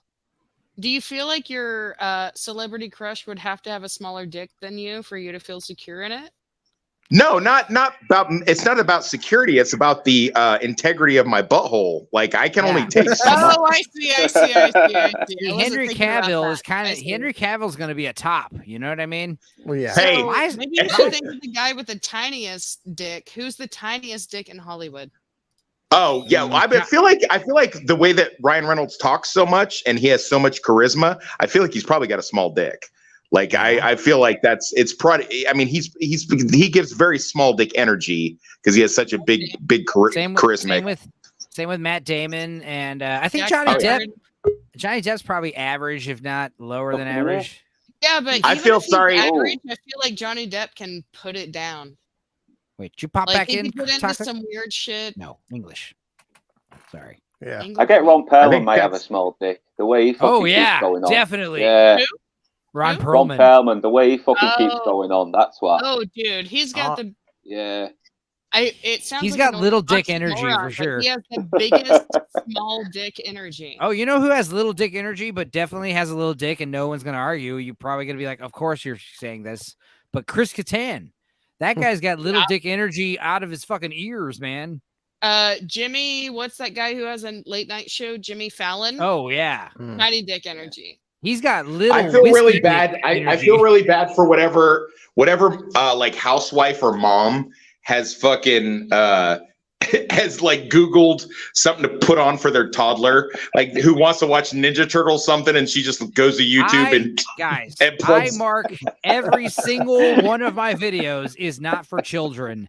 And like life size, you guys notice like life size, I'm gonna start doing that where like if it's Even a if it's kid's a movie, video, yeah. the kids movie, I'm gonna put a big fucking parental advisory fucking thing on the thumbnail.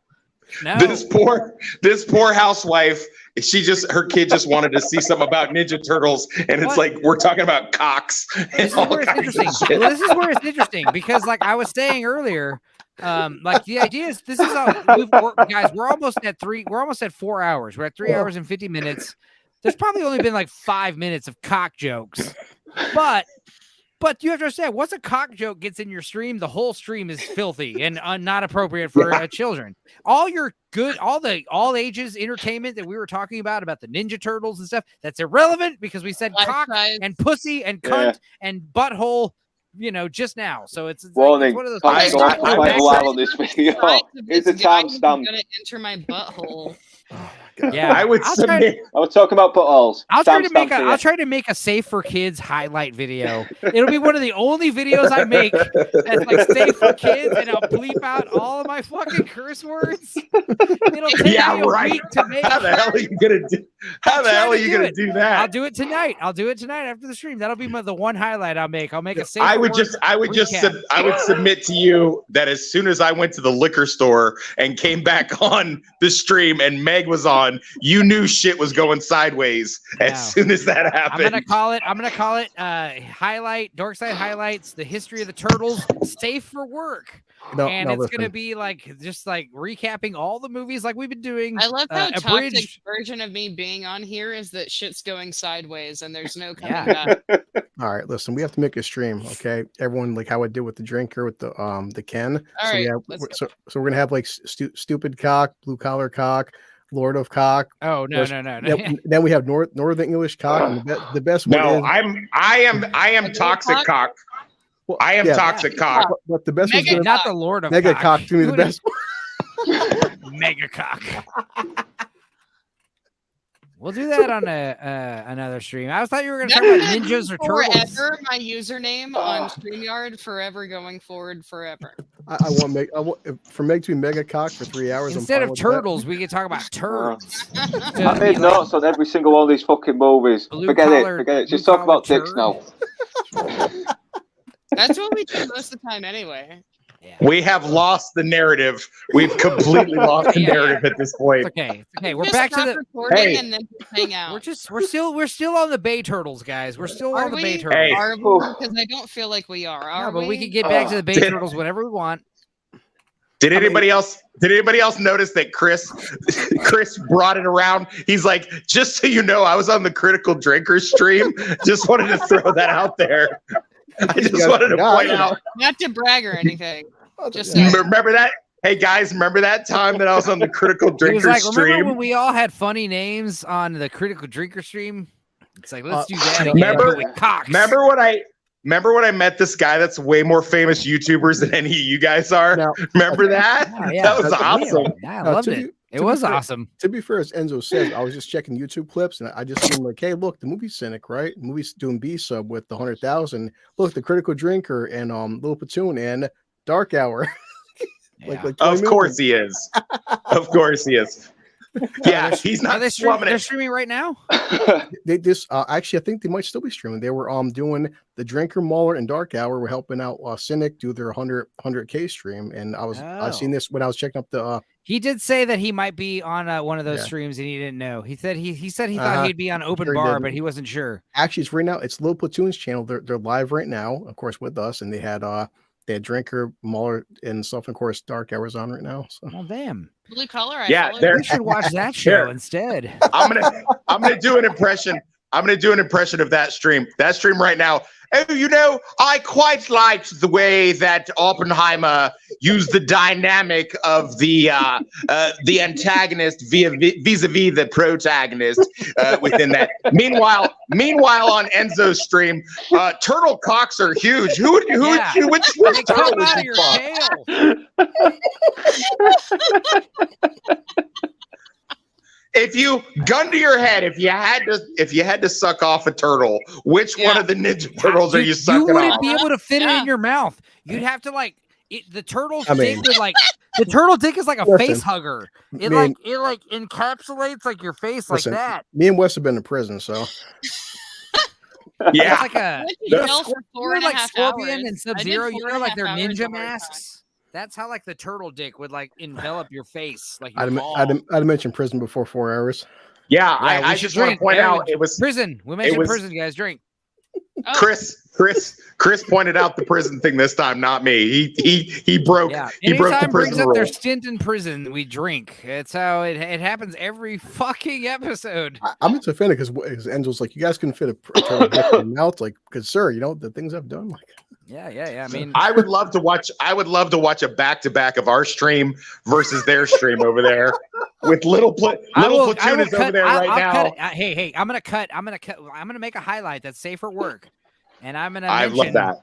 And I love it. I'll cut into. We'll cut into this part, and we'll cut into a little bit of Platoon stream. We'll make I'll it. We'll send make it to my mother. We'll make something fun.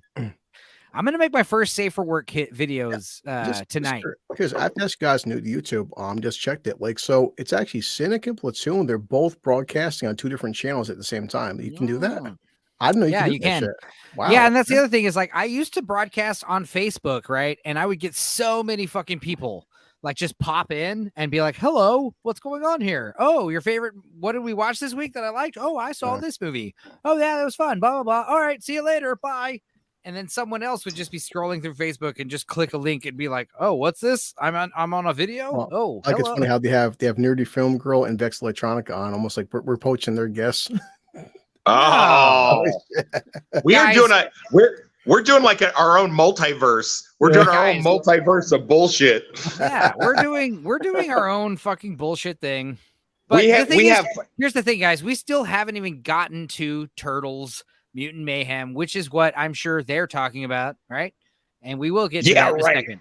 Yeah, I'm sure that's what they're talking about. I'm sure they're gonna bring it up for a little bit. Mutant Mayhem was a big thing this week. No, they're mentioning Barbie in a billion. That's the other thing I was gonna say. I didn't want to fucking joke about it, but I was gonna say it's like you're like, hey, let's talk about some new stuff. Let's talk about the Turtles movie, and you're gonna do the stream, and we're gonna still be arguing about Barbie. Yeah. Am I the last woman in North America who hasn't watched Barbie? Probably. You were the last American woman to see Little Mermaid remake. I was gonna say because I didn't want to. I don't want to see any of them. I was gonna say it was brought up. The Snow White. I won't watch Snow White. It's like I was telling. So I know Toxic was here for the last. I think Blue Collar was too for the last conversation we had. But a lot of girls are like, "Oh, I want to be a mermaid, whatever." But I love the mermaid aesthetic because Little Mermaid came out the year that I was born, and it was about her fiery red hair and her big bright green eyes. You know, like that Disney animation back then. Jasmine, Ariel. Sleeping Beauty, they all had these big beautiful eyes and this like striking hair, and like Sleeping Beauty had this beautiful curl in the front, and like I fell in love with the aesthetic of these exaggerated, unrealistic, hyper beautiful princesses, because that was the whole point. Why would I want to go look at someone who looks like Amy Schumer and like fantasize that maybe one day I could be like her, you know? And so Can I admit right now that Trainwreck is still one of my favorite movies? The only good thing she's got in. You can admit it, but I can't say I won't judge it was funny. for it. I mean, one of your favorite movies. I mean, one of your favorite comedies in the last 10 years. Sure. Yeah, no problem. I said in my review, like, I'm not the biggest fan of Pete Davidson, but I thought he was fantastic in Transformers. I mean, hey, I'll be fair. I saw a meme earlier that said when Amy Schumer was young, she wanted to be a comedian, and everyone laughed at her. Well, no one's laughing now. Laughing now. Yeah, I've had that one as well. It's a good one. Yeah. Trainwreck is a good movie though. Come on, guys. Yeah. Trainwreck's a good movie. Bill Hader as well. It was always fucking good. Yeah, I mean, all those Judd Apatow dramedies are not bad, you know. Yeah, Knocked Up, super bad. Fucking, you know, I think Dark Hour is not on that stream anymore that you're talking about, so he might pop in. Oh, he was. Yeah. I imagine they're rotating into this one. He's not coming into this one. I promise you, he's not coming into this one. You're crazy. If he does, we all drink. Okay. No problem. Yeah. I like the Enzo. I like the juxtaposition that on this stream we have 4 septics. 4 Americans and one limey, and over there they only have 1 septic and 4 limeys over there on that stream. Sure. The juxtaposition. To credit now, Enzo, did you guys know that's what they call us? Did you guys know that? They call us septics? Yeah. Septics, yeah. Septics? Why is that? Like a septic tank? We have indoor plumbing and they don't? For 2 reasons. 1, because we're disgusting, and 2, because the British they like to make up these words that rhyme with other words that are kind of nonsensical. So they say septic tank. So they say septic tank, which means that's yank. Cockney bastards. That I'm Northern. We don't do that shit. You don't do that, you said? No, we just say fuck off, you twat, and that's it. We're very simple with our insults. Yeah. But am I wrong? Am I wrong though? But am I wrong? Well, we also say Yanks as well, even the ones that aren't from the fucking New York. I like being called a Yank or a Yankee. I don't mind that. A septic. Come on, man. I'll call you a Confederate. Come on. Because it's Texas, Sure. I mean, I'm from Texas. Yeah, that'd be funny. I wouldn't mind. I mean, that's one of those things where I'm not a Confederate, but if an English person called me a Texan a Confederate, I would be like, ha ha ha. Yeah, I have very Confederate roots. But I worked. I like Confederate stuff. You could call me a literal Mexican, and I'd be like, sure. I don't care. I'm Texan. I have a Mexican name. I'm part Mexican. From a Mexican. Guys, we didn't talk about this earlier, but this is something I heard about earlier before the stream started. R.I.P. William Friedkin. the director of The Exorcist and The French Oh, Connection no. and The living The died in LA as well. Sorcerer. Yeah, he Oh, died man. earlier today. So Oh, man. R.I.P. Me and Vex Electronica are going to be on Cannoli Sasquatch in October. I got asked like Nice. last month to be on some October streams to talk about The Shining for 1 week and then The Exorcist the following week. So I'm excited about that. But what's interesting is like it's going to be right around the time that The Exorcist fucking Believer or whatever comes out. And Yeah. I was asking, like, did you guys do that on purpose or was that like intentional or whatever? I don't know. I like Vex. I like Vex. She's good people.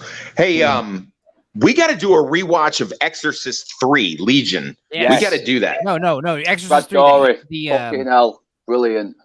yeah, Legion. Is that what it was Brilliant called? film. Yeah. Legion. Brad Yeah. Dourif. Yeah. Brad Dourif is one scary fucker in it, and he's brilliant. Oh, that was the one Yeah. with George C. Scott. Yeah. Yeah. It is not in the books. It is not. Well, I gotta say, the Michael Bay Turtles. I love Tony Shalhoub. I don't really like him very much. I never like him. I don't like him as Splinter. I like the Japanese. I like Elmo Splinter best. You know, he's got the best voice. He sounds like he's just had it with everybody. Tony Shalhoub, I don't know. He was doing too much karate. Also, a 99 cheese pizza. What? What are the 99 cheeses there? Isn't he the guy who was in Monk. Yeah. had like the weird Mouse Hunt growing out of his neck? Oh, yeah, Men in Black. Yes. Yeah. As well. He was the one. No, he was And the one with Wings. the Wings. heads that replaced. Yeah, and he was in Wings. He was in Wings. Yes, he was. I always knew him as Polly. He was the main janitor who meets Polly and learns about Polly's story about how he was a talking parrot.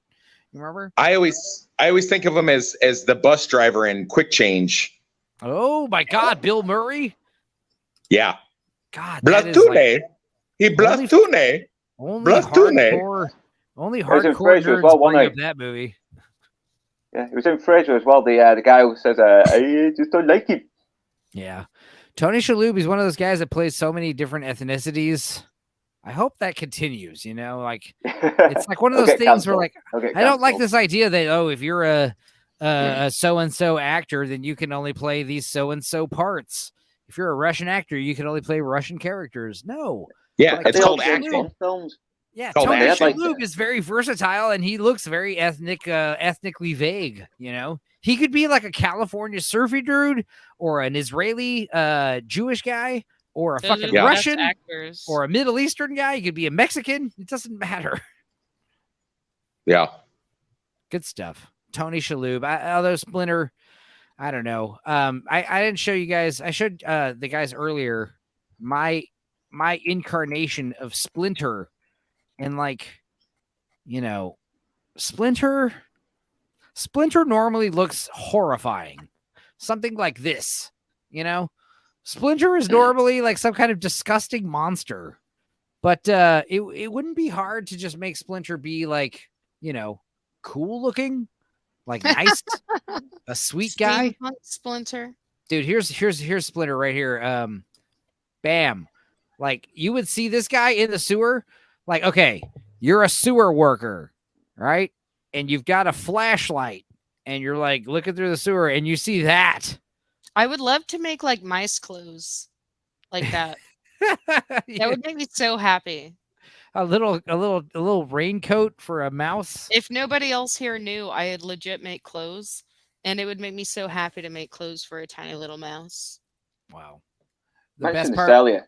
He looks way too adorable. I think Splinter should look a little dirty. He's living in the sewer, isn't he? So, yeah. He should look at He least should look more threatening. intimidating, right? Yeah, like he can kick your ass. Look a little bit more dirty. He's in the sewer. His cause he's going to look a little bit grimy, and his hair's going to be a bit more scraggly and shit like What that. it is these little black little eyes. They're so I cute. know. I saw a Make me- dog earlier that had like eyes that made like the uncanny valley thing happen, where you're like, oh, that looks like a human. But then I saw a meme one time that said, when we see the uncanny valley and something like an animal looks like a human, why is our lizard brain trained to be afraid of something that looks like us? Yeah. And I was like, whoa. Yeah, imposters, you know. It's Be fucking wary. scary. Like Terminators.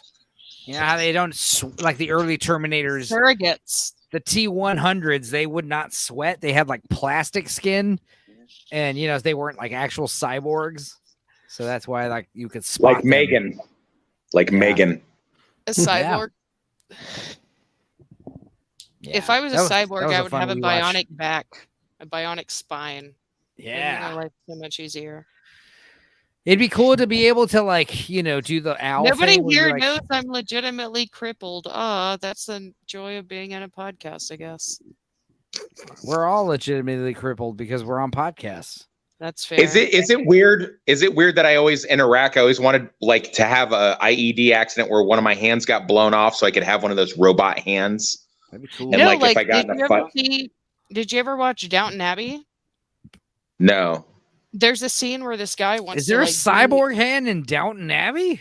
No, he got it. It's not a cyborg hand, but he got drafted, and he didn't want to be drafted anymore in the World War, and so he was going to light a cigarette, and he held the lighter of the cigarette up, and then they shot his hand off, and that's how he got to be like out of the military. And kind of makes me think of like somebody voluntarily, like for example, Toxic, voluntarily losing a limb so they can see what happens. Also, Well, one of my favorite thing from the two Terminator movies is when someone lays their hand. It's Terminator 1 and 2. It both happens in where someone lays their hand on the Terminator and the T-800 on the Arnold Schwarzenegger version, and he just grabs their hand and crushes it. He does it in both movies, and I always thought that was the coolest thing.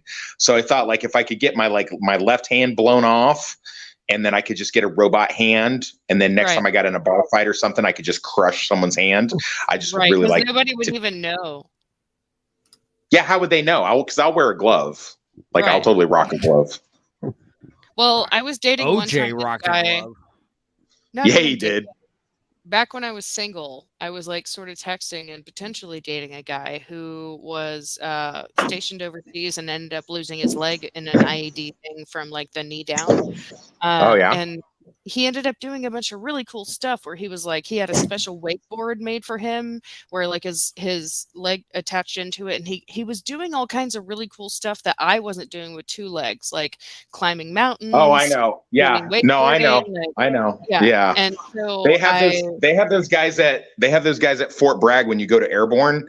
They have those guys that like because Fort Bragg is where they rehabilitate those guys, and they'll be out on the they'll be out on the street like running like circles around you, and they have like one leg, and you feel This like a guy's piece of shit. He's a co-owner of a gym here where they use it. Well, what's the word? They modify basically all these different abilities or something, I think is what they called. But they modify all these workouts for people who don't have certain limbs. But anyway, so point is, as we're texting, he says, "Hey, I don't know if you noticed or not, but I'm missing my leg from the knee down." And I wrote back, and I wasn't sure if this was shitty or not, but I do think it came across okay. But I said, I noticed that your leg wasn't there, but I wasn't sure if you were missing it. And then he wrote back, I miss it a lot.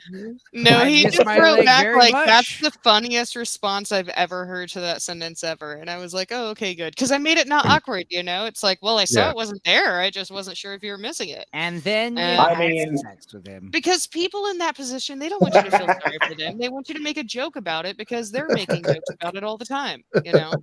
I mean, yeah, it's like I said, I would always say it like when people are like, how could you want your hand to get blown off? I'm like, well, not my right hand. And I don't want to like Not the one I my need. cock off. didn't it? Not my trigger finger, obviously. Yeah, I want my left hand, the useless one. You know, that would be my, you know, my robot hand. Strong hand. My left hand. Not my is strong hand. Not my strong hand. So Ninja Turtles. Ninja Turtles. You know hey, you guys know that the Michael Bay Ninja Turtles movie Part 1 is the first time that we actively see a turtle kill somebody? Oh shit. Hell yeah. This is the first movie in which the turtles willingly kill their opponents. Also, Brett Ratner was in talks to direct the film, which I don't know, man. Yeah. Rush Hour. I think because after Transformers, I love the over the top action, but I will always like how I get they're supposed to be ninjas, they still fight, but just the four of them are so fucking intimidating. Like just like they I don't kick think the anyone would shit fight out. them. If I was a ninja, I'd be like, no, thank you. Exactly. These licensing There's 4 of studios them are, like, too.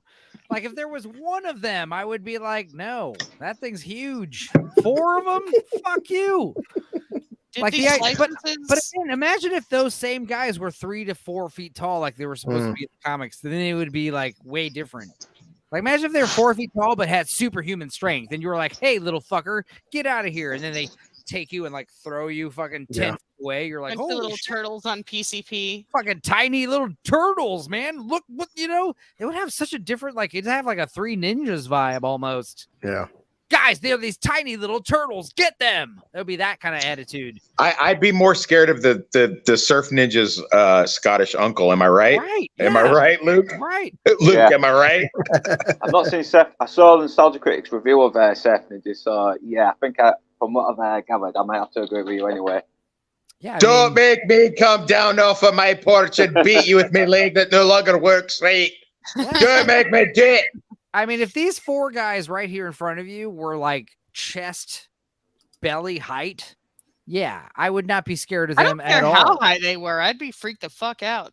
Nah. I mean, are they bulletproof? Because if they're not bulletproof, I'm going to hit them with some 7.62 This and is make the me first some time. turtle soup. Like an alligator The Bay Turtles were the armor. first turtles to be officially bulletproof, which I think is stupid. I saw my dad shoot a fucking turtle, and they're not bulletproof. Oh, Well, ooh, they why shot- would ooh. They shot them in the shell. The shells were bulletproof, but they weren't. Their bodies weren't. Still, No, a okay, a so turtle here's a shell is question not for you bulletproof. nerds. I It's need so you nerds bored, to isn't it? answer it. The licensing from like when this was like a comic in the 80s all the Yeah. way till when it got made into this like weird, CGI thing. All This the is way the first till, like, Paramount movie. Every like reiteration, did the license transfer over? Did everybody have to buy the rights to that to be able to Good question. like, transfer Well, no, the cartoon into no, this yeah. thing? We talked about it briefly, but it's like Eastman and Laird are the creators, so they've always been getting royalties since the beginning. But for a while, it was Golden Harvest. They made the first movies, and Mirage Comics, they were the first guys. But then New I Line love that you Cinema, know this. we talked about it earlier. But yeah, New Line Cinema was talking about they did the second and third movie.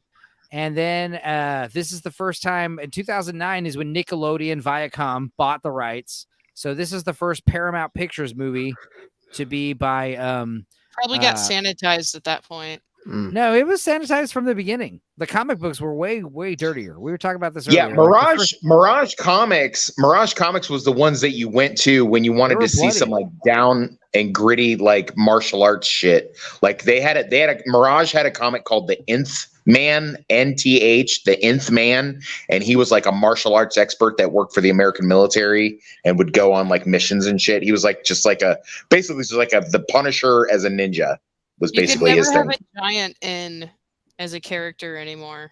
Giant N. Shut the fuck up. The dude. Nth Man. Shut the fuck up. I'm just saying. It's That's funny. Not me. It's the culture. Yeah. Oh my God. We're gonna make that comic. We're gonna make that comic happen. Let's do The it. N comic. The N comic. Watch The it. N. You guys. Watch it. The N. It stands The for N. ninja. It's You gonna end fucking up back- N. racist. You're like, God damn it! I just wanted to make a comic. We call it the The- nth degree, and The- it's about the a ninja. and it's produced by BBC. Yeah, we call it the nth degree, but it's about ninjas. And watch the backlash on the title. I would produce it. Y'all are being racist, man. I literally, it's one of those things where like when I you am say not. the N word, I think ninja. I don't think Nazi, and I don't think that other word. When you say the N word, I think ninja. That to me is like the best N word ever. Ninja. Fucking ninjas, dude, everywhere. Anyway. That's going in the child friendly highlight reel too. Yeah. I'm gonna sneak that in there. Maybe you're a racist. Hey, what happened to your microphone? Yeah. Did you move your microphone? I said, Meg, these are all Meg, jokes did you like throw your Minecraft. microphone outside the window? What's going on? What's going Put it on? up over her head. Can you hear me? Yes. Yeah. Now we can. I was saying these are all jokes in Minecraft, and if you think we're racist, maybe you're the real racist. You ever think Or- about that? Or maybe we're Huh? just racist in Minecraft. Maybe If they're we're just not jokes racist. in Minecraft. Yeah, Maybe we're not racist enough. Maybe we're not racist enough. We need to bring back old Maybe. school racism again. Shake things up. You know, the Turtles That's don't make a interesting. fucking appearance in the first Michael Bay movie until 20 minutes and 30 seconds into the film. I believe it. You can always tell when we've gone too far. You can always tell when we've gone too far off the rails because Enzo will bust out with some. He's like, "Did you know in 1992 there was a turtle?" That Michael Bay's TMNT movie was the first TMNT film not to be released in March. Did you guys know that?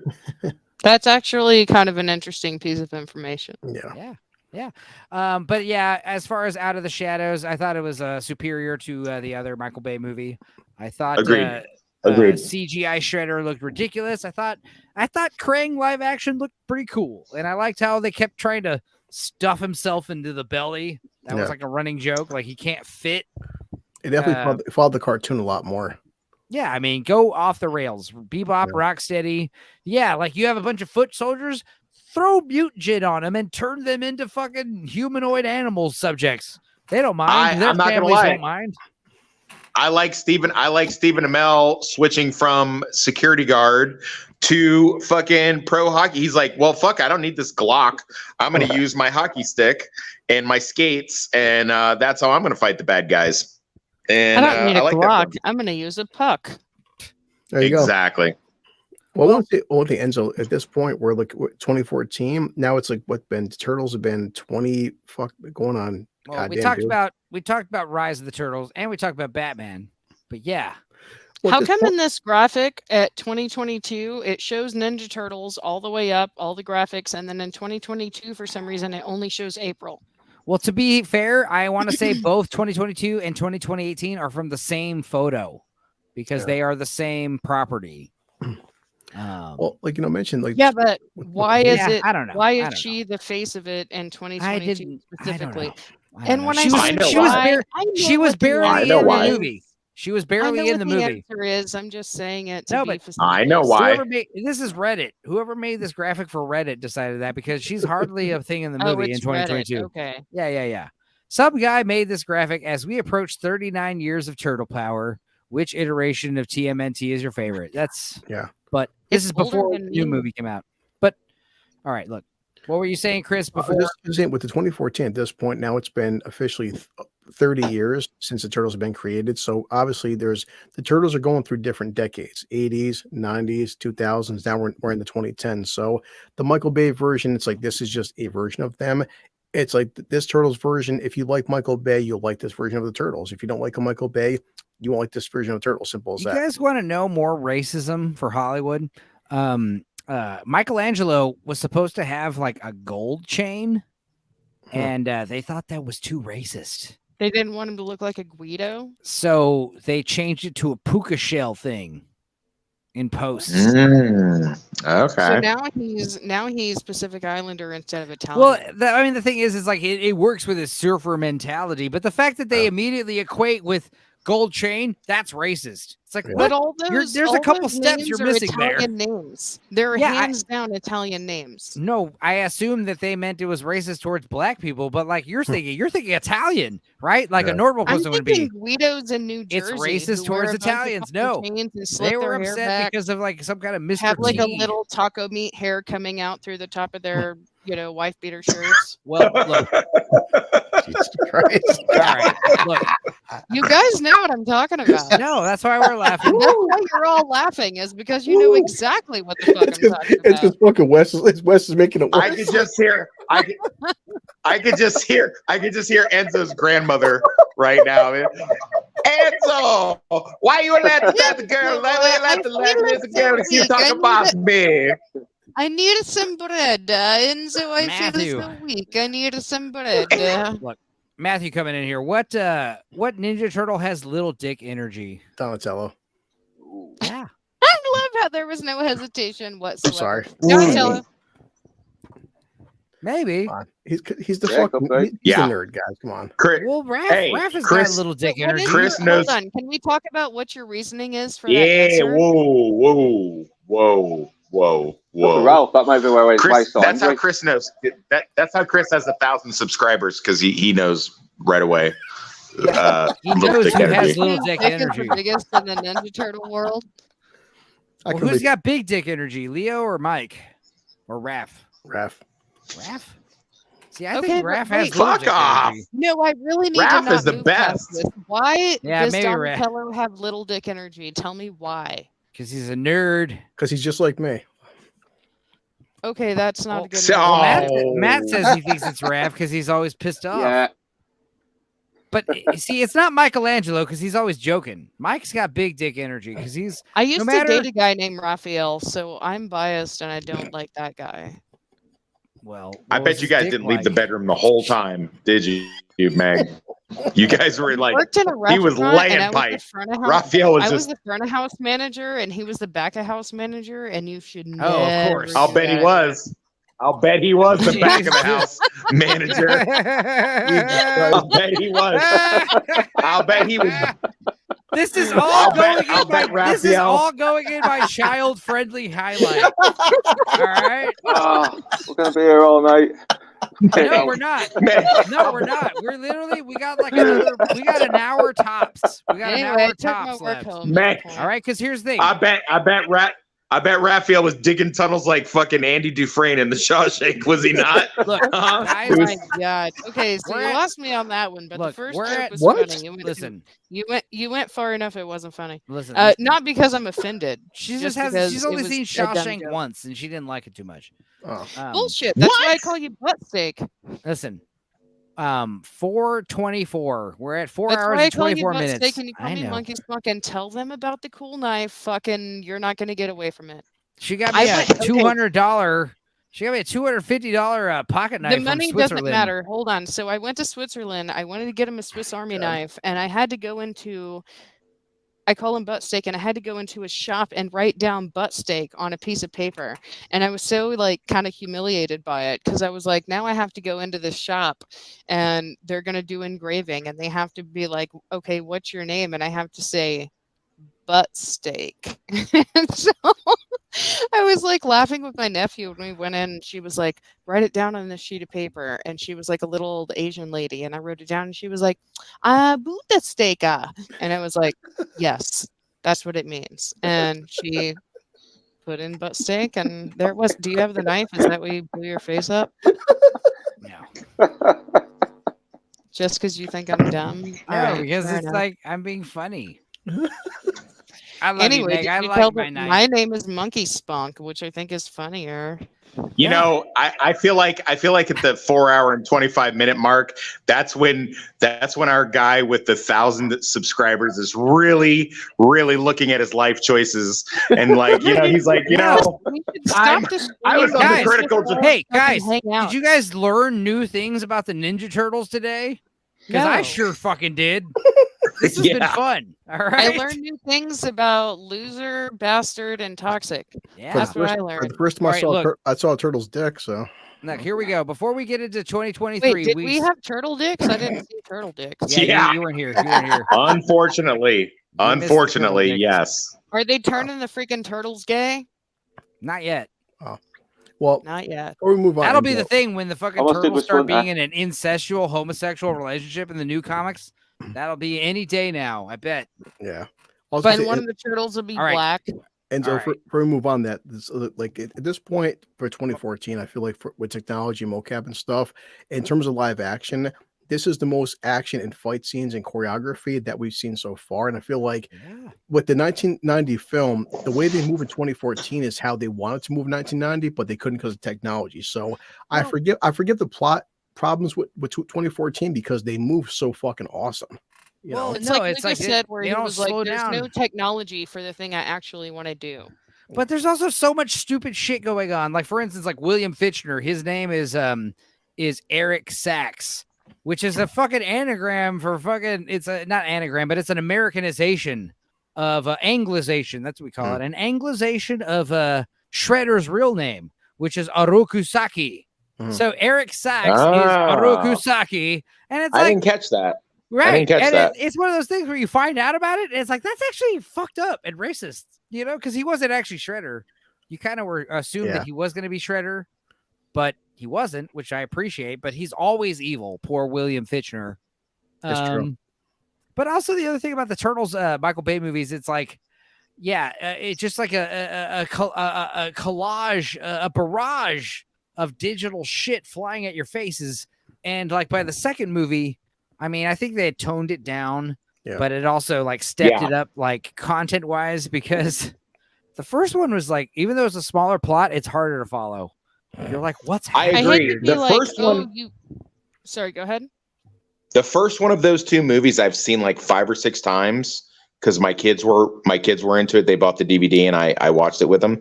The second one I took my roommate's kid to go see, and we saw in the theater. I can remember the second one way better than I can remember the first one. If you put a gun to my head, I could not tell you the plot of the first of the two Michael Bay ones, but the second one, the biggest sign of a mediocre movie. So I'm glad you said that. But the funny part is, if you look at talk about the Michael Bay movies. But the funny part is, box office wise, the first one did a lot better because the second one basically bombed. The first Bay film was really did. Yeah, it did. It did. Yeah. And the Turtles, the second one did not do very good. Even though it is regarded as a better movie, it was like, it's just one of those things where like we didn't really think of Turtles 2 as the second Michael Bay Turtles movie. It was more like the 7th or 6th Transformers movie that we had thought of it. You know, it was it kind of was. It kind of was over it, man. You know. I had no intention to see it. I didn't see Turtles Out of the Shadows until well after it came out digitally. Well, because the Michael Bay movies suffer. Michael Bay movies suffer when he can't invoke that, and Blue Collar knows what I'm talking about. When Michael Bay cannot invoke that military porn that he likes to throw into movies. You know, he just produced. No, he didn't. No, I know. But like when he can't put that military porn into his films, they really, you notice the difference. They really tend to suffer. This is kind of an unpopular opinion, but I think that Michael Bay is to adults the way that SpongeBob is to children. And what I mean by that is that SpongeBob never has a good storyline. I never liked that show, but it's all like color, loudness, characters, everything's just like crazy. And Michael Bay is the 100% agree. I agree 100%. Whatever. And it's like people get so desensitized to not just like I truly, and I know it sounds like an old person saying like you kids in your rock and roll, but I truly think that SpongeBob is bad for children, truly, because it's just too crazy and too rapid and too like it's unnatural for kids to like have that emotional stimulation, color stimulation. But Michael Bay is the same thing for adults. It's just Enzo touched on that. You to explosions, gunfire. Well, I was gonna say, it's a funny part with directors and producers in Hollywood. Like, yes, the funny part is like Bay's directing. He has a certain directing style. We know that. But with the Turtles 2014, even though he wasn't directing, he was producing. It still gets accredited to being a Michael Bay film, even though he didn't direct it. This is a child-friendly stream. But it's water, obviously. Because it's like, even though he's not directing, it shows that producers can have so much of an input, like where they're not directing it, but it still has like that Michael Bay style. And I would agree with Meg 100% that, like I said, I went to go see the Meg too. I'm not going to pretend by any means it's the quality level of, say, Oppenheimer. But if you ask me if, like, Chris, you want to watch a Michael Bay film or a fucking Martin Scorsese film, I would assume Martin Scorsese directs a better film. But I'm going to watch a Michael Bay film 10 times, because sometimes I want the big, loud popcorn bullshit. Like, it's Ninja Turtles, guys. It's fucking it's Mutant Ninja Turtles that with a giant rat and a guy named fucking Shredder. Kang is a fucking alien brain with fucking mutant warthogs. How serious am I going to take this shit? Well, here's the thing. It's funny that you bring that up, because we were talking about earlier in Turtles 1, the campfire scene. Yeah. And how it has such emotional gravitas. Well, imagine if an entire Ninja Turtles installment had that same fucking weight that would be the most recent comic book, The Last Ronin, which I just fucking read. Yeah. And I was blown away by how great it was. It was truly amazing, and it definitely made me tear up. It has a turtle also? Yeah. No, Wait. so check it out. It's I don't even literally know about this. no, yeah, I know you wouldn't. A lot of people, you might not know about it, but I'm gonna give you a brief recap. The Last Ronin. I mean, it's basically takes place in the future after the Foot have taken over New York, and all the turtles are dead except for one. And it's one turtle who is like on a revenge quest. They kind of keep it a secret because he has all the weapons from all four turtles, and he wears a black bandana and like a purple like cloak, and he's got all this armor. Yeah, and I bet it was Raphael. I bet it was Raphael. No, and that's the thing is they flash back and they talk about it. They kind of spoil it pretty quickly, but basically you reveal it's Michelangelo. He's the last one I was alive. starting to think that, to be honest. It's because it seems like the less obvious choice. But what's so great is like it takes place in this like kind of Blade Runner style dystopian future. Yeah. Kind of like, again, back to X-Men Days of Future Past. It's kind of like the future parts of that comic series where you've got this Michelangelo Last Ronin, and he's basically being tormented and / visited by the voices and the hallucinations of his dead brothers, and they all died separately on their own adventures. That's what's kind of cool is you kind of go into the history of how it's very old man Logan, like all the mutants are dead. Yep. Splinter has also died. Splinter and Donatello died together. It's just very sad. And it's just this big revenge quest. But then also April, she's elderly, kind of aged. She comes back and she has a daughter named Casey, who Michelangelo think is Casey back from the dead. But it's like, oh, it's Casey, a different Casey, a girl Casey. Okay. And very fun, very good stuff. Very heavy. And just like one of those things where it's like, dude, if you did like a live action or an animated version of this, it would be great. It would be awesome. You guys know what? You know who Enzo reminds me of?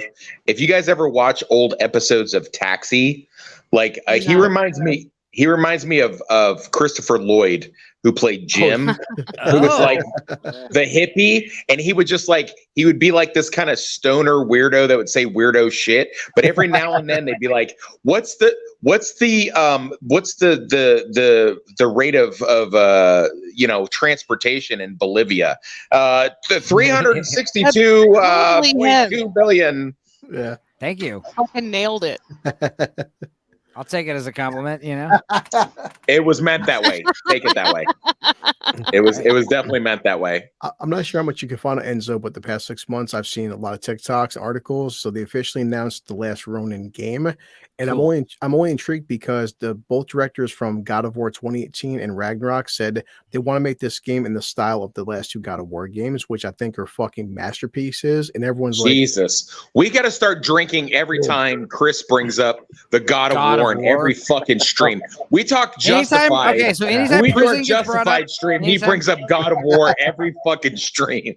Yeah, but the fact that if these guys if they're gonna make a Last Ronin game, if you're gonna do it, make it like God of War, where it's one turtle, it's the fucking third person point of view, in a dark gritty storyline. I'm all for that shit. Who knows what a Ronin is? You guys know what a Ronin is. Megan I do. Mm-hmm. Yeah, I do. Samurai, innit?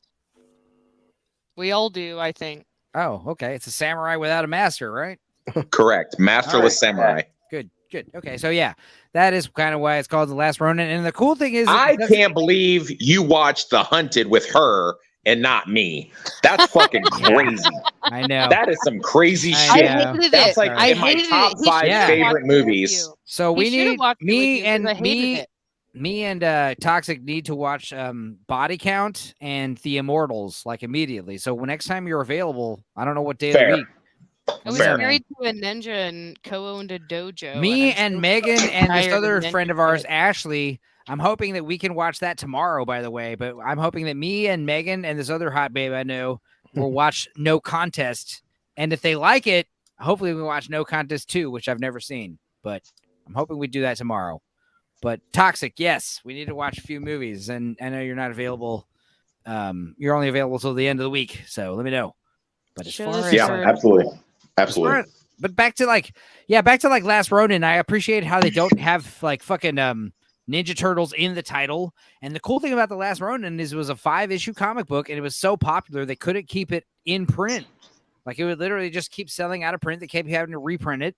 And so naturally they brought back some kind of prequel show comic book, kind of about how Michelangelo becomes the Last Ronin, which I don't think is going to be, Why did they hide his identity?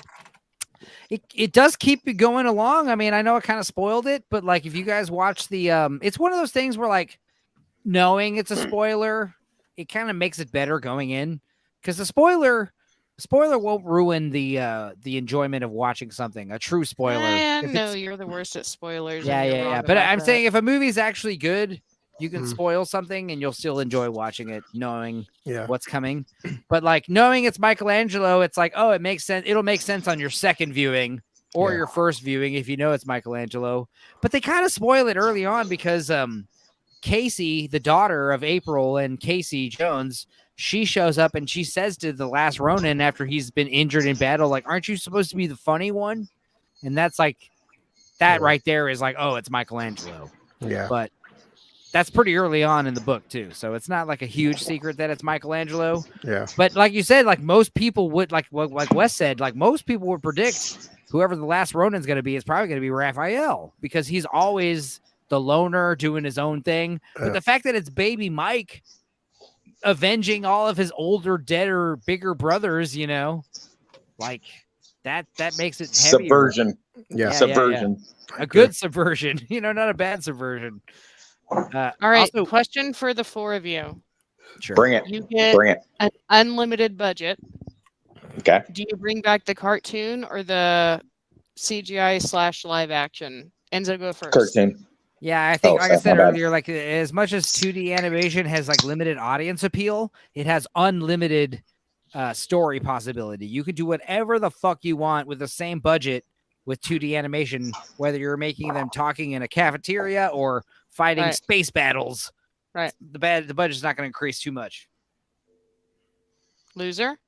I agree. Like I said this recently when Yellow Flash tweeted out that for many people, officially on 4K, that the best Batman film to date is fucking Batman Mask of the Phantasm, which is fucking that in the animated series. Old school gargoyles are fucking perfect.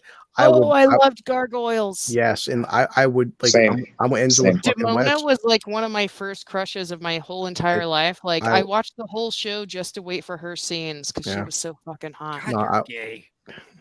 I know it is gay.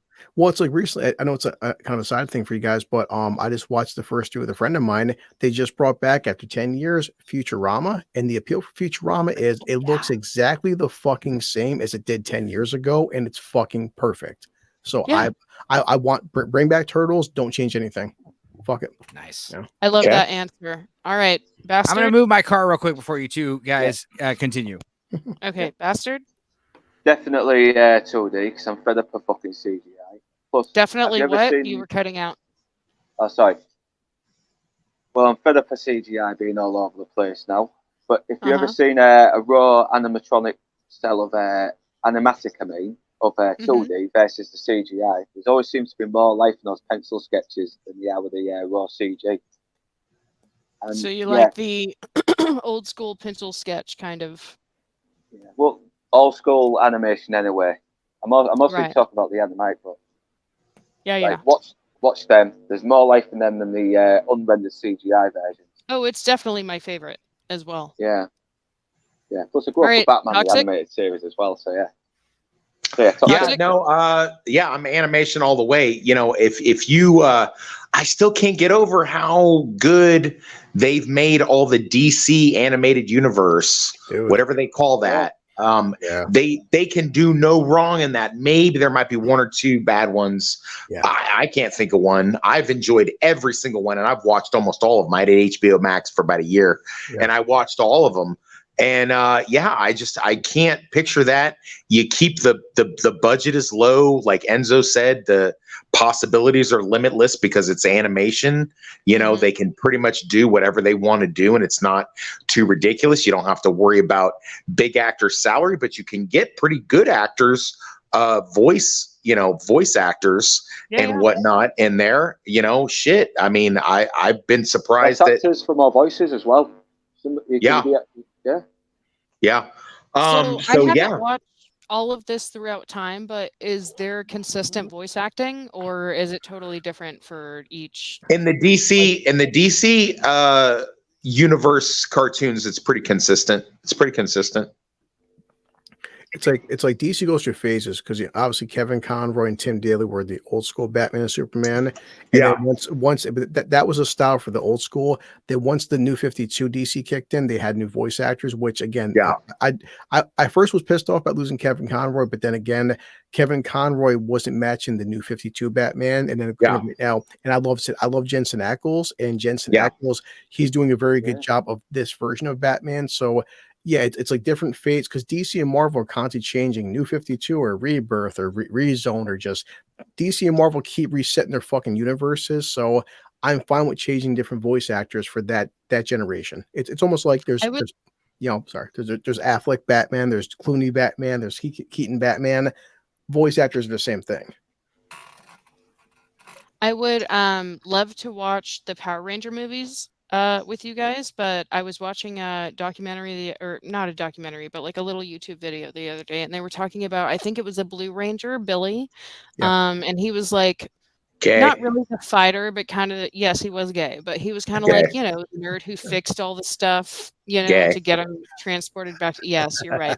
But the point is, he quit because he was gay, and he felt like everybody was mistreating him because of that. Sure. And then whenever they came back to the Power Rangers show and movies, they had an actor who said like, "Oh, hey, this is Billy. It's a transmission from another another planet. By the way, I'm going to stay here for a while because I want to blah blah blah blah blah." And it's like, it wasn't even the same actor, it wasn't the same voice. It was like a betrayal to all of us who love Billy, who loved the Blue Power Ranger. And it is gay. You're right. You're totally right. Yeah, But, you weren't that's on the why he stream said at this quit. point, but I pointed out to all the other guys. Gay. Yeah, I pointed out to the other guys. I was 16 when the original Power Rangers came out, and I remember thinking when I got gay. No, I didn't get gay till prison. But I remember watching it and going, this is the most racist show I've ever seen in my life. The black Power Ranger is black. The Asian Power Ranger is yellow. The pink Power Ranger is the girl. The red Power Ranger. The pink one. Kelly. Yeah. The red Power Ranger. The red Power Ranger is Italian. The fucking Why blue. is that racist? Wait, what's the red thing got to do with Italian? That's red is associated with Italian. Why? I have no idea. Are you talking about the Mussolini stuff? I have no. Listen, when the Irish and the Italian used to box in my grandfather's time, when they used to box, green versus red. It would be green versus red. Yeah. Got it. Yeah. Well, Italian flag is green, white, and red, I believe. Yeah, and so your mic's unmuted. We can't hear what you're saying. Oh, sorry. You're like this. You're like, can you hear me now? That's for the best. Yeah, Let's we be got you. real. Maybe that's for the I best. thought the Red Ranger was not Italian, but Native American. The actor, 100% Italian. He's Italian. Equally racist. They're both racist. In retrospect, though, Billy should have been the Pink Ranger. So. Yeah. Well, I would also I was going to say, Billy. Nobody wanted to be the Blue Ranger. We were just talking about that earlier, me and Meg.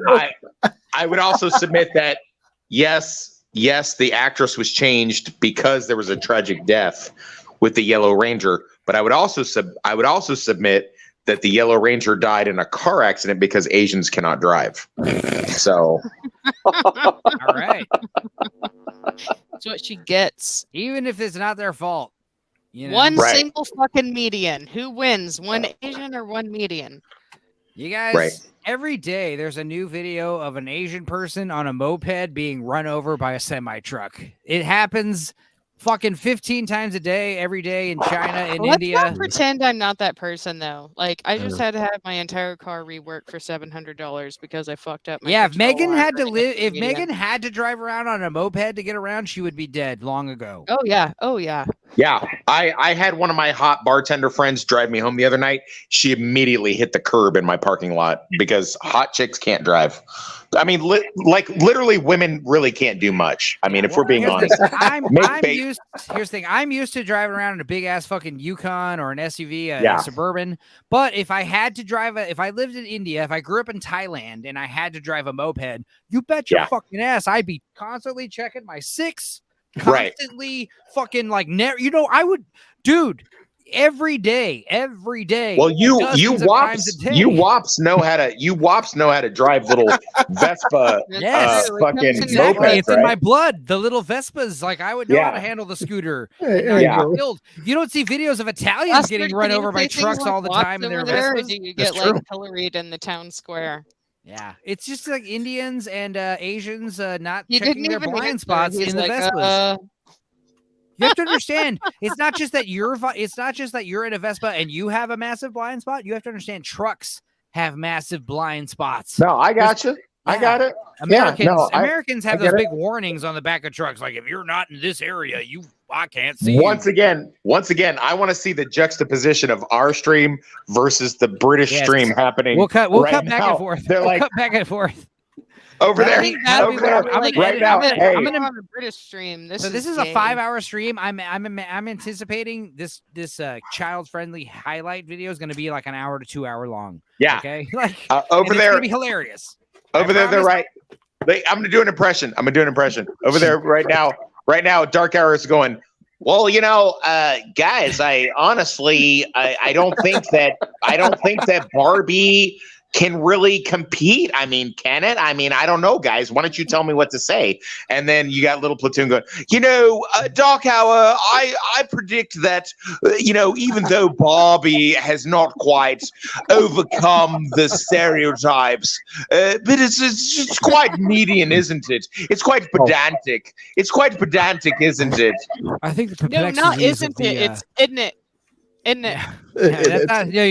Little Platoon. Little Platoon is a little classier, so he does. Types, they have this very Yorkshire. Yeah. The thing about the complexities of the Ninja Turtles Mutant Mayhem film is it was very extrapolated upon the massive diverse. Enzo, you are good. Enzo, you are good. Very classic. He is good.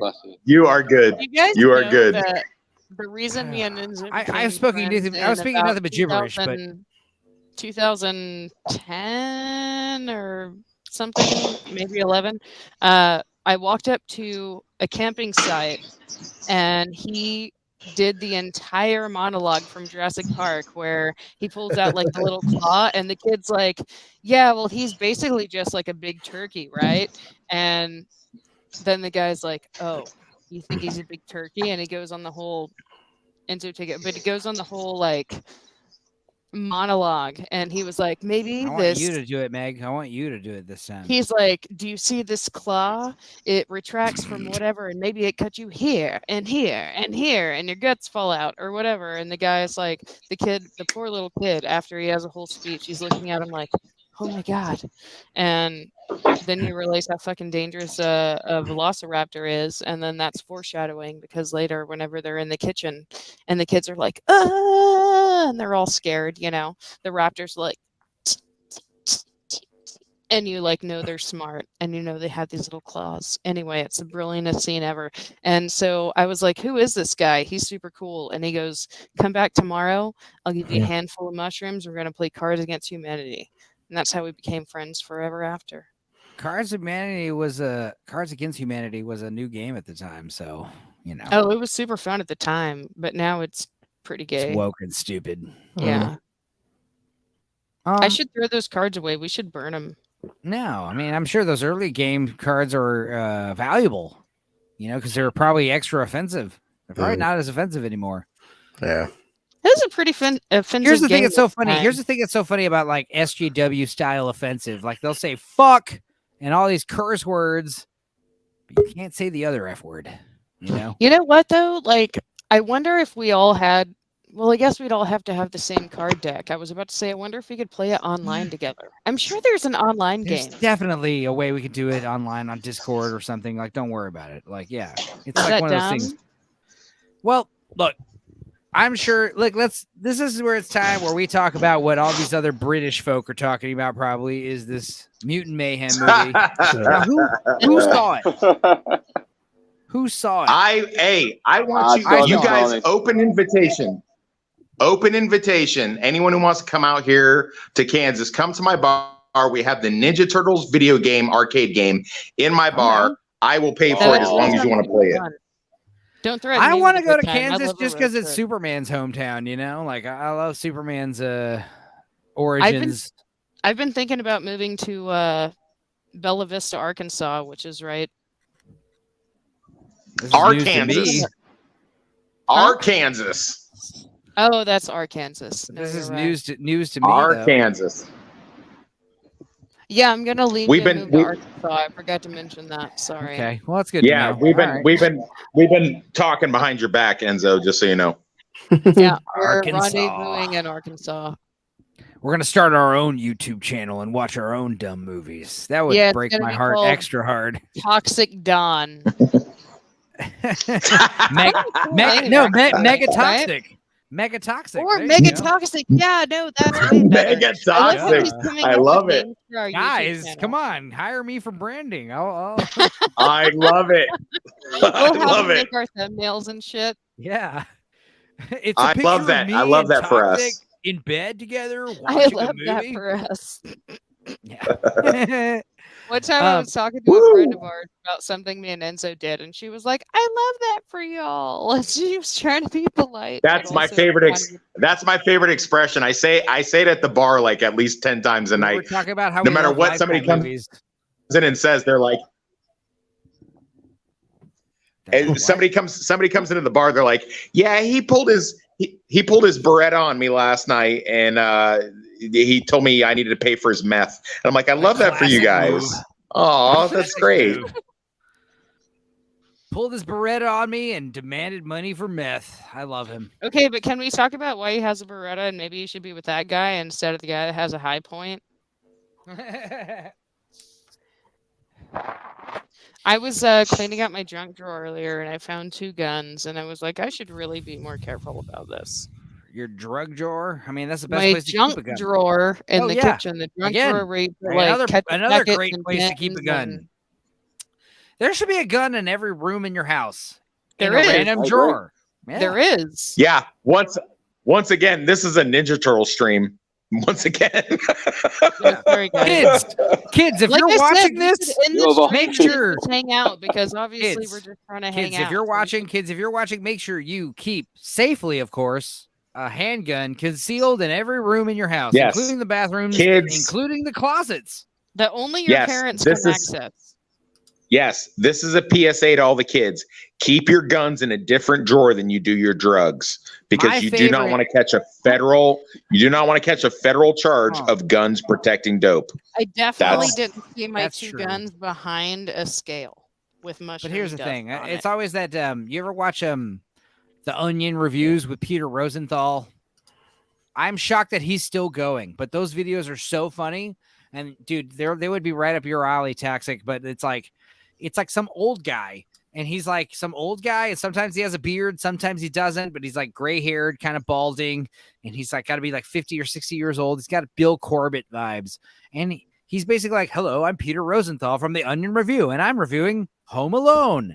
Today, we're going to be talking about the film classic about Christmas and how like this movie would be so different if people just knew about proper gun control. Like he'll say like, "Oh, this is a movie we're going to talk about." And then the whole review will be some rant about some crazy off-topic subject matter that'll be hilarious. But like for Home Alone, for instance, he just keeps bringing up how like if Kevin McAllister was simply trained in how to use a household firearm, the encounter with the quote unquote wet bandits would have been a few minutes Very at best. Yeah. They would have broken in through the window, and Kevin McAllister would have simply unloaded a semi-automatic pistol, as he was trained to do by his father, Peter McAllister. Yeah, dude, you But gotta I watch. also have backups. Like I got a machete on either side of my bed and bear mace and stuff. Like you got to have. I Backups. love that for you. I love that for you. The other thing, dude, another good one was as soon as a hot chick starts talking about machetes next to the bed, I go from 6 to midnight. It like immediately. Great. Like, No, she's got two of them, and they're like those like actually a flat true thing. tipped ones. They're like those flat tipped ones that are like perfect for like hacking limbs off. You know, love it. You guys Love it. see 28 Days Later when what's his name gets bitten and this homegirl just like hacks him to death in like seconds. That's Megan right there. Love it. Love it. Unfortunately, when she goes to sleep, she's a pretty deep sleeper. So like, I could literally be like, I could shoot someone in the bedroom and like shake her, be like, Megan, I killed someone. Call 911, and she would be like,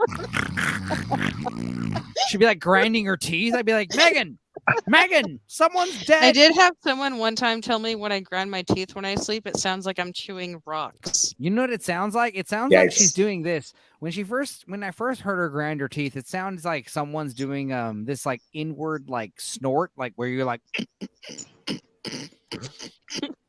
like that, like a pig, like you're snoring. But I was like, oh my god, that's her teeth grinding. Meg, did you know Ninja Turtles really don't have teeth the way that they do in the movies? Did you know that? I don't think turtles. Well, turtles You do were asleep, have some kind of teeth because It's the brightness and adjusting to it. Oh yeah, I've definitely seen. This is where you would wear your sunglasses, my man. So I'm sorry. the turtles, like in my region, Put 'em if on, they bro. were actual Okay. turtles in my region, they would have pointy noses and they'd be like snapping turtles. That's what we have Nice. around here. It's like big Fair enough. dinosaur-looking snapping turtles that are there like. we go. I've Oh, seen yeah. one like an inch and a half. Nice. long. Oh goodness, I love it. That's how Oh that's my how you get God. that's how you get 1,000 subscribers right there. Oh, That's yeah. how you get it Like right shirt. there. Yum yum ice cream. Yum yum ice It cream. reminds me Hello, of that hello. SNL skit with Yum Chris yum Kattan ice where cream. he's I like, should do that shit oh on no, TikTok, it's right? too sexy. It's too much. Oh my God, Right? I can't stand it. And It's he's really like, drinking this. I am Antonio Banderas. Chris, give me your best And this is the- TikTok. Your best TikTok ice cream NPC meme thing.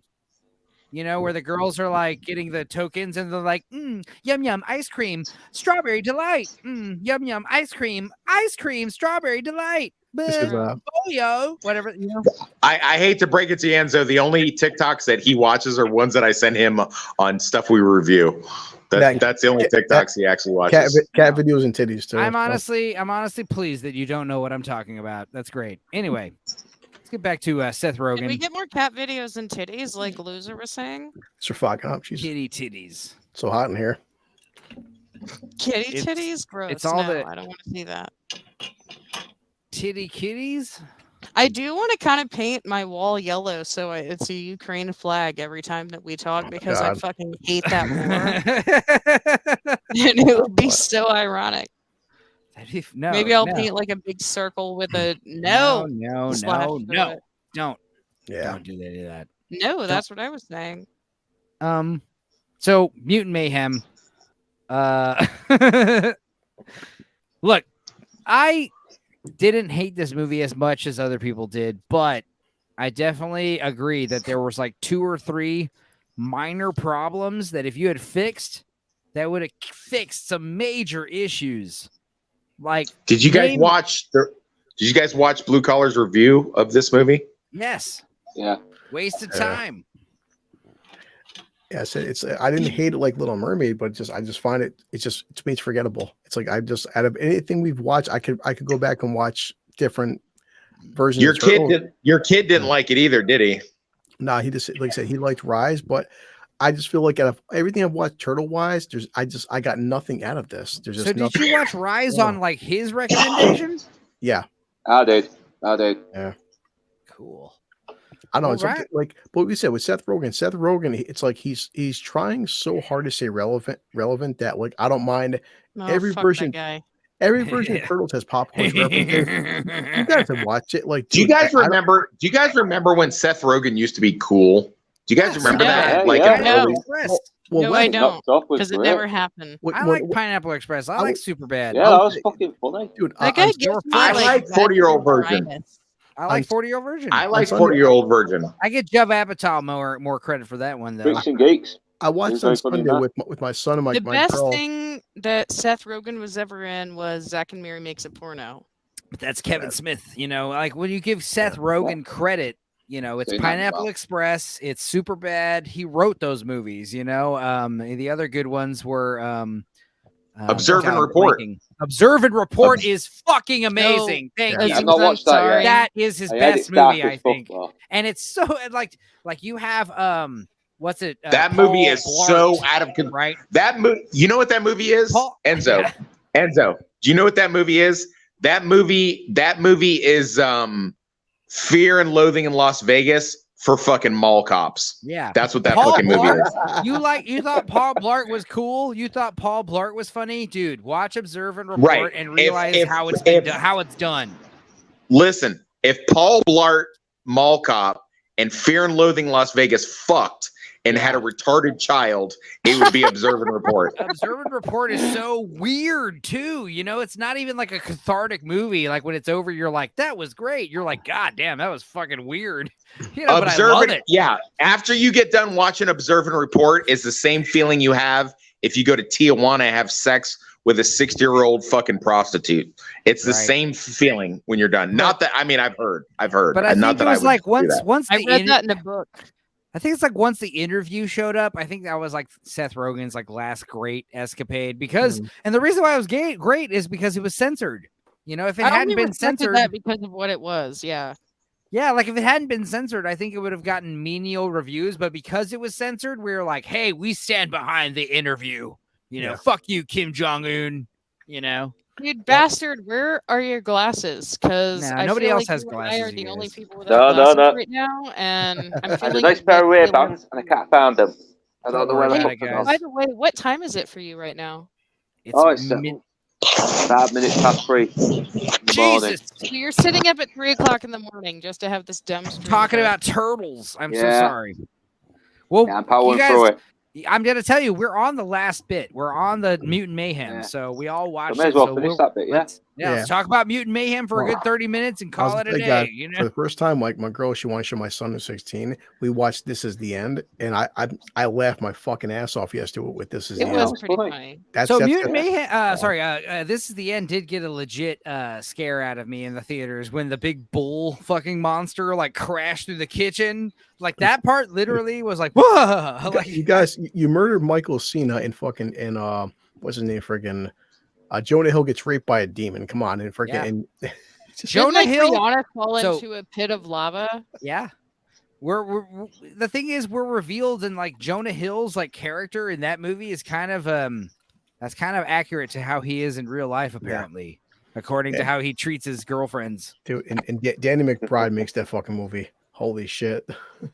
He makes everything that he's in. No, you know what makes that movie? Everything he's in. No, you know what makes that movie is what's his name? Channing Tatum coming out of that fucking RV with his ass perked open, ready for Danny McBride. Channing Tatum. That is the best part of the movie. That is like, what the hell? Again, by the way, we're talking about This Is the End, not the newest Ninja Turtles movie. Again, another film I watched in prison. So, oh my god, that had a whole nother. And were people like howling and hooting during that scene, or were they quiet? Like, this isn't funny. 20% of our panel right now has done time in prison. No, No, there's 2 out of 5. Oh, wait, 40%. Yeah, sorry, 40%. Women can't do math. Oh, but that's blue right. Collar, You're blue totally collar. right. Listen, blue collar. You're in prison, and the Channing Tatum scene happens, and this is the end. How does the prisoners react? Everyone's laughing their ass off. Oh my god. Yeah. Yeah. It would have been funnier if they were all quiet, like, man. I mean, West can touch this. People in jail, unlike fucking woke pussies out here, people in prison, because you're in prison, they actually have a fucking sense of humor. Yeah. I actually saw This Is the End in prison, and when Channing Tatum comes out as Danny McBride's bitch, everybody was howling with laughter. Exactly. Yeah. That was how it was in regular theaters. I mean, shit. That's the thing about Norm Macdonald. They were talking about like there are no conservative comedians, and it's like, dude, Norm Macdonald wasn't necessarily conservative, but Jesus Christ, and then Tim Allen and all these other conservative comedians. But the thing about Norm Macdonald was it's like he had a famous quote. It was, "Don't go for applause because applause is voluntary. You go for laughs because those are involuntary. And when something's funny, like Channing Tatum presenting his asshole for Danny McBride in a post-apocalyptic Mad Max style future, you can't help but laugh. And you know what? That was kind of a little epiphany I had recently today. Was like these woke types who get upset on other people's behalfs. What happens is like they get this gut reaction that this is funny, and they like get freaked out. And instead of laughing out loud, they kind of stifle it and say, "Hey, this isn't funny," and they get angry at other people that they see around them laughing. Right. And getting offended, getting offended on other people's behalfs. Yeah. I will say this about Channing Tatum. He knows enough to know that he is this like uber sex god, pinnacle of human, a male good lookingness. And he pokes fun at it whenever he gets a chance. He makes fun of it, and I like that. I like that he does that. I agree. Yeah, I mean, he doesn't take himself too seriously, which is always, He doesn't. He doesn't. It's and you have to understand Jonah Hill. He used to not, but then he lost weight and started working with Scorsese, and fuck him. Apparently. I've always had like an unorthodox taste in quote unquote celebrities, but like Jonah Hill is perhaps more repulsive to me now than ever because he has that weird like blonde comb back mullet thing. He's supposed to be Jonah Hill that look good, but it doesn't look good and it's gross. Jonah Hill scored really. Go ahead, Toxic. Jonah Hill on our question of the day that I posted today about people that you just can't stand, even though they are good actors and they do good films. Jonah Hill posted pretty high today on people's list of we just don't like him. It's about his fuckability. No, well, that way, I think that now that he's lost weight, he would be more fuckable, but he's actually in some ways way more repulsive. Like it's just that haired, greasy dude with the blonde curls and the ew. Well, look, I don't like to joke about it, but the reason why I don't like Jonah Hill is because the last time my cousin was on this show, the live stream, was because someone told him in the comments that he sounded like Jonah Hill, and he fucking freaked out, and he hasn't been on this live stream since. He's literally never come back. And the thing is, he does kind of sound like him, but it was like, he apparently was saying that it fucking like really bothers him because he hears it all the time when he plays Call of Duty. So but I'm like, no, don't take it out on me. Now. So that's why I hate Jonah Hill, because he sounds like my cousin. Yeah. And someone brought that up. And my cousin has abandoned this live stream ever since. Yeah. I found out the hard way that the person I like the least in the drinker circle, Gary, I listened to the last stream he was on with Blue Collar, and I was like, who's that talking that sounds just like me? Oh fuck, that's fucking Gary. I sound like fucking Gary on the fucking live stream. I couldn't fucking believe it. I'm like, God damn it. Of all the people I can fucking sound like. You don't like him because you're both like alphas who sound the same and talk the same and have the same points and shit. It's one thing, like I said in my review, that off the bat that Seth Rogen's he's copying the whole Tom Cruise thing. Like I said, when Tom Cruise he gives that speech, you feel like it's genuine. And Seth's like, dude, I'd say, Seth, I can tell, bro, you're trying to stay fucking relevant. Here's the thing, man. I don't think that it's Seth Rogen doing this. I think every movie you're gonna see in the foreseeable future, until there are no more movies, are gonna have some star doing a little, hey guys, Jason Statham. Did the Meg have something like that? I'm saying, dude, it's only certain people. I'm surprised. Yeah. Because honestly, I'm not surprised that every movie doesn't have some, hey guys, thank you for coming to the movie theaters. Yeah. We have so many people that build these sets and help make our green screens. That's what we're saying. It's like it's the bullshit of like Turtles the past 40 fucking years. Obviously, they know Batman, they know computers, know technology. But with this fucking film, it's like, dude, we fucking get it. It's 2023. You don't need to remind us. Take a fucking shot every time they do a pop culture reference. You'll be fucking dead by 30 minutes in. It's like enough. The thing is with the Turtles, like, you can't really do like, there were no specific pop culture because like kids were stupid in the 90s. We just had our TV stations, radio stations. We didn't have the internet. We loved Vanilla Ice. Vanilla Ice was in part 2, and we were like, it sold. Back in the day, like our pop culture references would be like a word like tubular which means like Yeah. surfing a tubular wave. But nowadays it's like it's got to be like a specific fucking line from a specific song, like, you know, the Nay Nay or whatever. That's a dance from a song. Yeah. Chuggy. That's what the term. You know what I find? Your mic funny turned about- off again. You moved your mic, Meg. Oh. Can you guys hear me now? Yes. I was saying blue collar. What I find funny about you is that the rest of us will get like real animated in a point, raise our voices, be like super enthusiastic, and every time that you talk, you're like you're real calm like I love this, his and you're voice. like, okay, so what I think Yeah. about this is this, Yeah. and you're like you're so That's even why- keeled all the time. I love his, You have, his like, voice is such so That's why a- he silky. such has- a voice for radio. That's why he has Yeah. 1,000 Silky. subscribers, Silky. because he knows how to turn on that Well, see, that like now, 976 number sex fucking voice. He's like, Yeah, hey, yeah. are you just are $5 a you minute. lonely You tonight? pay $5 a minute to listen well, to because people. Toxic. Meg, Toxic. If you could come in and back out and come back in with horizontal camera, then we can go full panel. No, I mean you have to leave the room and then come back in at horizontal camera if you could. Yeah. How do I Because do that? then- well, I guess if you quit, then put the camera horizontal and then join again, it should work. Because that's how English is doing it, right? Yeah, turn the phone around. I'm about to quit too. I'll be right back. Oh my God. So we'll be able to do a full actual, this will be the first time in a long time we've done this view. Yeah, I do it. I just got to pee. Oh yeah. Go pee on camera. No. Okay. Never mind.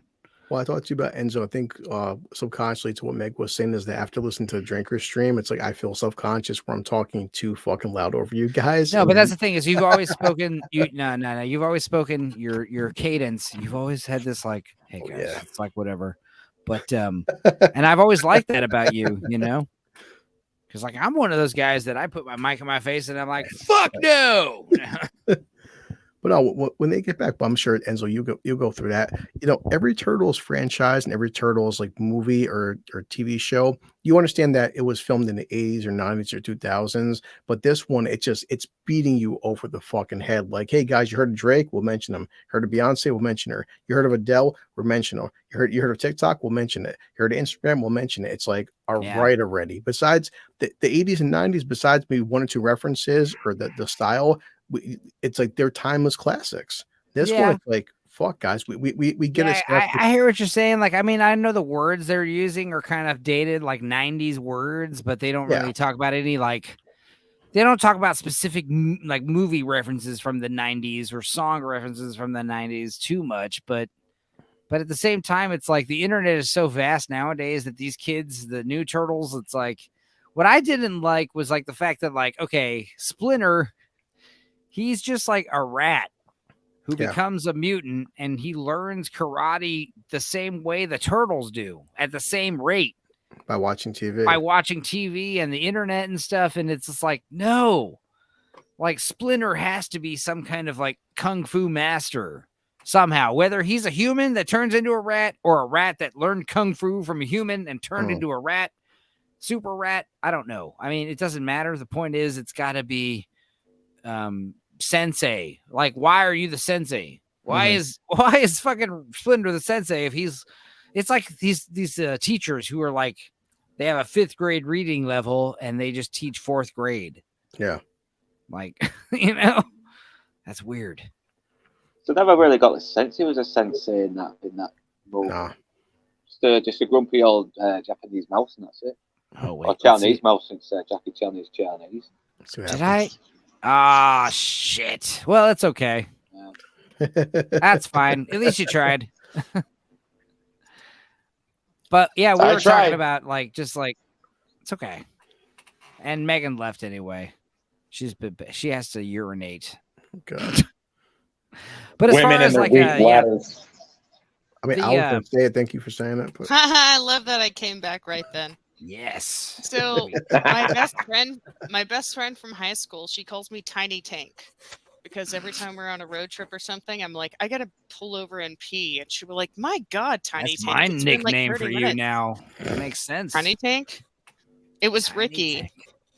Ricky. I love how. No. Oh yeah, yeah. I guess we'll not talk about that. You don't need to talk about how I had sex with Ricky too. I hooked him up with a friend. Damn. How cool is that? Damn. Whatever. It's pretty Tiny awesome. Tank though. Not gonna That's a lie. good nickname though. Tiny Tank. I'm gonna steal it because I've been on road trips with Meg, and I can confirm Tiny Tank. We've like never talked about you having slept with her at all, but her boyfriend that's 'cause we're really chill. Wait, what hates happened you. to the? What happened? He to really the, hates you a hey, lot. What happened to the flag you had in your backdrop here? Oh, I took Me? the blue thing down. Here's No, the blue Megan. thing. Megan got rid of her Bulveric. I felt like it looked too much like support for Ukraine, so I took it down. Wow. I mean, okay. Nice. Anyway, Turtles Mutant Mayhem. Here's what I liked. Here's what I didn't like. let's just go all around. Did everyone watch it except for who else? Toxic and Meg. Mm-hmm. Well, I have not seen it. No, I have not seen we'll it. be brief. I gotta say the animation style, I didn't mind it, although I do agree it was ripping off the Spider-Verse style. I gotta say it wasn't like too hard to follow. I definitely found some of the action scenes to be kind of well done.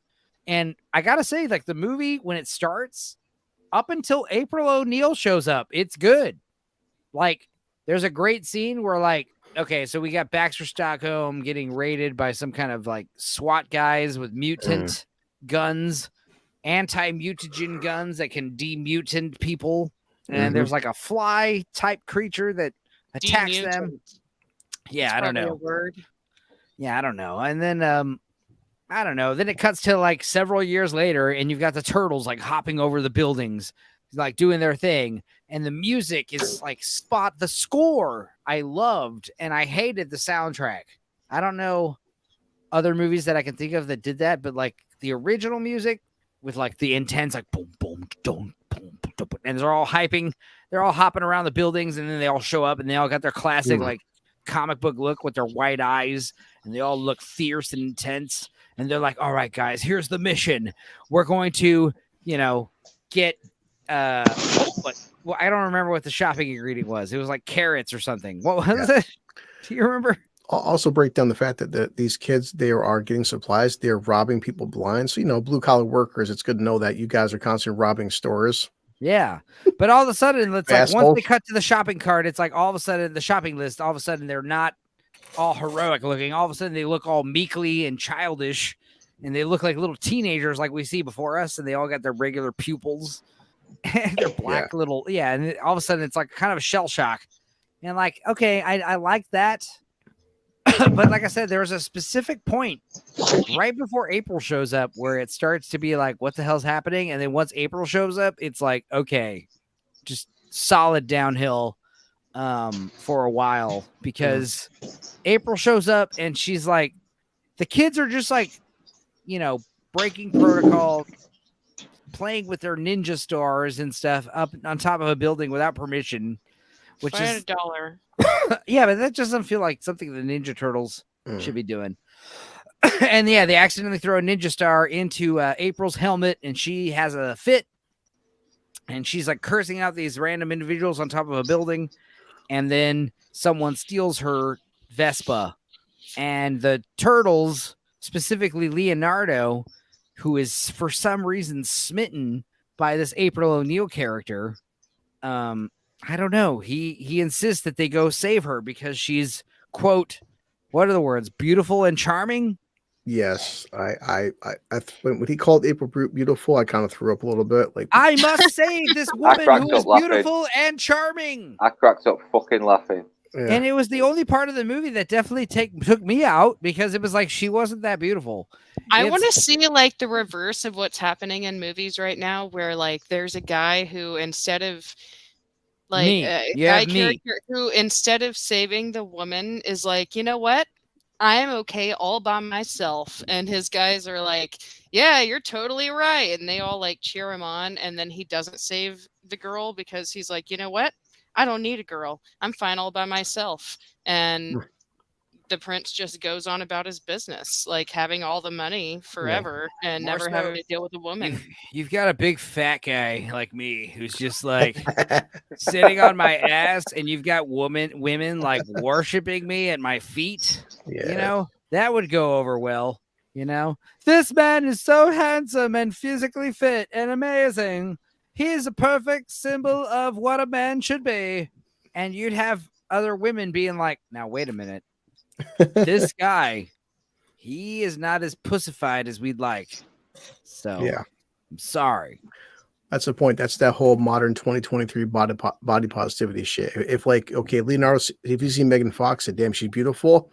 You can understand Megan Fox wearing a low cut shirt and a belly shirt. Okay. When you see a fat, out of shape, disgusting, buck teeth April O'Neil with glasses on, like, beautiful. What? What? I mean, another thing I didn't like really Are you is guys saying Lizzo's not beautiful? Lizzo's beautiful, but if you compare another woman and say she looks like Lizzo, No. she will be pissed. Yeah, no, Lizzo's a fat piece of shit, and she's fat phobic. Yeah, Lizzo. She's on the cancel list. Abuser now. Let's talk about Lizzo. Let's talk about the Lizzo thing. She's on the cancel list, and I love that for her. Is bananas. I love that for her. I am so happy. Commentary. I love that for her. I'm so happy. We thought she was going to have a massive coronary. That's what we thought was going to happen. It turns out that her own backup she still might. Her. She still might. Yeah. But we thought she was going to have a perfectly spotless, stellar career until she died suddenly in the next year. Anybody who acts like this, listen, sooner or later that shit's going to come out. Sooner or later it comes out. It comes out. Listen, it doesn't matter how hard you try to hide it. It doesn't matter how popular you get. Vin Diesel, they found out he was gay. Lizzo, they found out she's fat phobic. It is what it is, man. Sooner or later. Bananas in sex workers' vaginas.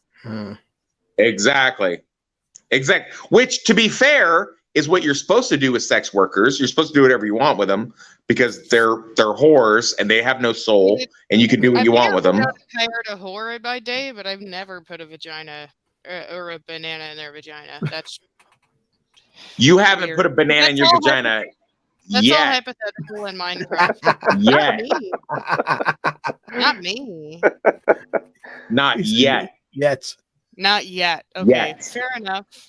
I like how you have an optimistic attitude towards the future. Yeah. I appreciate I have a realistic look at the future because at the end of the day. If you have a vagina, it's just not up for experiments like that. Listen, if you have a butthole, it's not up for experiments like that. But life will intervene when you think least likely. Life finds a way. Life finds a way. Yeah. Anal sex will find a way. But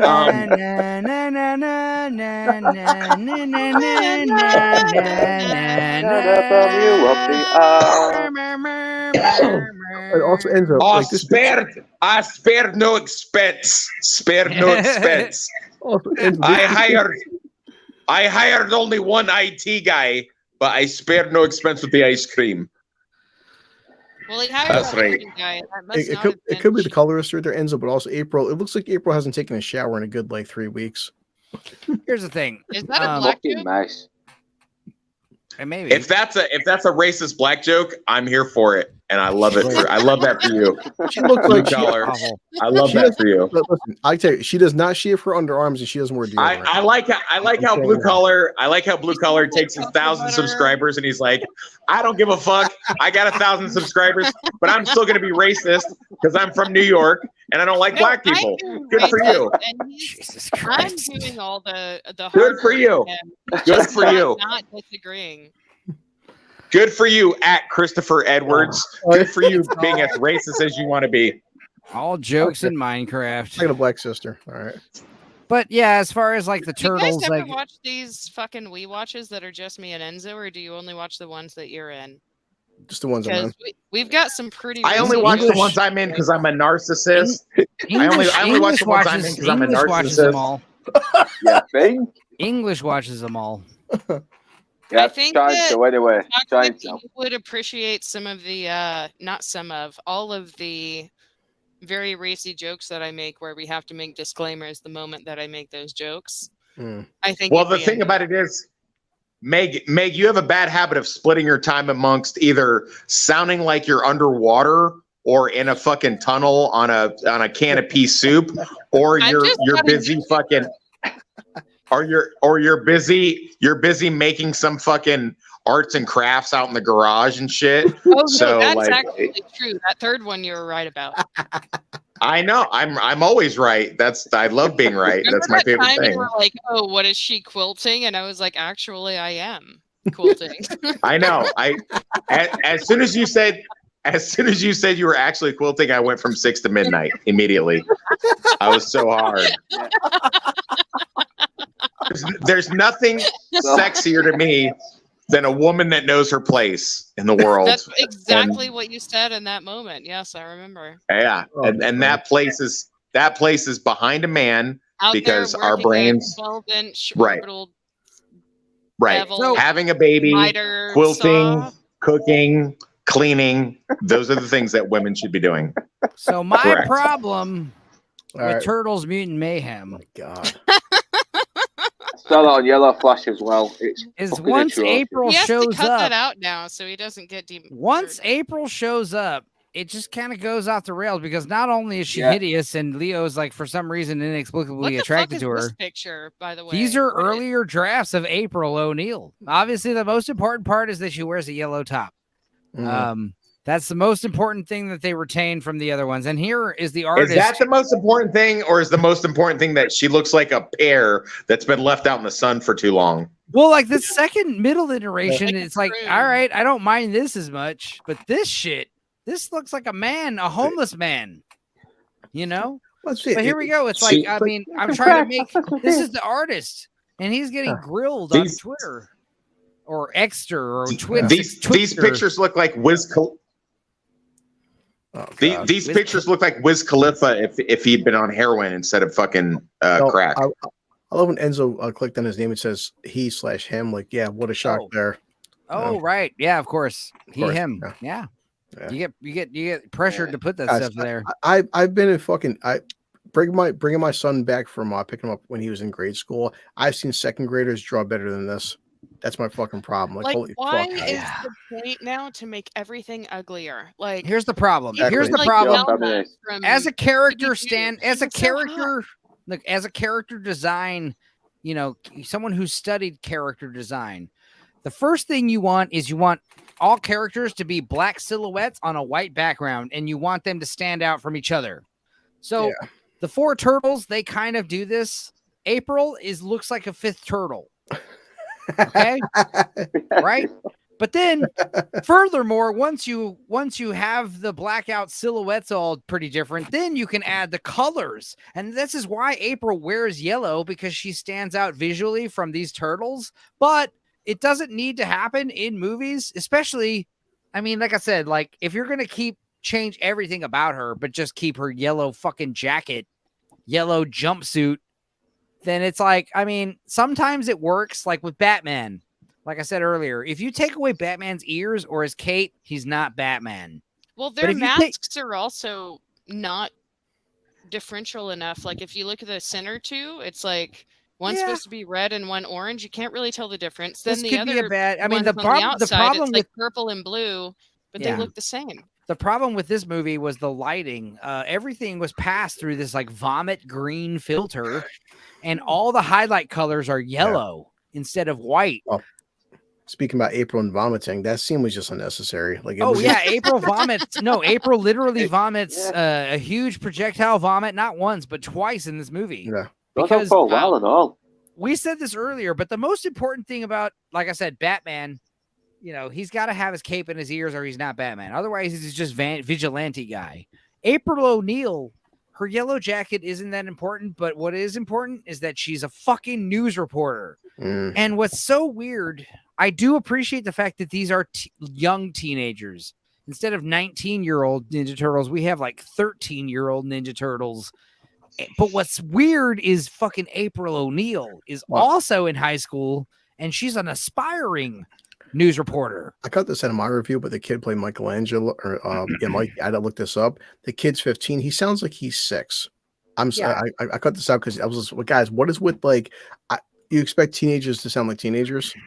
Yeah, I mean, the thing is, I don't mind them being so young. I mean, because it's like a Batman Year One vibe thing they're going for, I guess. Yeah. But what I don't understand, like, again, Donatello, he's always got to be the tech kid. He's the one with the flashlights and the headphones and the sun and the glasses.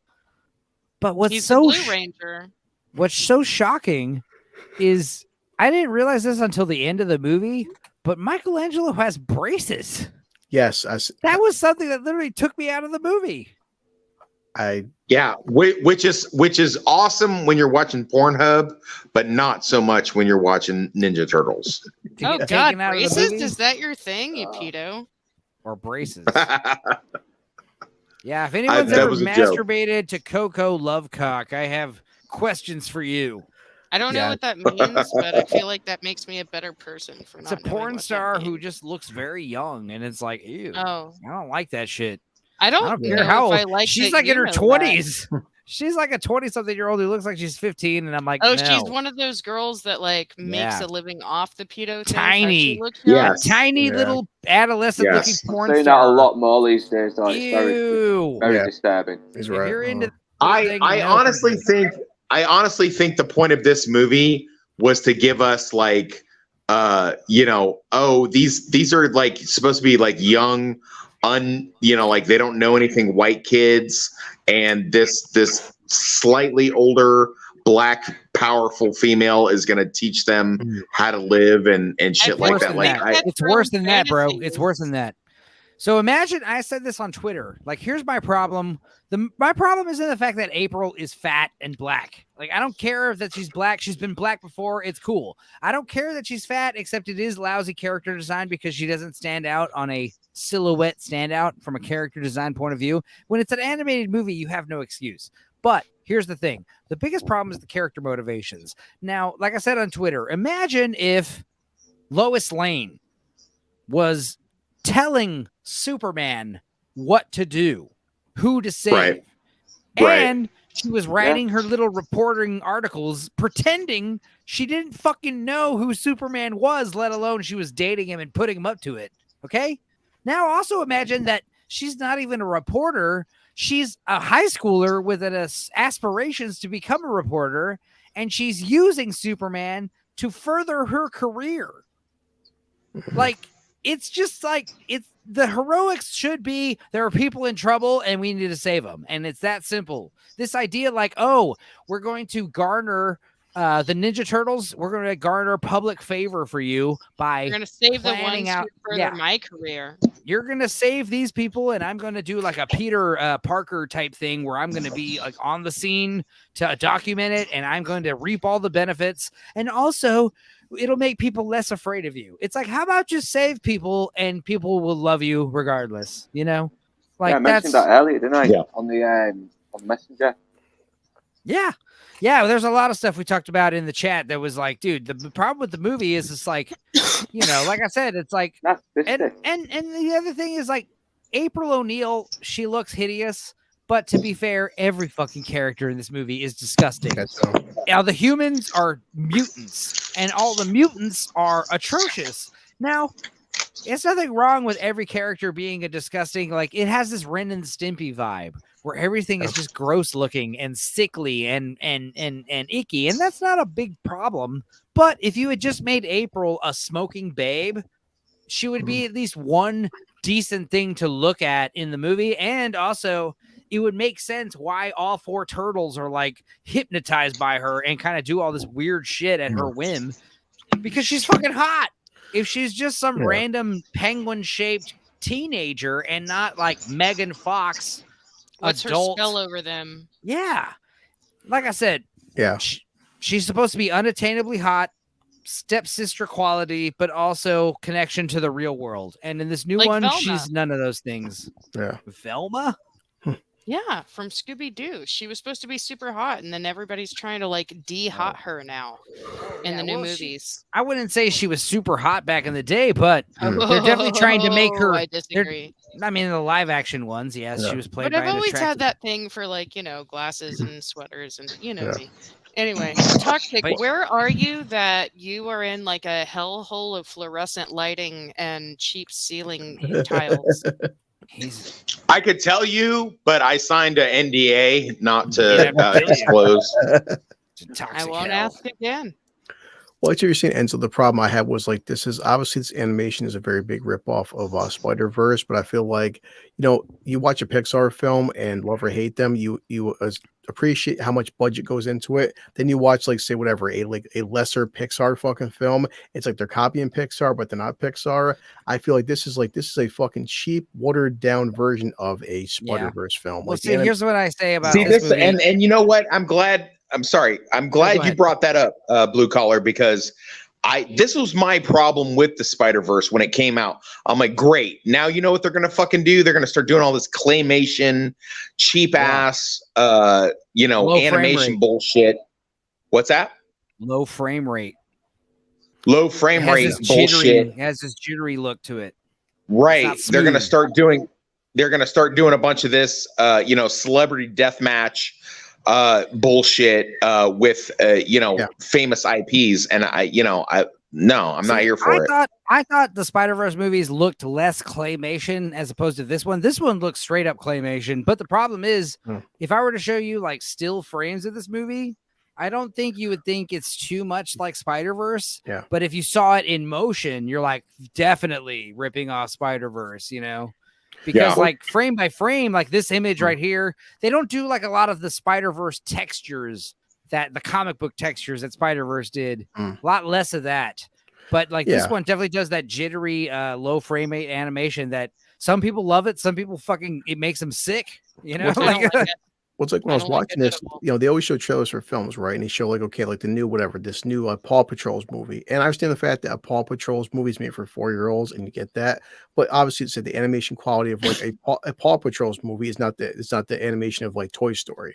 And that's how this felt. This felt like this film was directed towards 5-year-olds. That's the problem I had. Versus like, you can go back and watch any version of the fucking Turtles from 1987 to fucking to TMNT, and they feel like everybody could watch them. And this is only good for kindergartners. Because it's like Enzo told me the other day. He was like, "Watch the first Teenage Mutant Ninja Turtles. I'm pretty sure we're gonna watch you're it later. Cry We're gonna by watch the it end." later. We're gonna watch it later. He was like, "You're gonna cry once, maybe twice."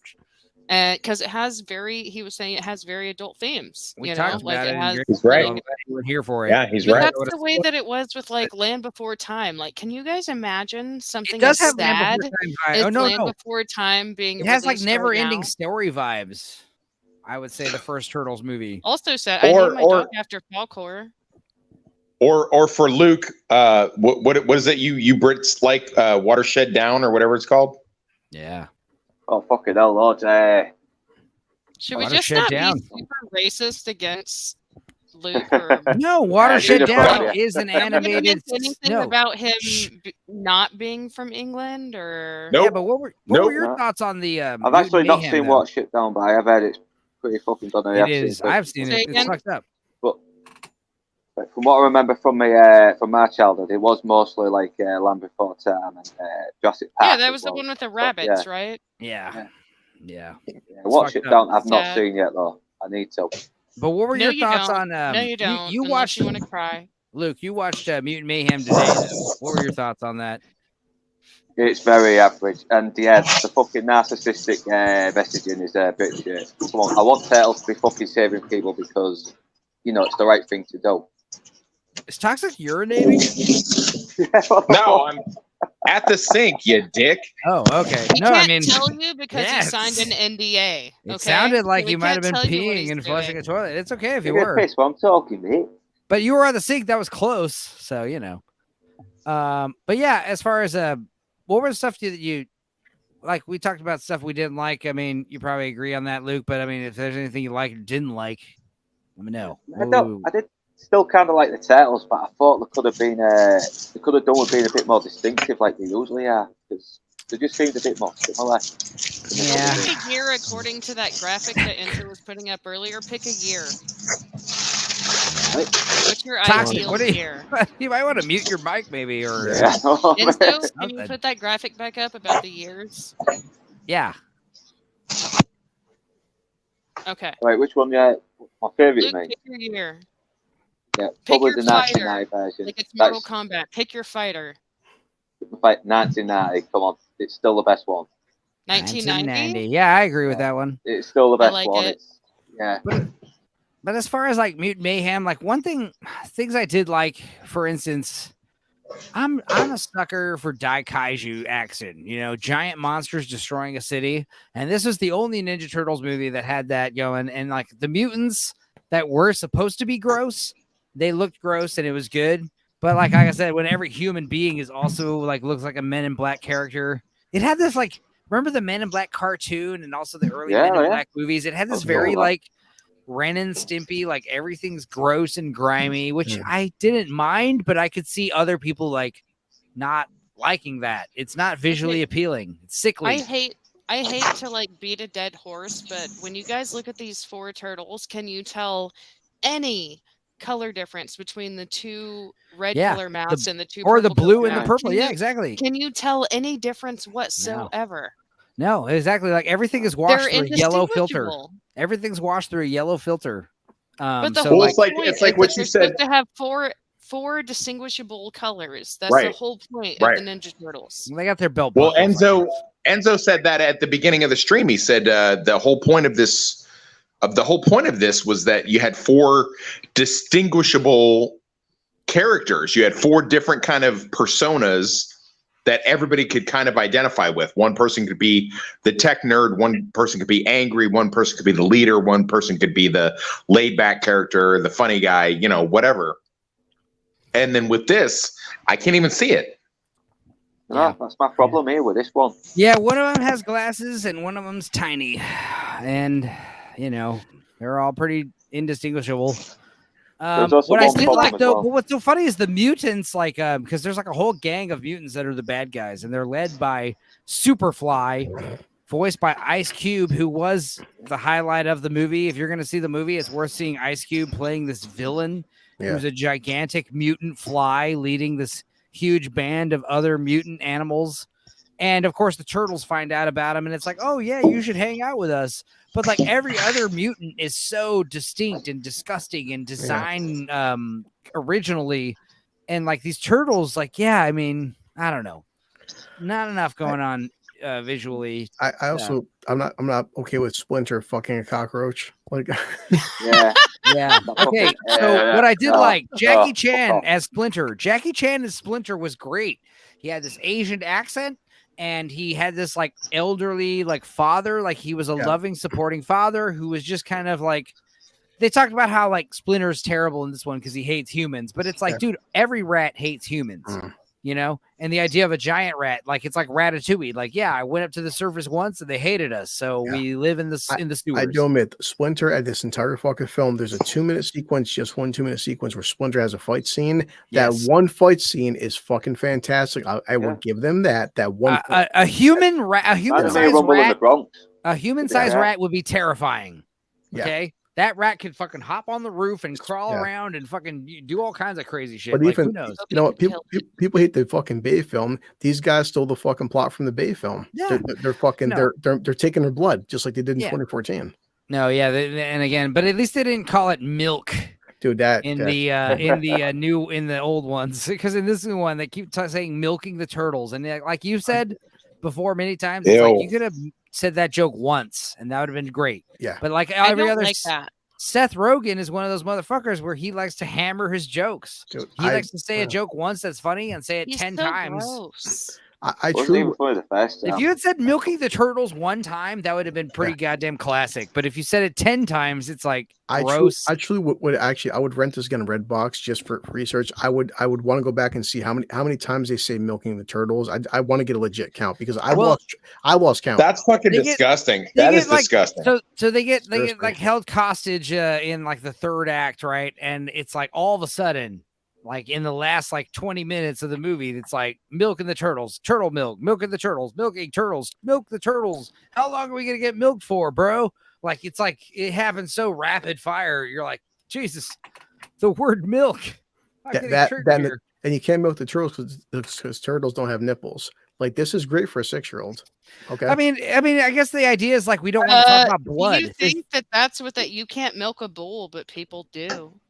Yeah, but Yeah, I thought it was previously one They don't have no, but listen, nipples. in all the other movies we talked about, the mutagen is in the turtle blood, but it could be very possible that they're like, oh, well, we can't say blood too much, so let's just say milk. Wow. And that's like less offensive, even though actually in hindsight, no, it isn't. You know? But Enzo, do you remember what we call horse cum when you're selling it on the international market? Oh, Jesus Christ. It's Jesus called, Christ. something sparkle, something Horse glitter. horse glitter. There you go. That's Wow. so my ex's family breeds like world-class equestrian horses that do, they do little jumps and they have their hair all braided and whatever. Wow. And they have this one like world-class horse that won a bunch of stuff, but he's like way too old to like compete in any competitions, and his eyes are completely white with cataracts, like all the way white, and his coat is totally black, and he looks like a apocalypse horse or something. But then whenever you go see him, he just has this raging heart on, and all they do is go milk this horse that doesn't have any nipples, by the way. And then whenever he has like one vial of semen, they sell it for like more than $1 million. Because Jesus whatever Christ. horses are bred from this I wish I horse. could sell my semen for that much. And so she put it out on Facebook in French, and I translated it, and it said horse glitter. Who's a human that could sell his semen for $1 million a pop? Tom Cruise. I mean, Tom Cruise? Jared Leto. Jared Michael Leto. Jackson? I just had lunch with them the other day and sent you pictures. What are you talking about? Shut the fuck Tom Brady. Tom Brady. Tom Brady. There you go. This is a good. I went to good answer. Switzerland. I went to Switzerland for a month, and I Northern came back English bastard. And Who's Enzo said, No, who? English. Who's? "You don't want me to say that." English? Who is an English person that you would be worthy of $1 million a pop, semen wise? Well, fucking hell, might have to be another guy I mentioned earlier then, Henry Cavill. There you go. Yeah, I'd agree. I knew it was Well, going to be Henry again. Cavill. I knew he it was was a going to be specimen. Henry Cavill. The You guy's a said specimen. Henry Cavill twice today. He's I know. we all love him. We all More love than Henry. that. More than that. Hey, Hank. I think he has like a deep-seated need to just touch Henry Cavill. Hank, if Maybe- you maybe ever He's want very smell to, straight, him. but he's a very Hank- handsome man. Hank Maybe Cavill. smell him, maybe caress him. What do Hey, you think he Stupenzo smells here. like? Listen, Hank Cavill. My name's Stupenzo, and I just want to tell you, if you ever want to get on Discord, if you're on Discord, get with me and we'll watch a stupid movie together. Hank, Hank Cavill. There's a lot of good actors have gone down on my view recently the last couple of years, and Henry Cavill's probably the only few Brits that I can think of. I mean, yeah, he's not going to be invited to any movies anytime soon because he's all based and stuff and cares 1 to about the. 100%. What do you think your chance of running into him ever in your life is? 1 to 100%. Physically, Fucking in the billions. see, physically, not a lot, but on the internet, like, yeah, I might get retweeted by him one day or have him reply to something I say. You've got that And then Star you'll Wars have guy to, from like- the stream. Meg, I would just like to I would like to point out in the law of probability that we have a fan page for one of the most prolific and famous YouTubers, and 2 of the people on my fucking admin team have been on live streams and communicating with them directly. So I'm just throwing that out you there. guys are in Just the throwing that out. YouTube? Yeah, I mean, seriously, like Chris and Russ are You guys do Two- like live streams and stuff? You guys two do degrees of podcasts? separation to Henry Cavill. Maybe 3 degrees. Yeah. 4 degrees. I don't like to brag about 4 degrees of separation, but I didn't know you guys did I would live say streams me and in Wes are YouTube. That's probably weird. 4 degrees of separation, which is not bad. Which means you Oh, are. 4 I would. degrees. Well, maybe you. I'm like 10 degrees because there's nowhere. They're not going nowhere near me. You're never They're like, yeah, 10 fuck degrees. that shit. 6 degrees is the That's maximum. not what I mean. You're The never 10 idea is you degrees. know someone who knows someone. That's a degree, you know? No, you're never 10 degrees. 6 is the maximum. We've done this with the Kevin Bacon thing. So 3 6 degrees is pretty the good. maximum way that you can be attached to anyone, but if you don't know the 6 degrees, you're just not knowing it yet. You're just not saying it.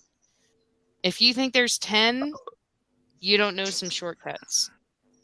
There's only 6 between anybody ever. So back to the Jesus Christ. Yeah, Wes. Back to the I was about to say maybe I'm being the silly one, but now we're listening to him it's been rip Wes out the whole urinals night. from the bathroom. He reminds Wes- me of like that you- scene in You know what Wes is Walk doing? He's Hard like where they're like ripping out the sink and ripping out the urinal and all that. it sounds Rubbing like it. yeah, it sounded like Wes was like taking a balloon and like rubbing it with his like fingers. He can't I tell was. what he's doing I 'cause was. he's not I have. getting it. Yes. I have a balloon. I have a balloon with each one of your names on it, and with a circle face. And I rub it indiscriminately, just so you know. See which one It's like a pops voodoo. first. It's like a voodoo. But yeah, as far as like Ninja Turtles. You guys, like I said, it's been like 6 hours. We should end it and just hang out after this. Because No. We got 8 minutes till 6 hours, and All right. final For thoughts 8 on minutes, Mutant you guys Mayhem. be serious, and I'll shut the fuck up. 'cause I Yeah, don't know final what I'm thoughts on talking about. Mutant Mayhem. I will Yeah. say I like the soundtrack, the score anyway. I hated the soundtrack. I liked Ice Cube. I like the mutants. I hated the humans. It sounds like Toxic is building a bomb or something. We signed an NDA, okay? It sounds like he's trying to Stop tuck a asking cat. It questions. sounds like he's trying to hide a cat in a filing cabinet. And I had his guns. FBI. FBI is on the team, man. All right. Final thoughts on Mutant Mayhem. Go around, everybody. I don't care. Like I just said, if instead of watching this, go watch a different version. There's better movies out there to watch. It's just this is forgettable. So, What did you think, Bastard? I mean, you actually watched it. Yeah, it's, Did you it's hate it very as much average. as everyone else? I don't hate it as much as I thought I would, but it's still a bit of a fucking. It's still a Yeah. 10 steps down from all the others. I was smitten by agree. some of the action sequences, especially, like I said, I'm a sucker for. I can't wait to see a monster destroy a city. And anytime I see that happen in a movie, like a giant monster terrorizing buildings, I'm like, yes. And seeing like Ice Cube's spoilers, Ice Cube is a mutant fly. He gets mutated further with a whale, and then he fucking goes off to the coast and jumps in the island and goes to the zoo and gets mutated with all the other animals. And he becomes like a giant Cronenberg monster of animals.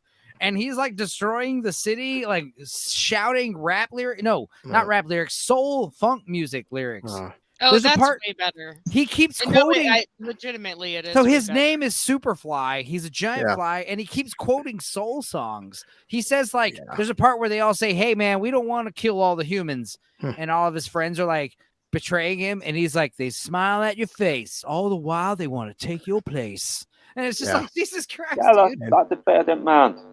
Huh?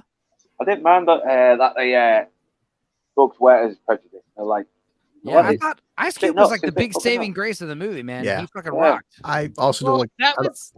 Sorry, go ahead, Blue Collar. I'll say I'm also not a big fan of the fucking turtles doing a montage to fucking No Diggity. Like, come on, guys. You know that song is actually a Bill Withers song about his grandmother sped up at twice speed. It's a sample. A sample. Yeah.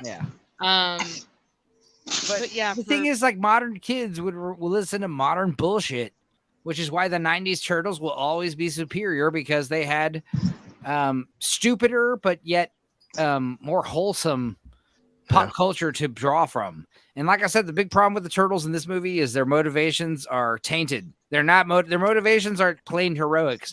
Their motivations are like a dastardly deed to trick people to like us because of their heroics, and it's like also, stupid. The visuals just aren't like flooring. I mean, let's be real. Looking at this picture, like it's not about the culture, the message. It's like the visuals just aren't that good. No, they're not. All I can say is I appreciate the fact that you guys watch this shit so that I do not have to. It's 90% the reason why I keep doing the group is just because people will watch shit and either do one or two things. Either they'll lead me towards something cool like Yellow Jackets, or they'll lead me away from dog shit like this, and I'm just like, nah. I'm. You know what? I trust your judgment. You say it smells like shit, looks like shit, and tastes like shit. I'm just gonna assume that it's shit. Yeah. I don't need. If you watch the stuff that me and Enzo know are shit from the beginning of us watching it, you might enjoy it.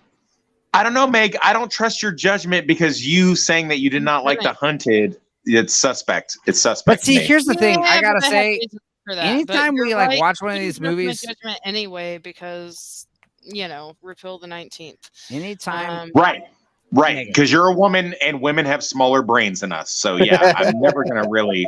But I I gotta say, definitely have listen. an atrophied hippocampus. Can you not hear me?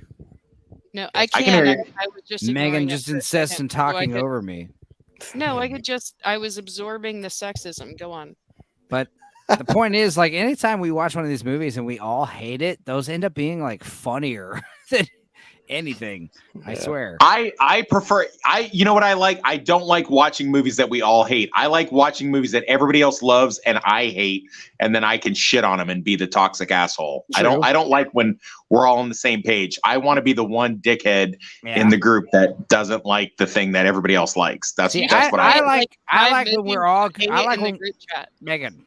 I like going in all blind. It's always the best. When we all go in blind, that's where the magic happens, where we have no idea what the hell's going to happen. Yeah. Go on, Megan. You can talk now. I was just saying, right? 5 dumb movies in the group chat that you hate. And if we find some that we love, then you can really embody that. We can do that. Where Yeah, we can do that. Everybody else loves it and you hate it. Yeah, we can do that. We can definitely do that. Or maybe put like 10 because we might hate 5 of them. Okay. But yeah. Yeah, we can do that. Put some stuff in the group chat that you would just hate watch. And we'll all have fun with it. Even Bastard. I'm sure Even the Bastard? Yeah, I'll have a look. Yeah. Bastard, I It's can't like thank you. 4 in the morning. I can't thank Luke enough for hanging out this whole 6 hours, you know? Yeah. Obviously, we don't need to keep doing these early for you.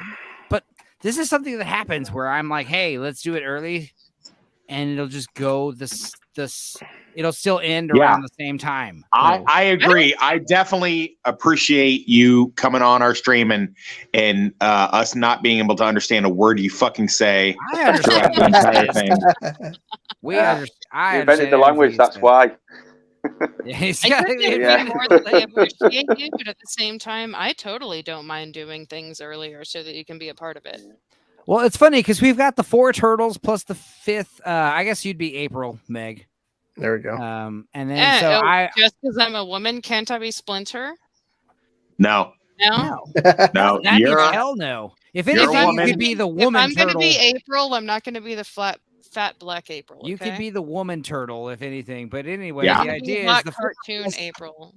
Toxic is definitely Raph. For sure. I would say English. He's gonna be. What did you say? I mean, me, English, and Chris. I mean, I think I'm Mike. Yeah. Really. Yeah, you're definitely Mike. Yeah, You're definitely the gap there. So we'd give Bastard Donatello, and Chris would give. Chris would is be Leonardo for sure. Yeah, I'm for sure. fine with that. Yeah. I'm still tough. I'll still take Donatello though. Well, of course, Donatello's the brains, man. He's the gadget Chris, I love master. that you wore a turtle shirt for today. Oh, yeah. That's- I know. I had a green Parker on. It's the only green thing I had. Didn't even ask him to do it. All right, guys. Well, shit. I bought this too. So. Look, guys. Look, we're at 5 hours and 59 minutes and 53 seconds. So, look, Nice. Guys, way to here's what's show going. some commitment. Thanks for having me on. And I will see you next time. Guys, look, here's what's happening. Ninja Turtles, it's a thing. It's a big thing. It's bigger than any of us ever fucking imagined. There's arcade games, comic books, action figures, toys. There's half a dozen movies. I didn't even know most of them existed. And there's fucking hundreds of hours of a fucking stupid cartoon show that spans over 3 series and fucking 17 seasons. All stuff is going to be bleeped out for the child-friendly highlight video. But I plan to make that tonight for the Teenage Mutant Ninja Turtle stream. I mean, guys, you have to understand, you're 2 guys, 2 stoners making a comic book in your basement, and you have no idea you are going to affect the history of the world forever with your stupid comic book about Teenage Mutant Ninja Turtles.